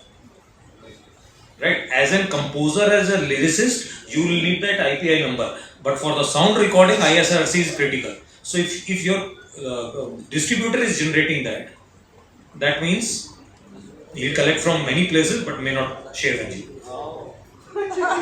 So ISRC is something that we recommend, but if you want us to give ISRC, because it's again, as I said, a bit of technical work has to go in, then we can give you the ISRC, but our first recommendation always is, in all transparency, that's our policy, that we will tell you what is the benefit of taking an ISRC code.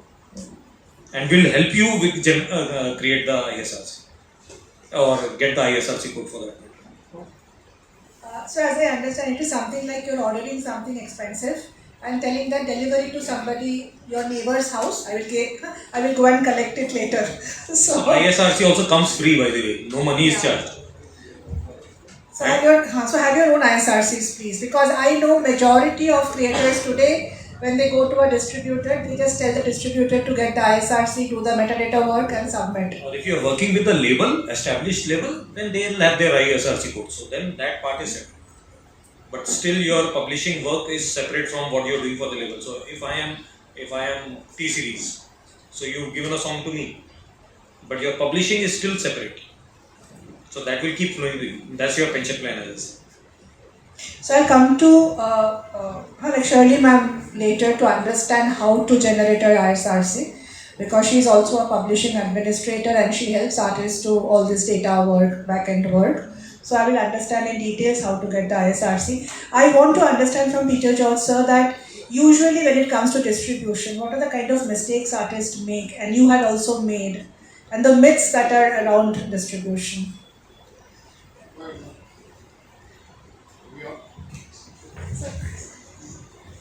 Thank you. To be honest, as you rightly put it, I've made a couple of mistakes. I still am making them. The thing is, see what happens to a song that's actually been out there. It's your property. As in, it's your music, it's your lyrics. But someone else has produced it. That guy is coming on board just to help bring the song out. And then later on you find out that even your name is removed from that. And apparently, what happens in a situation like that is one of my questions. And another thing that I always faced was, even though I did One the Unity song 10, 12 years ago, it's not reached the right people. You know what I'm saying? We are 1 billion, but it's not even reached a fraction of that. But it's okay, it also depends on how popular the song is. But to be honest, to have 160 singers, celebrities on one song, with 60 singers, I think it should have a little more leverage. So those are the kind of things that I've actually had problems with. Now, if you ask me what's my take on distribution, see, the thing is, when I did a song called Apple of My Eye, I'd given it to a group which had actually helped produce a video, and they did a great job. But again, since my forte and my language is English, so we have kind of a minimal reach out here. But again, I also understand this is the world stage. It's nothing to do with demographic or whatever. It's all about, when you put it out there, it's for the world. It's not for India alone, so it doesn't matter really.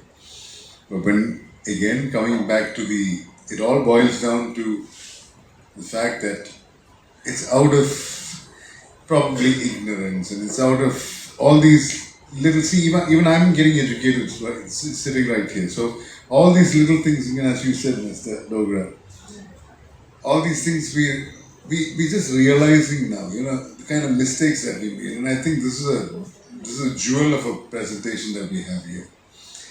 So to be honest, again, I just have to tell you that whatever I've done in the past were mistakes, but from now on, I think we can go a step further. I'll try and answer it. So I'll give one very interesting example. A Manipuri band came up with the song, and very interesting music. They have also invented a wind instrument they used in that. Nobody has heard of them. The song was very nice. The tune was very nice. Then I had a look at the lyrics. It's all about global warming. So, and it was released a year ago. So you talked about old songs. It was released a year ago. What is the attempt at marketing of that? We tagged Greta Thunberg for it. She didn't respond to it. Had she responded, there would have been a couple of million streams easily for that. Right? So even an old song can be marketed. So we have, for example, I'll use a Tamil example here, Music Master, 90s and early 2000s, fantastic set of movies. These are not new songs. We've done enough marketing of it for us to grow that, I think, 28 times in last 2 years. 28x, 100 became 2800. Right? So marketing can be done. So for example, it could be your 50th birthday, assuming your age. It is going to come sometime, right? Or it could be basis an event. An event could be, let me think, or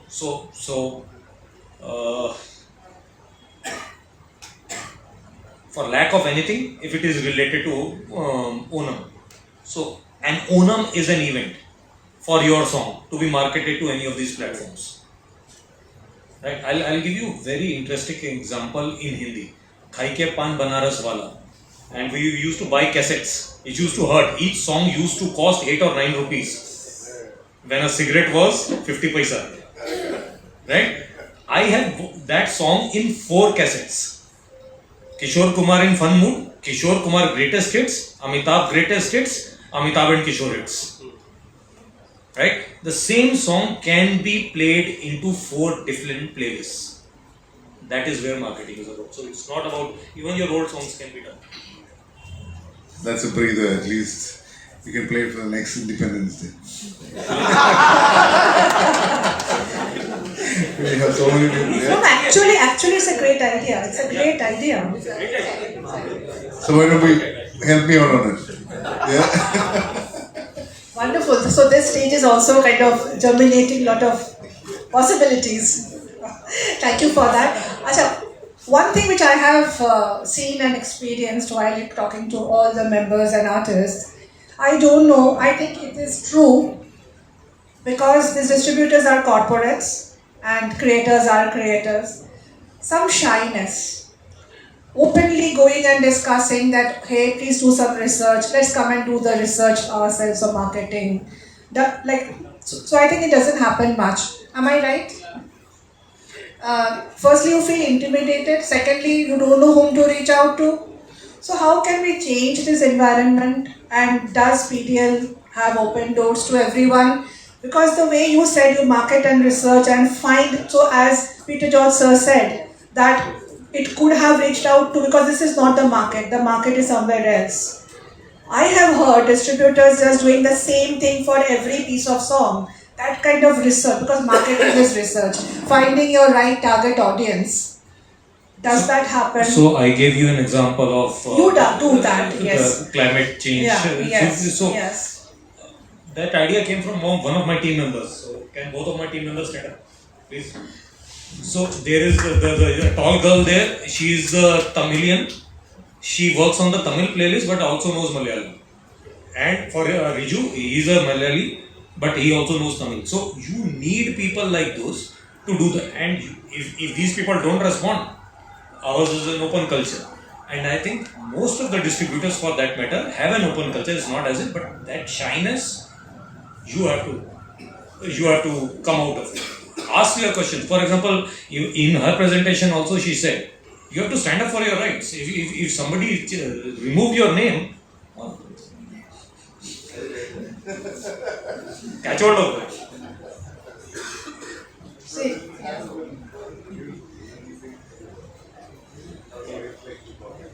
But creators in our country have big hearts. They don't mind giving away few songs like that. Okay, so now I will quickly come to music publishing. That is the thing we were wanting to hear in depth. So we have with us Shirley ma'am, because distribution, sound recording part is taken care of. Now what about the possibilities of the lyrics and the composition? So Shirley ma'am, if you can help us understand what exactly music publishing is, what is the opportunity that lies, how much of the opportunity today till now creators have been losing, and how to manage so much of data back-end of music publishing. Good evening, everybody. I would actually like to take off from where Prashant said something in between, that this is one of the best times for artists across the world, because you can do two things. You can create your own independent music, own the intellectual property there, and you can also perform for other labels, other films, and create content where you're selling your IP.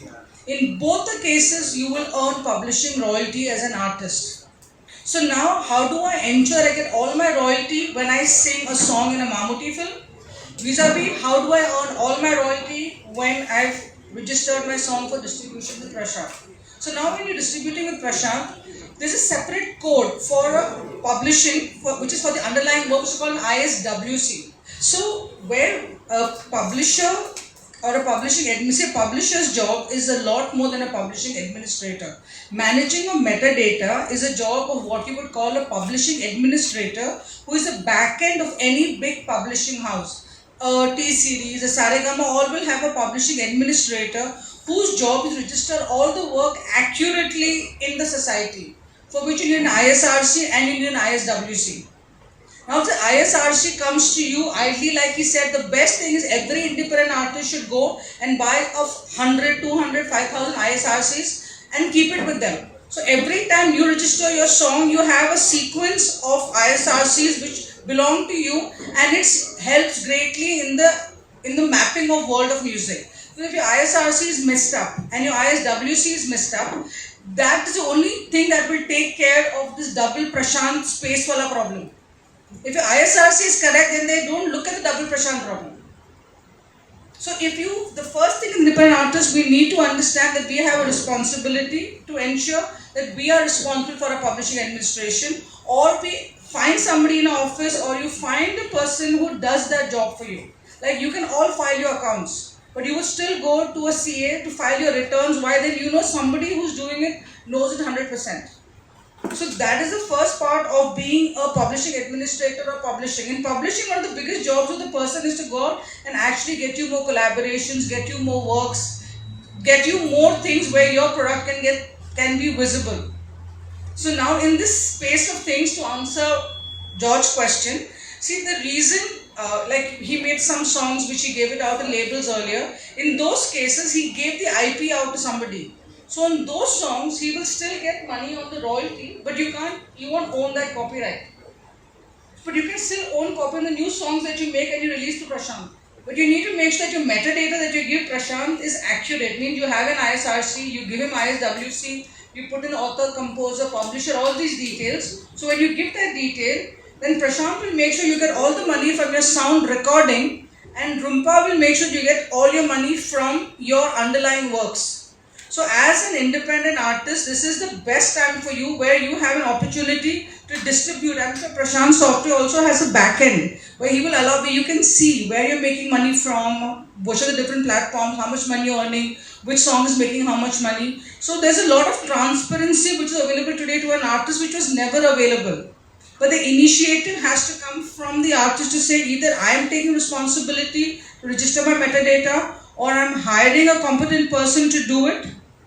If I'm not doing these two things, please don't be surprised why you're not getting money for your sound recording, why you're not getting money for your publishing.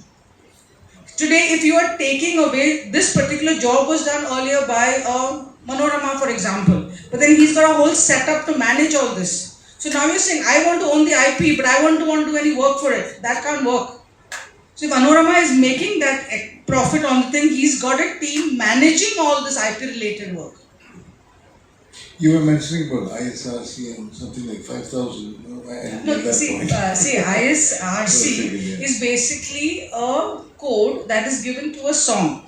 So this ISRC is a code for the sound recording. Like IMI, like Prashant said, is somewhere where you can buy this ISRC. So as an independent artist, you can go and buy, say you think you're going to make 5,000 songs. Just go buy the 5,000 ISRCs, keep it in your accounts. Every time you release a new song, you use that ISRC. So when you give it to Prashant, you say, this is my ISRC, this is my ISWC. So ISWC, you need to make sure all the people who are in the product are all members of a society. Suppose it's you, and all three are members of ISRC, then you can get I'm a member of IPRS, you can get an ISWC number. So when you're giving it to Prashant, you have an ISWC, you have an ISRC, you have the author, composer details, you have the singer details, and there is nobody in the world who can take away even 1 rupee that you've earned on sound recording or on publishing. But that job cannot be flawed. If that job is flawed, we cannot keep asking, why am I not seeing the money? And when you're doing, that's the, and also see, when you're doing backgrounds of music, I think all of you are doing compositions of songs.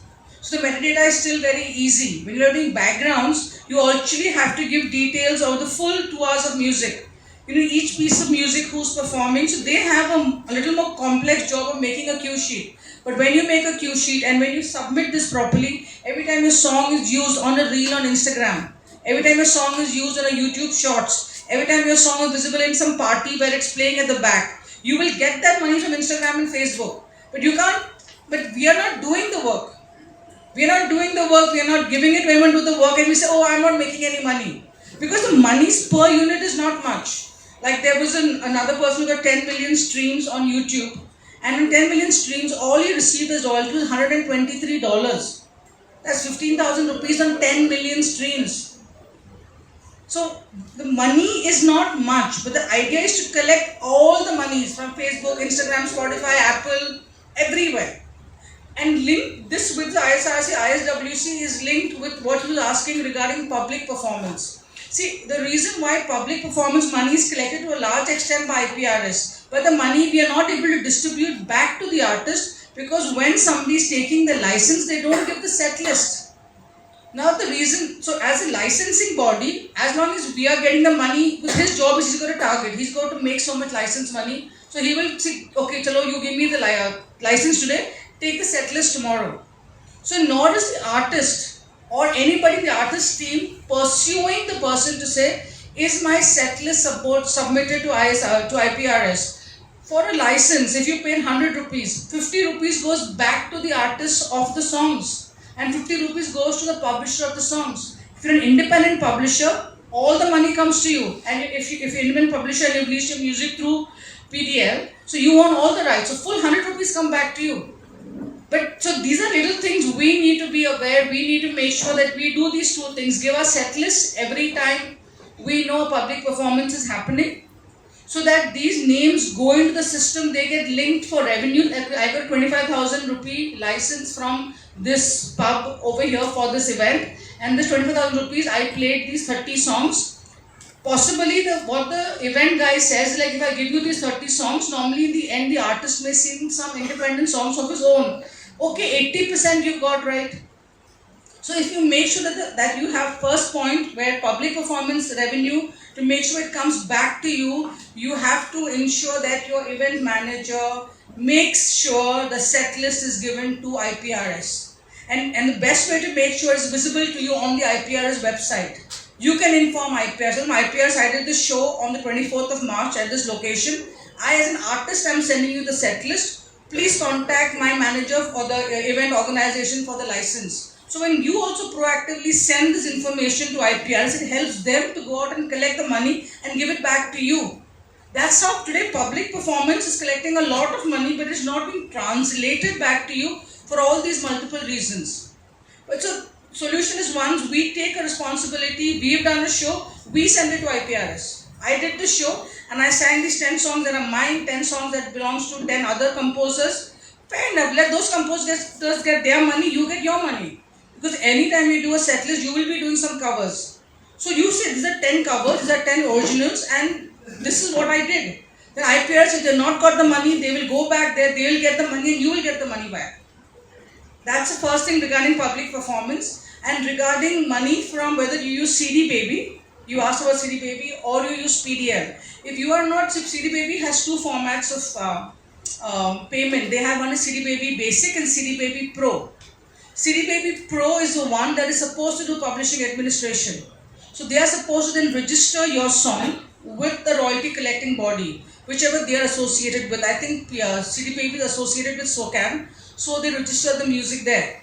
But however, if that registration is not done, SOCAN is not going to collect the money and send it back to IPRS. So you need to make sure that what CD Baby is paying you is always your cost, is the sound recording, and CD Baby gives you his own ISRC, because we are not uploading.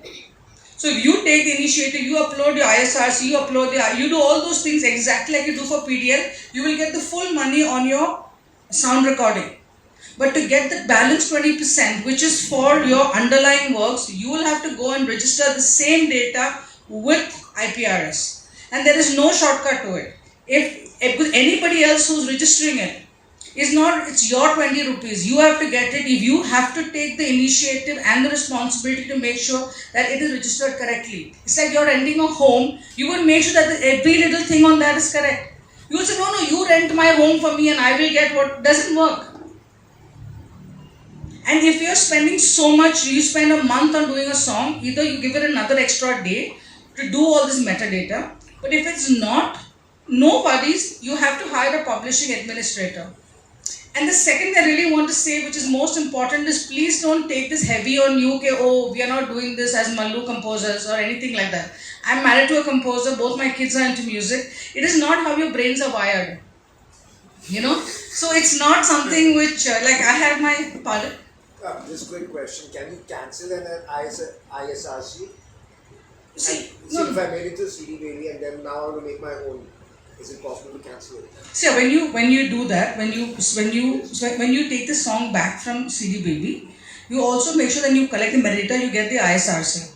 And then when you register, but why would you do that now? What is done is not a problem as long as you ensure that you keep track of that ISRC. The PDL is giving you ISRCs. You can use that ISRC too. But then when PDL gives you the metadata back, or when Believe or anybody gives you, they give you a back-end screen.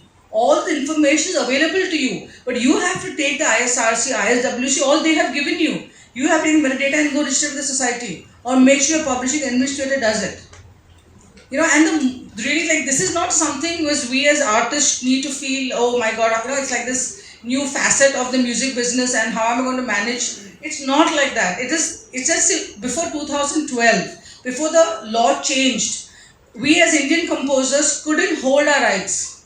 Our right was given to labels and publishers. So we never needed to learn how to do this. My husband's a Bollywood composer and he's been doing music since 40 years. He doesn't own rights to any of his music. Because that wasn't the time. But now my kids are doing music, they own everything. They don't give anything to anybody. Because the times have changed. You know? But even with them also, whether it's the kids or it's my husband, they both will not do metadata. Maximum they'll do is at the end of a song, they'll give you a split sheet and then that's the best that they can. The mind is not wired for more than that. So, so this is something we have to not take it hard on ourselves. Say, oh, how I'm going to do this? But this is a job that has to be done. And internationally, also, every artist has its own publisher. Here in India, when we say publisher, we are only thinking publisher of a song and the label of a song. But when you look at the metadata of a Michael Jackson song, you will see Michael Jackson, you will see his publisher. And if that song has Quincy Jones ka publisher. Like our metadata is very simple. You'll see Saregama, Raju Singh, Javed Akhtar. But when you look at there, it is not 3 people, you'll see 40 people. And those monies are distributed to them directly from the society itself, you know. And so in that sense, the job to do metadata management, getting all these done, has always been done by, you would call, the publisher of the artist, but the publisher of the artist earned his living out of that. The perfect example would be if you watch the Elvis Presley movie, how his publisher did everything for him, but his revenue is 50% of what Elvis earned. So he made sure that he got collaborations, he got shows, his data was properly entered in societies, all those things were done. So we just need to understand, you can't expect a distributor to take charge, whether it is CD Baby, whether it's PDL, whether it's believed to be responsible for publishing administration. That money is going to come to you, that money is not going to go to them. So it's your responsibility to ensure that you are properly registering all the information regarding the metadata of 2 categories of work. One category of work is where you're an independent composer and you own the copyright and you're the author and the composer. The second is when you're doing a song for a film, there you don't own the copyright belongs to the film or the TV serial. So there also you have registered to get your royalty as an author-composer. So those you will get 50% of the 100, but in the other one you will get full 100. But you have to manage the complete data. So in terms of a good balance, you should be doing a lot of commercial work. Somebody asked about whether we should stick to our heart or do what commercially is required. You have to strike a balance, because when somebody is paying you for the job, you give them the copyright and you give them what they want. And you can release exactly what you want to do and what your heart tells you, because you know when that song is going to be a hit. So this is the only generation which can do that. And you can do it on your own. You can do everything on your own. It was not possible even 5 years ago. So I think it's a great place, great time. Understand roles, because your role is to create. Let me focus on creating. Let me hire a proper distributor for distributing. Let me hire a proper administrator for me publishing administration. So then I can, a proper guy who will do my events, and I'm good. I don't know, I hope I have not said too much information, and any questions, please ask. Yeah. Yes. Why do you think that getting 15, 20 ISRs in advance, how would that make sense? Okay. One thing is I'm using DistroKid as a distribution service, and whenever I'm releasing a song, the ISRC is getting generated automatically. But as per what she said, if you have 5,000 songs that are coming, you can get 5,000 ISRCs generated and keep it in your custody. How would be helpful? So what you get is an ISRC code. You get So you get an ISRC code. It's a 3-digit code. Okay? And then you have millions of ISRC codes that can be generated. So the first 2 digits are the country, IN. The next 3 is, so it will be, let's say in my case, P3D. P3D is my code. Right? So that code is artist specific. That is music label or sound recording specific, sound recording company specific. Now if you want to do work with a music label, they'll have their code, but if you want to do your own, then that code will belong to you for sound recording. Okay, you have to make that distinction.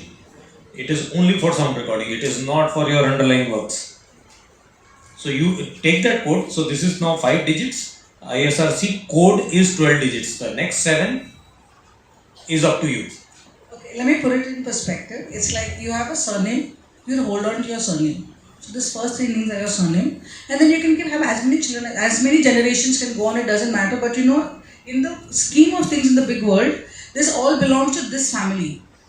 So when it's nothing wrong with using it as DistroKid, nothing wrong with that. So next time when you register at IPRS, make sure you use the ISRC code in the registration data to receive your royalty. What has happened in the past is okay, don't change that. But going forward, understand the value of a surname.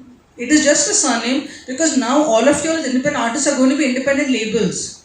So this is my label address, this is my surname, and then you can add the balance 4 digits as you want and keep doing that. So it's a little more cleaner data. Even if you don't have a surname, it doesn't hurt. So you are in control in that case. But even the previous songs, there you are dependent on somebody, but it's not as if they will stop telling you your ISRC codes. So you can go to their backend and download. Right? But whatever you download, then you have to register.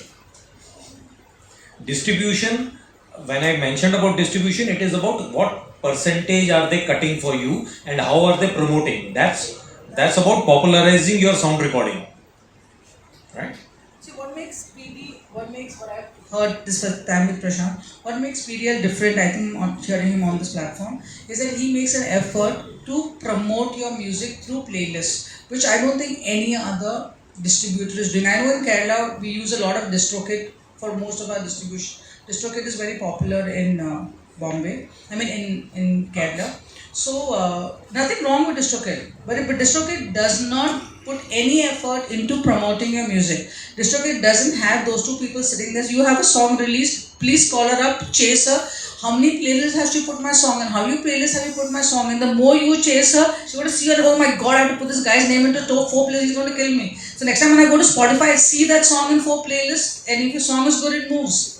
In the distribution space, that's the only way where you can do, and then you as an artist can start promoting those playlists on your social media platform. So Spotify is happy that you're getting traction onto the site, and everybody has to help each other to make it work, or you need to go out there and pay 5 lakhs and put a holding somewhere. It's that we are not doing that. So we all have to put into the kitty as much effort, and then we can all take out as much. So that I think is the biggest benefit here with PDL, that they're going to put an effort into your playlist because they have 2 people dedicatedly there for you. So that nobody else has. If I can add, so there's only one company which is a master in marketing, which is T-Series. We should all learn from it. You have to give it to them that they market their song. So each and every song, even if it is from a small artist, they will ensure the artist puts on all social media. Because the brand is the artist. The brand is never T-Series or PDL or DistroKid or whoever. The brand is that artist. So George sir is a brand. Right? And when people know him, when he puts it on social media, then people will remember, the recollection is much high. So you have to learn a lot from the likes of T-Series. There's something that I'd like to. You go on. After. Sir, I have a doubt that how the playlists which work for a normal independent artist, they need a certain playlist in Spotify or some DSPs. How can a distributor get that music in that certain playlist? So, one word of caution, again in all transparency, if you get a 30% success rate, you've done a good job. Why? Because you don't have a film backing you, because the film has a hero and a heroine, etc. etc. So independent music, if you get a 30%, out of your 10 songs, 3 songs got good placements. You will get some placement or the other on other songs, but not every time it is possible. Okay? That's just the word of caution. But coming to your question, so you know what is the song about. All you need to do is give us 2 lines, what does the song stand about. Had that Manipuri or Nagaland song given us the input earlier, the day it was released, we would have tagged Greta Thunberg. But it happened a year later, I discovered it. But if you give us 2 lines, we will be able to discuss with you as to these all. So we will have a target of 4 or 5. Maybe it will come on 2. Next time it will come on the other 2. Spotify these are the editorial playlists or playlists that you're making? So both. Savan and Wink are completely editorial driven. Okay. As was done. So there it is mandatory that you get it placed. But on Spotify there are also independent playlists, so we work with editorial teams also. But we do a lot of effort on the artist also promoting it on their social media, artists tagging Spotify. Half their day goes on chasing artists. Please post it on social media, tagging Spotify India. So a lot of effort has to go. See, it's your duty as an artist to increase rotation of your songs. It's not only about creating. See, and why this role becomes very important on artists today to put money on promotion, because you don't have a Mohanlal's face there. So if you don't have a Mohanlal's face, please put effort to value that Mohanlal's face ka value you have to put na. Or you say why the movie, because then he's got Mohanlal on it. So put that value on it. So if your Mohanlal's face is worth 10 crores, then put at least 1,000 rupees ka effort into your song. So we don't do any work with Bollywood. I'm not saying, explaining that. So I'm making a very important point, corroborating what E&Y study has said. We do a lot of regional films, and regional films were also underrepresented in many of the platforms. I was joking with sir that there's a Bengali, I'll not name the platform, there's a Bengali managing Punjabi as an editor. God save that. So we have to tell them.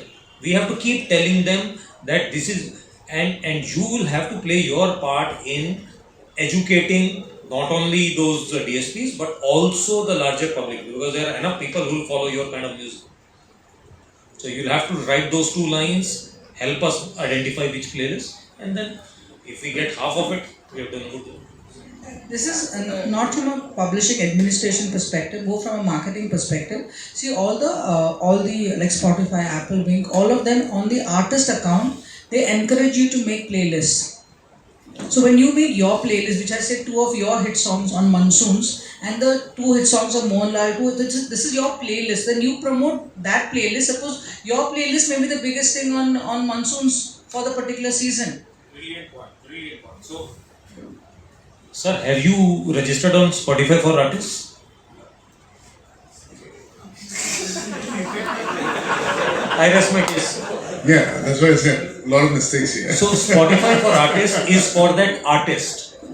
An artist can have all his songs. So if he's done 5 Mohanlal songs, those will also reflect in his account. I'm sorry. I think I got your question wrong. Yes, I am there. Yeah, I have. Yeah. Yeah. Now, what are the best practices in that? You have to continuously keep changing, because it is like social media. It's another social media. Correct. So every 15 days change your photo. If you are doing a live show, put some photo of that. Very true. Every 15 days do something on all your Spotify for artist profiles. Similarly, Apple profiles. They have got some 45,000 subscribers. He on his Spotify has 45,000 subscribers. Okay, now in this 45,000 subscribers you're seeing on the consumer page. I'm sure you have back-end access to Spotify for artists. No, we don't have back. That's what I'm saying. So now these are jobs which your publishing administrator will do. He has to go and claim your account in all Apple, Spotify, Wing, Ghana. There are like ideal distributor puts you across 300 platforms. So 300 platforms is not necessary to go and claim. The top 15 if you claim and if you have track of it, because those are things that we need to do as publishing administrators, that he has full leverage. So that when he's done like say 10 Mohanlal songs, all the songs on his playlist doesn't necessarily have to be his. It can also have 2 of the latest Mohanlal hit songs. It will be my favorites monsoon songs. Usme iske bhi 4 gaane and 4 gaana of whatever the latest song. Now Onam, there are 2 new Onam songs. In that you put the old one, and then you put money into promoting that on social media, and then you send that link to PDL. And PDL will put more effort to make sure, okay, I'll also focus on this playlist. This covers my artist got 5 songs. So I'll give you one more good practice. So we recently released a song with the incoming Bollywood singer Lakshya Kapoor. Okay, he's sung in I think one Varun Dhawan movie. Okay, his song was put on one individual playlist on Spotify. Individual playlist, as in I've created a playlist. We got him to thank that person on his social media. That guy has become a lifelong fan of Lakshya Kapoor. right? So if somebody makes a playlist, thank him rather, him or her on social media, so that, see, it's all about connecting with your fans. And these are tons and tons of best practices that we keep sharing with our members. So I'll give you another insight. You'll put on a musical hat, melody hat to make songs. But if you want to make it work on Instagram and TikTok, then you'll have to put a viral hat. So it needs to have a hook tune, hook step, or a hook phrase. So hook tune is that good, bad, ugly, right? I still can probably whistle it. Hook step is that dabang thing, dabang. Yeah. That hook step or hook phrase. So there's a SME's label that we have. I'll take the name. Ikhon Ashom Hoy Bhai. I told him that you got a viral thing on your label name itself. It translates as this is Assam. Okay. So there's floods in Assam. This is Assam. You see a rhinoceros crossing this. So he created a song with the title of his label, Ikhon Ashom Hoy Bhai. Oh. Right. So for viral songs on Instagram, you'll have to put a viral name. Interesting. Now, this thing that I want to ask about the IPRS thing and ISRC. See, I belong to a band called 1380, and we've been around for quite some time. We disbanded, we're coming back after 28 years, and we've got a new song coming out. Thing is, we were with Magnasound earlier, and when Magnasound was dissolved or absorbed by Sony, so automatically we are Sony artists. So the problem here is, when I actually approached Sony, they said that they have another wing called Evolve, to which they were ready to take on 1380 and our new material. But the problem here is not a problem as such, it's just that we're still a little unfocused how to go about things. So right now, on the second force of the thing is that they were actually asking us to do an Essentials album of maybe around 10 songs from both the albums together, because we are Sony artists, we probably need to do that with Award, which is a subsidiary of Sony. Now, that let it stand, but we need to know, or rather we are actually looking out at bringing out a new song. How does IPRS work for a band? It works individually for each band member, or it goes for... Now to answer his questions, he's asked 3 questions in one. First question of his is AWOL is the word AWOL full form is artist without a label. So AWOL is a distributing platform like PDL, but it says that it also markets the artist besides just distribution. So he'll only know when he works with them to understand how that functions. So that's one story on its own.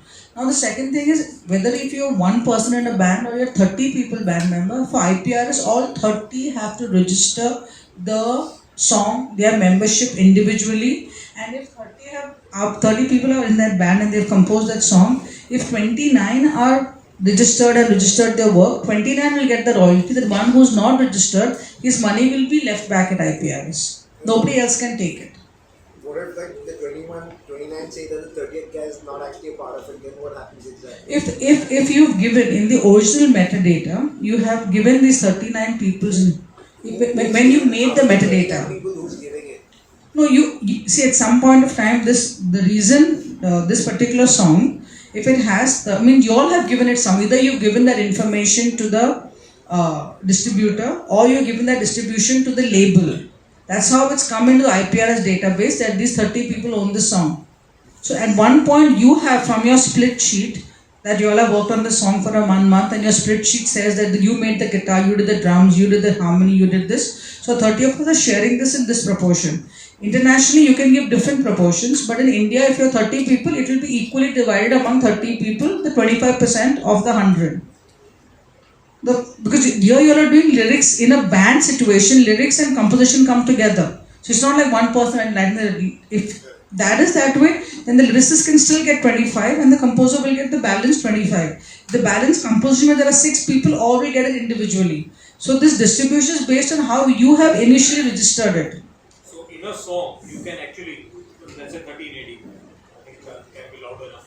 So 1380, if they put in lyricist 1380, everyone will get equal. But if one song say, because George is the lyricist, then that lyrics will go to conflict. Will go to him. I'm saying, suppose in Spotify it shows us it's got 13 artists, all the lyrics.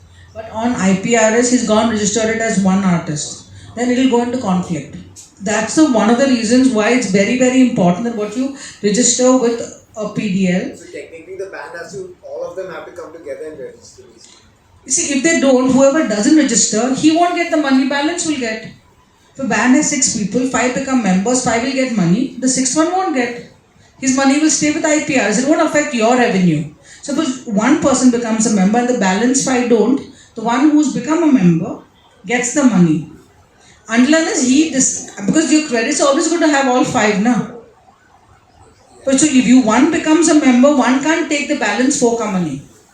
I'm just saying towards the end, if they split up or whatever happens, and then this guy claims he did all of this, it all becomes a very grey area, right? Yes, of course. See, if you are, then the work goes into conflict. So, for example, you register the work through PDL, and you said this song has 5 composers.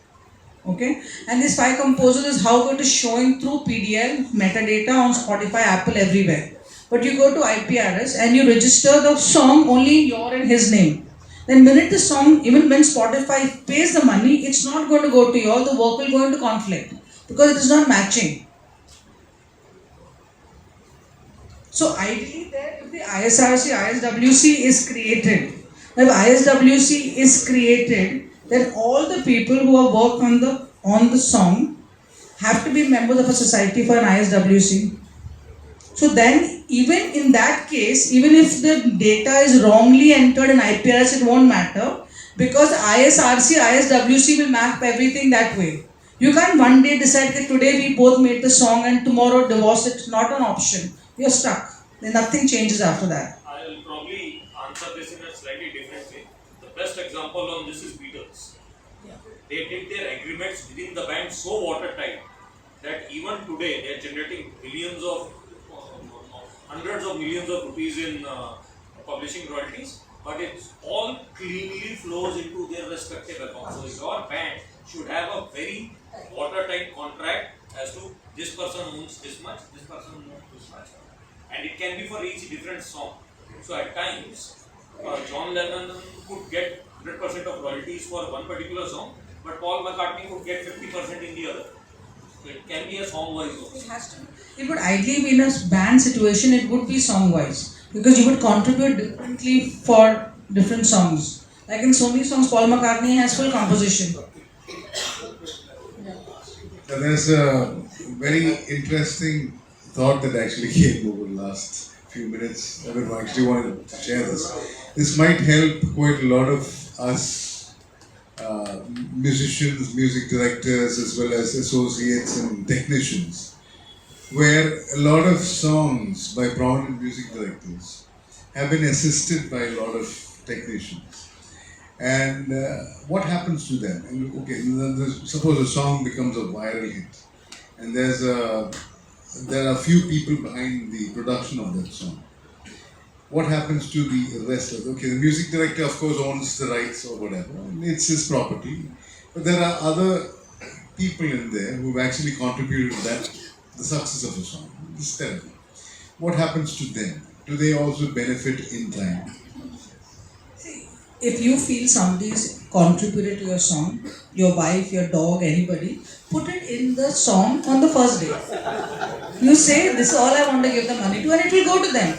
You're not distributing charity. If you felt your recordist, you felt KJ Singh deserved a share of your royalty, put his name. Now ChankArts Lloyd, however they do music, whoever is produced in their music, all their producers get equal share in their royalty. When you look at all, we manage ChankArts Lloyd, so if you look at all their backgrounds, everything, whoever the artist performing on that song on the back end, they'll have ChankArts Lloyd and the producer's name. Or whoever they feel has contributed to that song, they get a share of their 25%. Yeah, I'll just add one thing here. So when you're submitting the metadata, suppose it's a producer, but when you're submitting the metadata with a publisher like IPRS, you have to put them as a composer. Yes. Because in India, it doesn't like identify producer as a original creator. So you have to like put his name as a composer. So if you put it as a music producer, they will not get the royalty. It won't be when you enter. To highlight exactly what you say, when you enter the in a royalty collecting society anywhere in the world, only three people can get it: the author, the composer, or the publisher. It's not anywhere in the world. Only these three hats get money. So if you want to say your wife did it, you have to say my wife is a composer or lyricist. One or question here, just to clarify, because see, outside our country, mostly composers are also called music producers, who basically come up with the entire thing, right? But here it's more of music directors. So how do we differentiate? I think let's not hold on to terminologies. For example, today when you say the word songwriter is not a lyricist. A songwriter is a composer of the song. But here we had this workshop calling a songwriter as a lyricist. So let's not get into terminology, but in the end of the day, if you want to give somebody credit, whether you call him a song producer, a songwriter, song director, whatever you call it, that doesn't matter. When you're registering the song with PDL, when you're registering the song with IPRS, who are the people you're giving credits to? And both these boxes, there can only be three people: author, composer, and publisher. The singer's name will be there, but the singer is not getting any royalty out of this deal. He'll get from another setup, but not from here. So whatever name you want to call, you call. But when you're putting them in registration, they can have these three credits. So Publisher, author, composer. Singers also, let's tell them, singers also get some royalty, but that comes from the public performance, right? And there's a society called ISRA or ISAMRA. The new name is ISAMRA.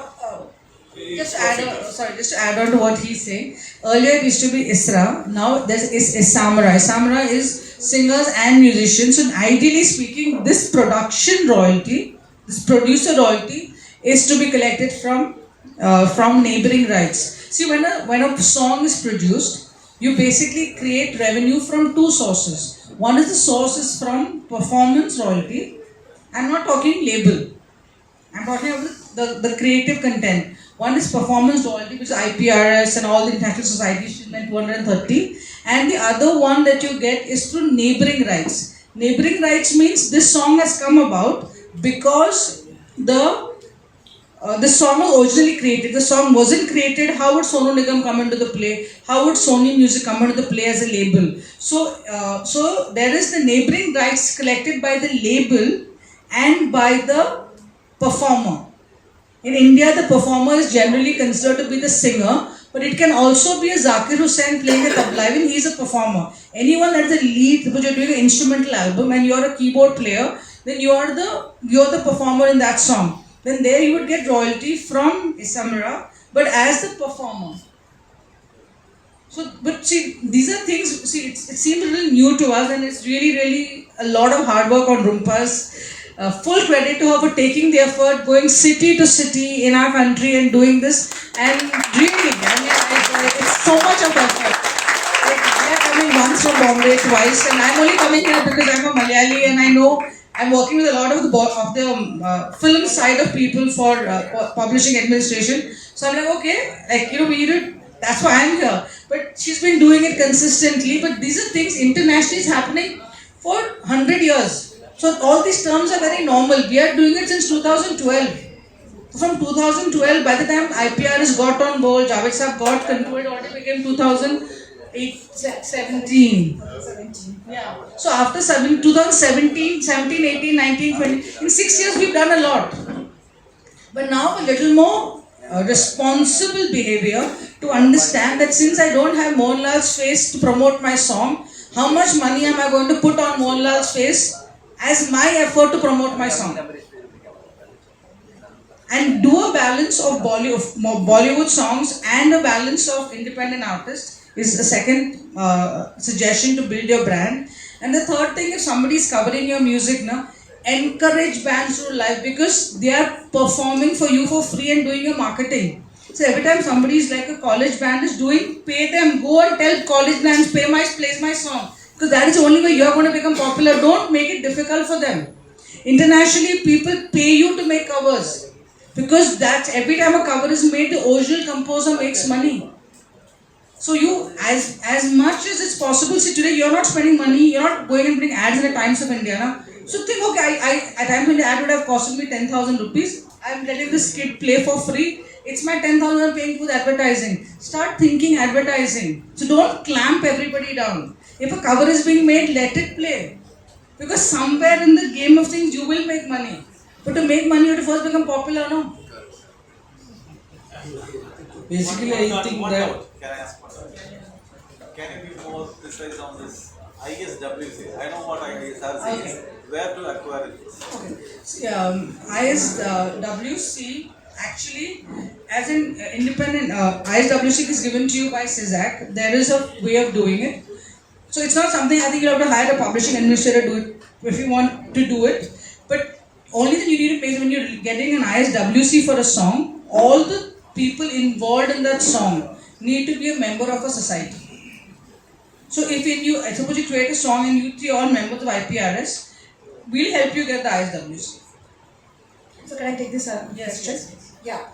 So when you become a member of any copyright society, immediately you get a lifelong number, which is the IPI number. So when you are submitting the song with IPRS, you are putting the name of the lyricist and his IPI number. You are putting the name of the composer and her IPI number. You are putting the name of the publisher, their IPI number. So when this data gets registered with IPRS and we have all the three IPI numbers, immediately that is sent back to that global database of CISAC. And that gets automatically generated on a global platform. That ISWC gets generated. Hence, as a publisher, so today a lot of people are publishers, independent artists, you have to ensure that when you're registering the songs with any copyright society, all the three IPI numbers are mentioned. So if your fellow, and that is where your role comes into play for your own benefit. So if your fellow creator is not a member of IPRS, so one role IPI is blank. Then you won't get ISWC. Then the ISWC will not get generated. So for your own benefit, you have to push your fellow creators to get a registration of IPRS for the IPI number. Nowadays, a lot of publishers are doing it. Publishers means labels also doing it. They are pushing their author composers to join IPRS because they have their IPI, the author composer doesn't have. So ISWC is not getting generated. And the benefit of ISWC is that so as I mentioned, one lyrics composer can have multiple sound recordings. But every time you have the sound recording playing, it will get mapped to that ISWC. Let me take this forward. It's a very, very important point. See, ISWC, I think we have to go after ISWC most passionately. One of the most, as an international society called PRS, one of the highest royalty earners there is Dolly Parton. Because most of her songs, they're all independent artists, they don't give their copyright. So a lot of the other females, Celine Dion, all of them, the songs originally belong to Dolly Parton. So all the songs ISWs are still Dolly Parton's ISWC. The ISRC will keep changing. So every time say the same song I made, she made, all of us made the same, made your composition, if 5 of us made it, we'll have 5 different ISRCs and we'll have 5 different ISRC for a Dolby version. So ISRC is the code of the sound recording. Can I give an example of one song that we'll all recognize? So, Knocking on Heaven's Door. You call it as a Guns N' Roses song. It's an Eric Clapton, Bob Dylan. Bob Dylan. So it's a Bob Dylan song. Right? And then done by Eric Clapton. And then done by Guns N' Roses. But all money goes to Bob Dylan. So internationally, people, one of the things publishers do is they force new artists to cover their music. Because every time a song is covered, you never know which cover becomes a bigger hit than the original. I mean, we have a very good story on this, which is, you have the, can we play this song called, can you get on YouTube? I'm going to show you this one example of accurate metadata, proper management of metadata, and how much royalty it got this one person for this one song which he had no idea got copied and got made also.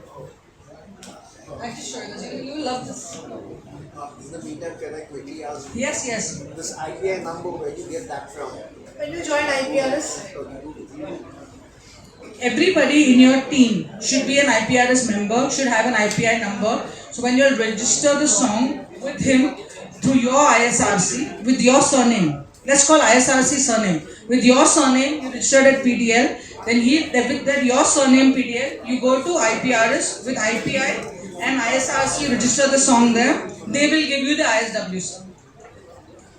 But they'll also give me the IPI first. IPS membership. IPS is Aadhaar card. It's given during the registration. yeah. IPI is your Aadhaar card, simple. So your journey starts from IPRS. You only YouTube? And suppose I'm...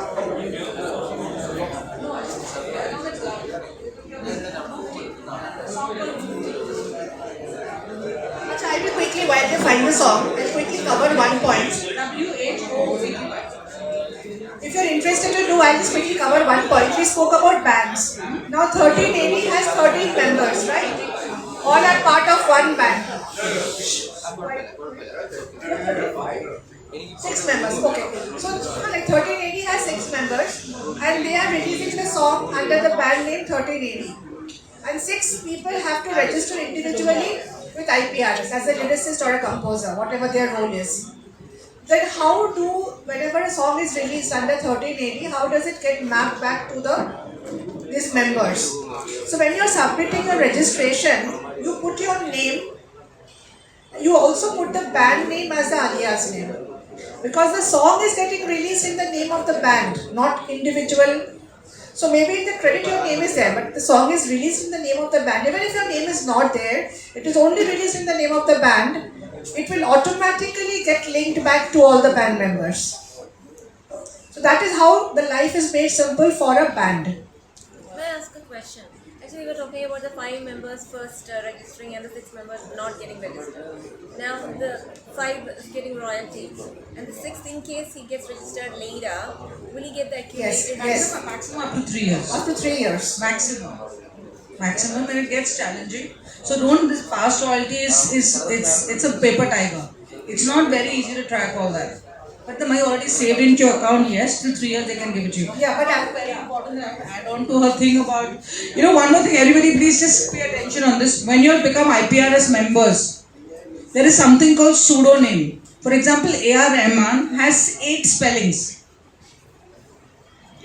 8 different spellings of his name. He keeps changing his name. So at IPRS, when you because we did his membership, we registered A.R. Rahman with all the 8 pseudonames. They're called pseudonames. For example, my husband is called Raju Singh, but his official name is Rajendra Singh Panisar. So, but when nobody registers, his name is not Rajendra Singh anywhere. So I have to, at IPRS, his membership is Rajendra Singh, because that's his passport name, but he has to write Raju Singh. He has to write RAJOO also.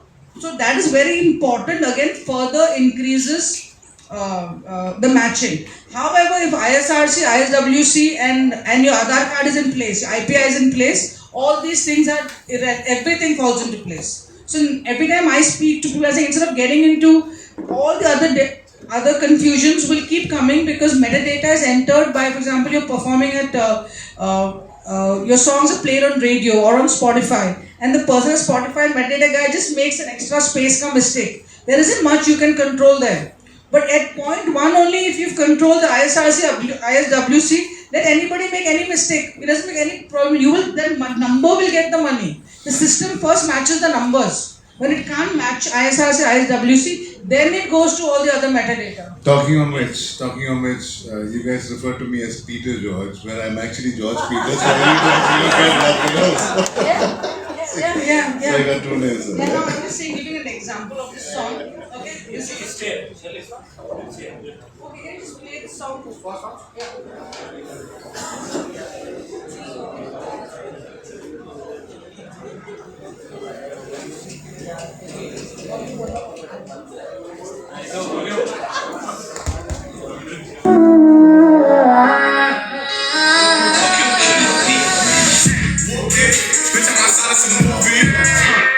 Blue cheese, I swear I'm addicted to blue cheese. I gotta stick to this paper like blue cheese.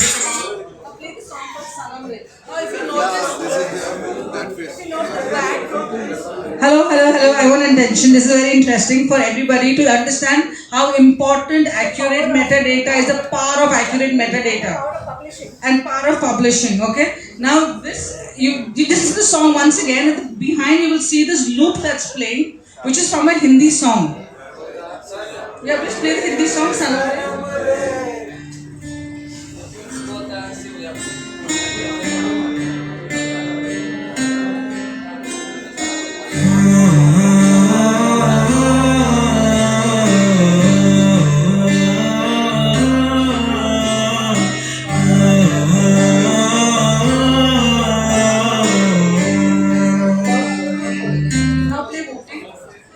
Now this particular loop, the sample of this loop was taken, not recreated. The sample was used in the song. Sample.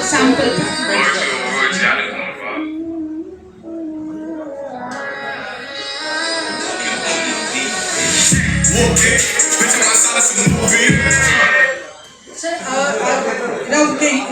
as artists, you can see how this particular song, it's a very big thing that happens. Listen to this. It's an eye opener. I was also shocked when I heard this story. You know, when now I'll show another song with Britney Spears and Toxic. And they've got that, they've used from Ek Duje Ke Liye, they've used this piece. Now this song, because metadata and everything is proper, all this thing is done properly. Now this song, when Bhoopti's first song, he's like someone doing a cover, and he did a remix, and he liked this loop which he picked up off the internet. Mithun has no idea that Bhoopti used this song, nothing. But because metadata was so accurately put in everywhere, and there's something called metadata put in accurately. When this song was released in America, and suddenly in 2000 we get a royalty amount which says it shows 1 lakh. So we thought he got 1 lakh rupees. I mean, like, he gets that much as royalty. But it wasn't 1 lakh rupees, it was 1 lakh pounds. He got 1 crore of rupees for his song. And from 2000 till 2000, like in these 2 years, on this one song, he's received till today 2 crore 40 lakhs. Only for him, because this song became a hit. You understand?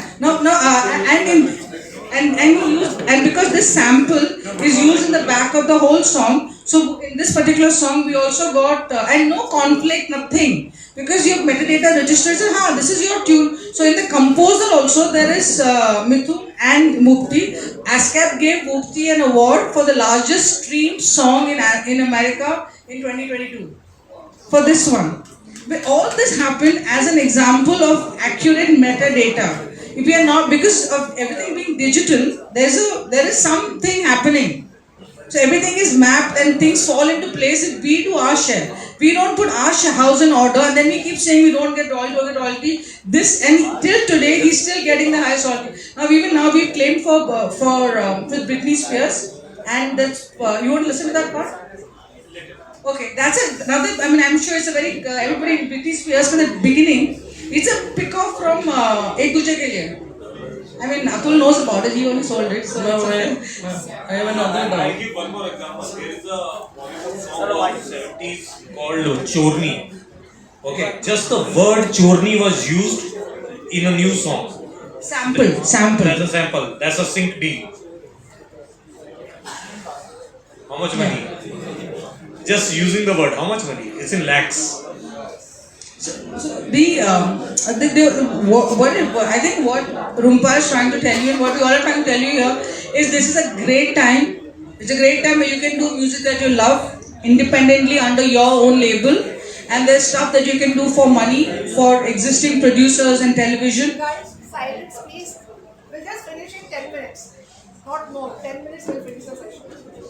So we are in a good place where we can do both things and make money. So when you look at the way you're handling your label and independent music release through a distributor like PDL, it's like you're creating your assets. You're buying your acres of rubber fields cent by cent. But it's your rubber field. No one's going to take it away from you. And the other one that you're doing is going and working in somebody else's farm and they're paying you labor. It's just as simple as that. And don't get upset that you don't have a copy. No, that belongs to Sony. Fair enough. You worked in this farm and he paid you for the day. Don't forget to register those songs Yes. also, because that will also get you money through From IPRS. him, yes. IPRS will give you money for the rubber plantation where you worked in somebody else's farm also, and where you own your own farm also. So this example that she is sharing Is only from the sound recording will go to Saregama, but the composer is getting all that money. Remember that. Yes, in this particular loop, in this particular thing, because it's a sample also belongs to the label, so DC is also got. Both will. Yes, but because it's a sample that's picked up. But even if they pick up a tune, then the composer gets, like how we mentioned about Bob Dylan. And Bob Dylan, they didn't use a sample. So you can make, if your metadata is accurate as a label and as a publisher, you never know when something will come up. This song in 2016 didn't even do well. Like even Mithun was very, how did this song get picked up? That's how it is. So this is an example of best metadata. So this is an example of the best practices in metadata and publishing. I will give you one more example. Just help me understand whether it is good or bad. I met few artists in Kohima last month. I went to Kohima. I met few artists band in Kohima. So they said, yes, we are creating a lot of music, we are very active. I said, then if you are creating, please join IPRS and get your songs registered. But in IPRS, there is one caveat that to join IPRS, you have to have one released work, one officially published work on any streaming platform, on YouTube or anywhere. So we said that we just need your one work to get registered with IPRS. And you say that you have like 30-40 songs that you are making, like you've already made. They said, we don't have any released work. I said, you said you're an active artist, you don't have released work. No, we do only live gigs. We do only live gigs. We are active band, we do only live gigs. Now, help me understand, is it a good practice or a bad practice? Just imagine making songs, doing live gigs, you're just going and just throwing away your babies, I will say. Lelo, lelo, lelo. Anybody can record it and release it. Ma'am, I have another doubt. One second, I just want to add on to this point. There's so much. This is a very sorry. Last question. This is such a very, very important thing. This is what all Malayali Christian choirs do. I am a Marthomite. I am telling that what is that seminar that happens. Maraman Convention, every year, their original music they are creating, every year, how much, but they don't release it. It's not being distributed. They should take all the songs the last 50 years, go to PDL, people will go, and the highest selling music today is religious music. I thought I would meet the Tirumeni also, please release the music. You can do that deal with them, you will make money. You will tell you how much. And the most highest consumed, so what she's saying is also what happens there, all these bands are Christian bands. So they're making music and it's always live choirs. So they are not thinking about releasing it. But even if you're making a version of showers of blessings, they are all in public domain. So it's a new sound recording. So ISWC you will not get on that because it will come as under public domain song. But ISRC you will get because it's your recording of showers of blessings. And the maximum amount of music, ask him, that's consumed is religious music. And there are so many Christian churches in Kerala. By far, religion sells Maximum. If his revenue per year is say 1 crore, his 99.99 lakhs will be coming from religious and 1 lakh will be from other private albums. Not that skewed, but yes. No, I want to ask a doubt that there are a lot of music producers here, independent music producers here. They need a sample, they need a sample rights from another song. How they can attain that thing? How they can get a license for that sample? License for a cover. License for a cover. License for a sample from another music. That you go to the label. From the label, we need to get a license. Suppose that particular piece of song belongs to Manorama, you have to go to Manorama, pay Manorama, and you just get the sample from them. And in your metadata, you have to give credits to the creator of the original sample, and you have to give credits to Manorama also, because then only Manorama and the composers will get the royalty of that sample song when it becomes a super hit. Okay. if it's a global, like if it's a global song and You have to go to whoever is a label. is there any agency that can do that? See, when you're doing for international songs, there is the Harry Fox agency. Harry Fox agency, it's an online website. It's like PDL where you can. It's a conglomerate of international labels. So you go there and you punch your song in. If your song is visible there, if the fee is also visible online, you can pay it and you can take the license to sample. Because internationally labels keep encouraging you to make covers. They don't know which one will become a hit where, but the song will always belong to the label. No. Harry Fox, to the Harry Fox agency. This Harry Fox agency, you type on the net, you'll get it. I think if you drop an email to IPRS or PDL, we'll tell you the website. Harry Fox, just do Harry Fox. So Prashant sir, has, you mentioned about brand. That artists today needs to build themselves as brand. So my next question will not go to you. So my next question will go to Mr. Vignesh. As a talent management, because see, I'm not a marketer, I'm a creator. How to build a brand? Marketing is a very different niche profession. So as a talent manager, as a talent management agency, how do you help an artist to be visible, build their brand, help them to market their music? Actually, every artist now, the independent scene is so much large, and it's a very big thing. Every artist have their own brands. They need to create their own brands. So they need to leverage on their art. Mostly everything happens in the social media. The social media game is like a different thing for an artist, because as an artist they need to create art, they need to do their own stuff. But marketing in the social media, that there are agencies doing social media marketing, a lot of the things. But the basic, the initial level of a marketing for an artist is done by, in my knowledge, that can be done by a distributor by making their profiles more visible in many playlists. And I think that they are the ones that music can be marketed through a distributor only. Like All Plus is a talent management agency, right? Yeah. So what role do you exactly play in a creator's life? What do you help that artist? Like for an artist who is like registering with you or joining you, what exactly All Plus does for them? Can I say it in Malayalam? Can I say it in Malayalam? Yes. Actually, All Plus എന്താ ചെയ്യുന്നതെന്ന് വെച്ച് കഴിഞ്ഞാല് നമുക്ക് ഇപ്പം ഇത്രയും പേരുണ്ടല്ലോ, ഇപ്പോൾ ഇവിടെ IPRSന്റെ ആൾക്കാരുണ്ട്, ഇപ്പോൾ ഡിസ്ട്രിബ്യൂട്ടേഴ്സ് ഉണ്ട്. ഇങ്ങനെയുള്ള ബിസിനസ്സും ആർട്ടിസ്റ്റുകളുമായിട്ട് കണക്ട് ചെയ്യാൻ ഒരു എൻറ്റിറ്റി വേണം. ബിക്കോസ് ആ എല്ലാ ആർട്ടിസ്റ്റിനും ഒരു നെഗോസിയേഷന്, ചിലപ്പോൾ നെഗോസിയേഷൻ സ്കിൽസ് ഉണ്ടാവില്ല, പല കാര്യങ്ങൾക്കും വീക്കായിരിക്കാം. In the business scenario, only in the business scenario they are perfect in making their art, but in the business scene there should be another person talking with all of the people. That thing that we enable it, we make it possible that we can talk with everyone. We can talk with the distributors, like for these licenses and all thing, that we are talking with those agencies. And in that part, Alto Plus as an artist manager, നമ്മളെല്ലാം ഈ ഒരു ആർട്ടിസ്റ്റിനെ ആ ഒരു ബിസിനസ്സിലേക്ക് കൊണ്ടുവരുന്ന factors എടുക്കുന്നു. അല്ല, ഓരോ ആർട്ടിസ്റ്റിനും അവരുടെ സ്ട്രാറ്റജി ഉണ്ട്. ഓരോ ആർട്ടിസ്റ്റിനും അവരുടെ സ്കില്ല്, അവരുടെ ടാലൻറ്റ് മാത്രമല്ല, അവരുടെ ആർട്ട് എന്താണ്. There are certain genres, there are different genres. ആ ജോണേഴ്സ് അനുസരിച്ചിട്ട് ഓരോ ആർട്ടിസ്റ്റിനും ടൈലർ മെയ്ഡ് ഒരു സ്ട്രാറ്റജി ഉണ്ടാക്കിയിട്ട് അതിൽ വേണം നമുക്ക് വർക്ക് ചെയ്യാനായിട്ട്. അല്ല, ഒരു പാട്ട് ഇറക്കുക, അല്ലെങ്കിൽ 5 പാട്ട് ഇറക്കുമ്പോഴത്തേക്കും 5 പാട്ടും ചിലപ്പം ഡിഫറെൻ്റ് ആയിരിക്കും. അതിന് ഓരോന്നിനും ഓരോ സ്ട്രാറ്റജി വേണം. പിന്നെ ആർട്ടിസ്റ്റിന് ഓവറോൾ ആ ഒരു ബ്രാൻഡിന് ഒരു സിംഗിൾ സ്ട്രാറ്റജി വേണം.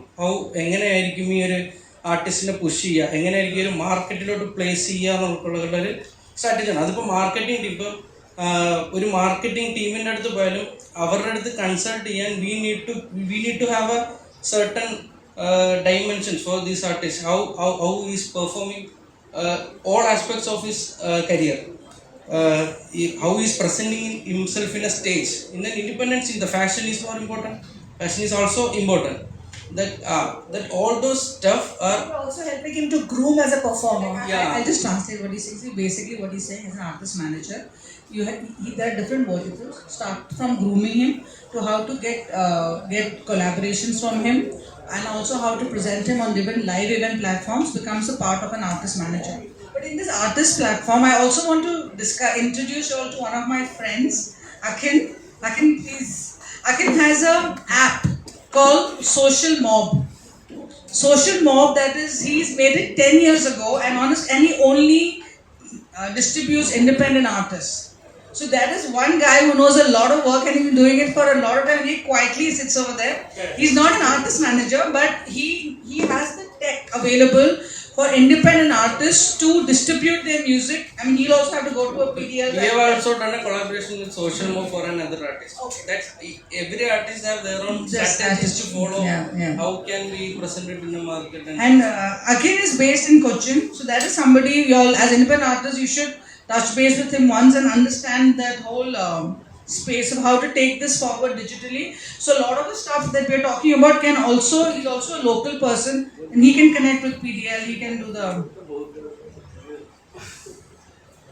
So my question to now, like Peter Josh sir, that you are so experienced in the industry and live gig is something which is a great revenue source for all artists. So how do you, like live concerts, live festivals and all. So in your experience, how does one crack that? As an artist, how do I get live concerts? How do I succeed as a live, like how do I get those opportunities? Again, it's all about networking. Networking in the sense like it's all about visibility. This is where the entire thing of IPRS, distribution, all these things come into play. Now see, a band like us, 1380, we disbanded 28 years ago. But now, if we walk out to the streets, people don't know us. Nobody knows us. But through the media, ever since we started publicizing a little, now we've got auto rickshaws running around here saying 1380 is coming back. You know, all those little things, all about social media of course, but then again, to crack a show, you know, your legacy will actually talk. But let's not talk about the band as such. Let's talk about a fresher who's actually coming into the market. If there's a person who really needs to break it out loud, I think, like I said earlier, your entire world is in your palm right now. So we need to actually connect. And the way to connect forward is through the right sources and through the right channels. And I'm sure that if we actually click there, if the, you know, even when we record, we say if the source is good, from then on everything is better. So the source here is where we need to actually focus on, is how and where we put our music. And I think, again, to cut a long story short and a long evening of IPRS, is the way to go about things, because it's like the Aadhaar card now for every musician. At least that's safeguarding our interest, our community, you know, again, talking about 2012, even when I was with all these musicians traveling around, I didn't know what to do. But now, even though everything is right in front of me, and I still know how, you know, how little I know. And it's great to know so much more. So to cut a long story short, once again, if you need to really do gigs, get out there, your visibility is important. And for visibility, you need to be out there. Everything is visibility. So I guess that's it. One very important thing you mentioned is community. So I think being member of a society is the starting of a community, and the stronger IPRS or the representation is. Today we have 15,000 members. Tomorrow it should be 50,000. Next it should be 1 lakh, because it's a country of 1.4 billion. So how it benefits? It increases our negotiation power. Tomorrow the bigger our community, bigger our member base, the strongly we can negotiate with each person using your music. Everywhere our people are present. They are making the noise. Pay for the composers, pay for everyone who has created the music. So we need a very strong representation. And you are seeing the music business the way it is happening. You need to come together under one roof so that you are well represented. So I will end this session with the yes. Like Shirley just mentioned, it's very important to have a talent manager as well, to actually take you on to that next level, right? Want to add to that? I think It's fine now. The talent manager is very, very important to make sure that you are getting all your grooming, your presentation, your curation, your gallery, all that ahead. But then you also need somebody who's taking care of your talent manager doesn't take care of your distribution. Yeah, but in Auto Plus, we have a new concept called, I don't know whether it is new, but a 360-degree artist management service it is. Okay, so you are doing distribution, you will get them on We are not doing it directly. We are not doing direct distribution. We are managing content of the artist. Content management is one of our services that we work with distributors like PDL, and there are a lot of distributors. We are taking the metrics and all and analyzing the data. Nice. And how can an artist work in, like how can their catalog will be more loud among the audience. Right. That will take from distribution, that analytics and the data. Yeah. Just to add one line, I think the answer is right here on stage. To actually take your music forward, if I have a piece of music, I give it out to Mr. Dogra. He publishes it out to the world, distributes it to the world, and Shirley, with the publishing administration of Shirley, She can give you the money. and She will give you money and he will give you money. Exactly. Yeah. So one key takeaway what I am getting from this discussion and all the sessions that we had is that, see, music creation earlier, it was that I am a creator, I am in my room, in my silo, I am creating and I am just sending it ahead. But today I think music creation is a teamwork. And it's no longer a solo work, it is a teamwork. And with being teamwork, today the brand, the soap is you. So if you're not going to change your packaging, you're not going to whatever it takes to make your soap sell on that counter, there are 1,000 soaps over there. You make sure how your soap ka cover looks good. You have to look at yourself as a product that critically. So we'll end the panel today and I think we can go on 6 hours we have been talking. Okay, and such a wonderful audience we had today. And big thanks to Onstage. Without Onstage we couldn't have organized this event. Where is Manu from Onstage? Please come on stage. It wouldn't have been possible without you. And we'll come back again and again to disturb and bother you. Let us keep doing these sessions. A word from you. Thank you. It's been a privilege to host everyone and to have a wonderful panel over here, talk about music and its rights and all the Dolby session as well. So thank you all for coming. Thank you IPRS and Dolby G. Thank you Prashant sir. Thank you Vitesh. Thank you. Good job sir. Shirley ma'am. I don't think we have any energy left for any questions.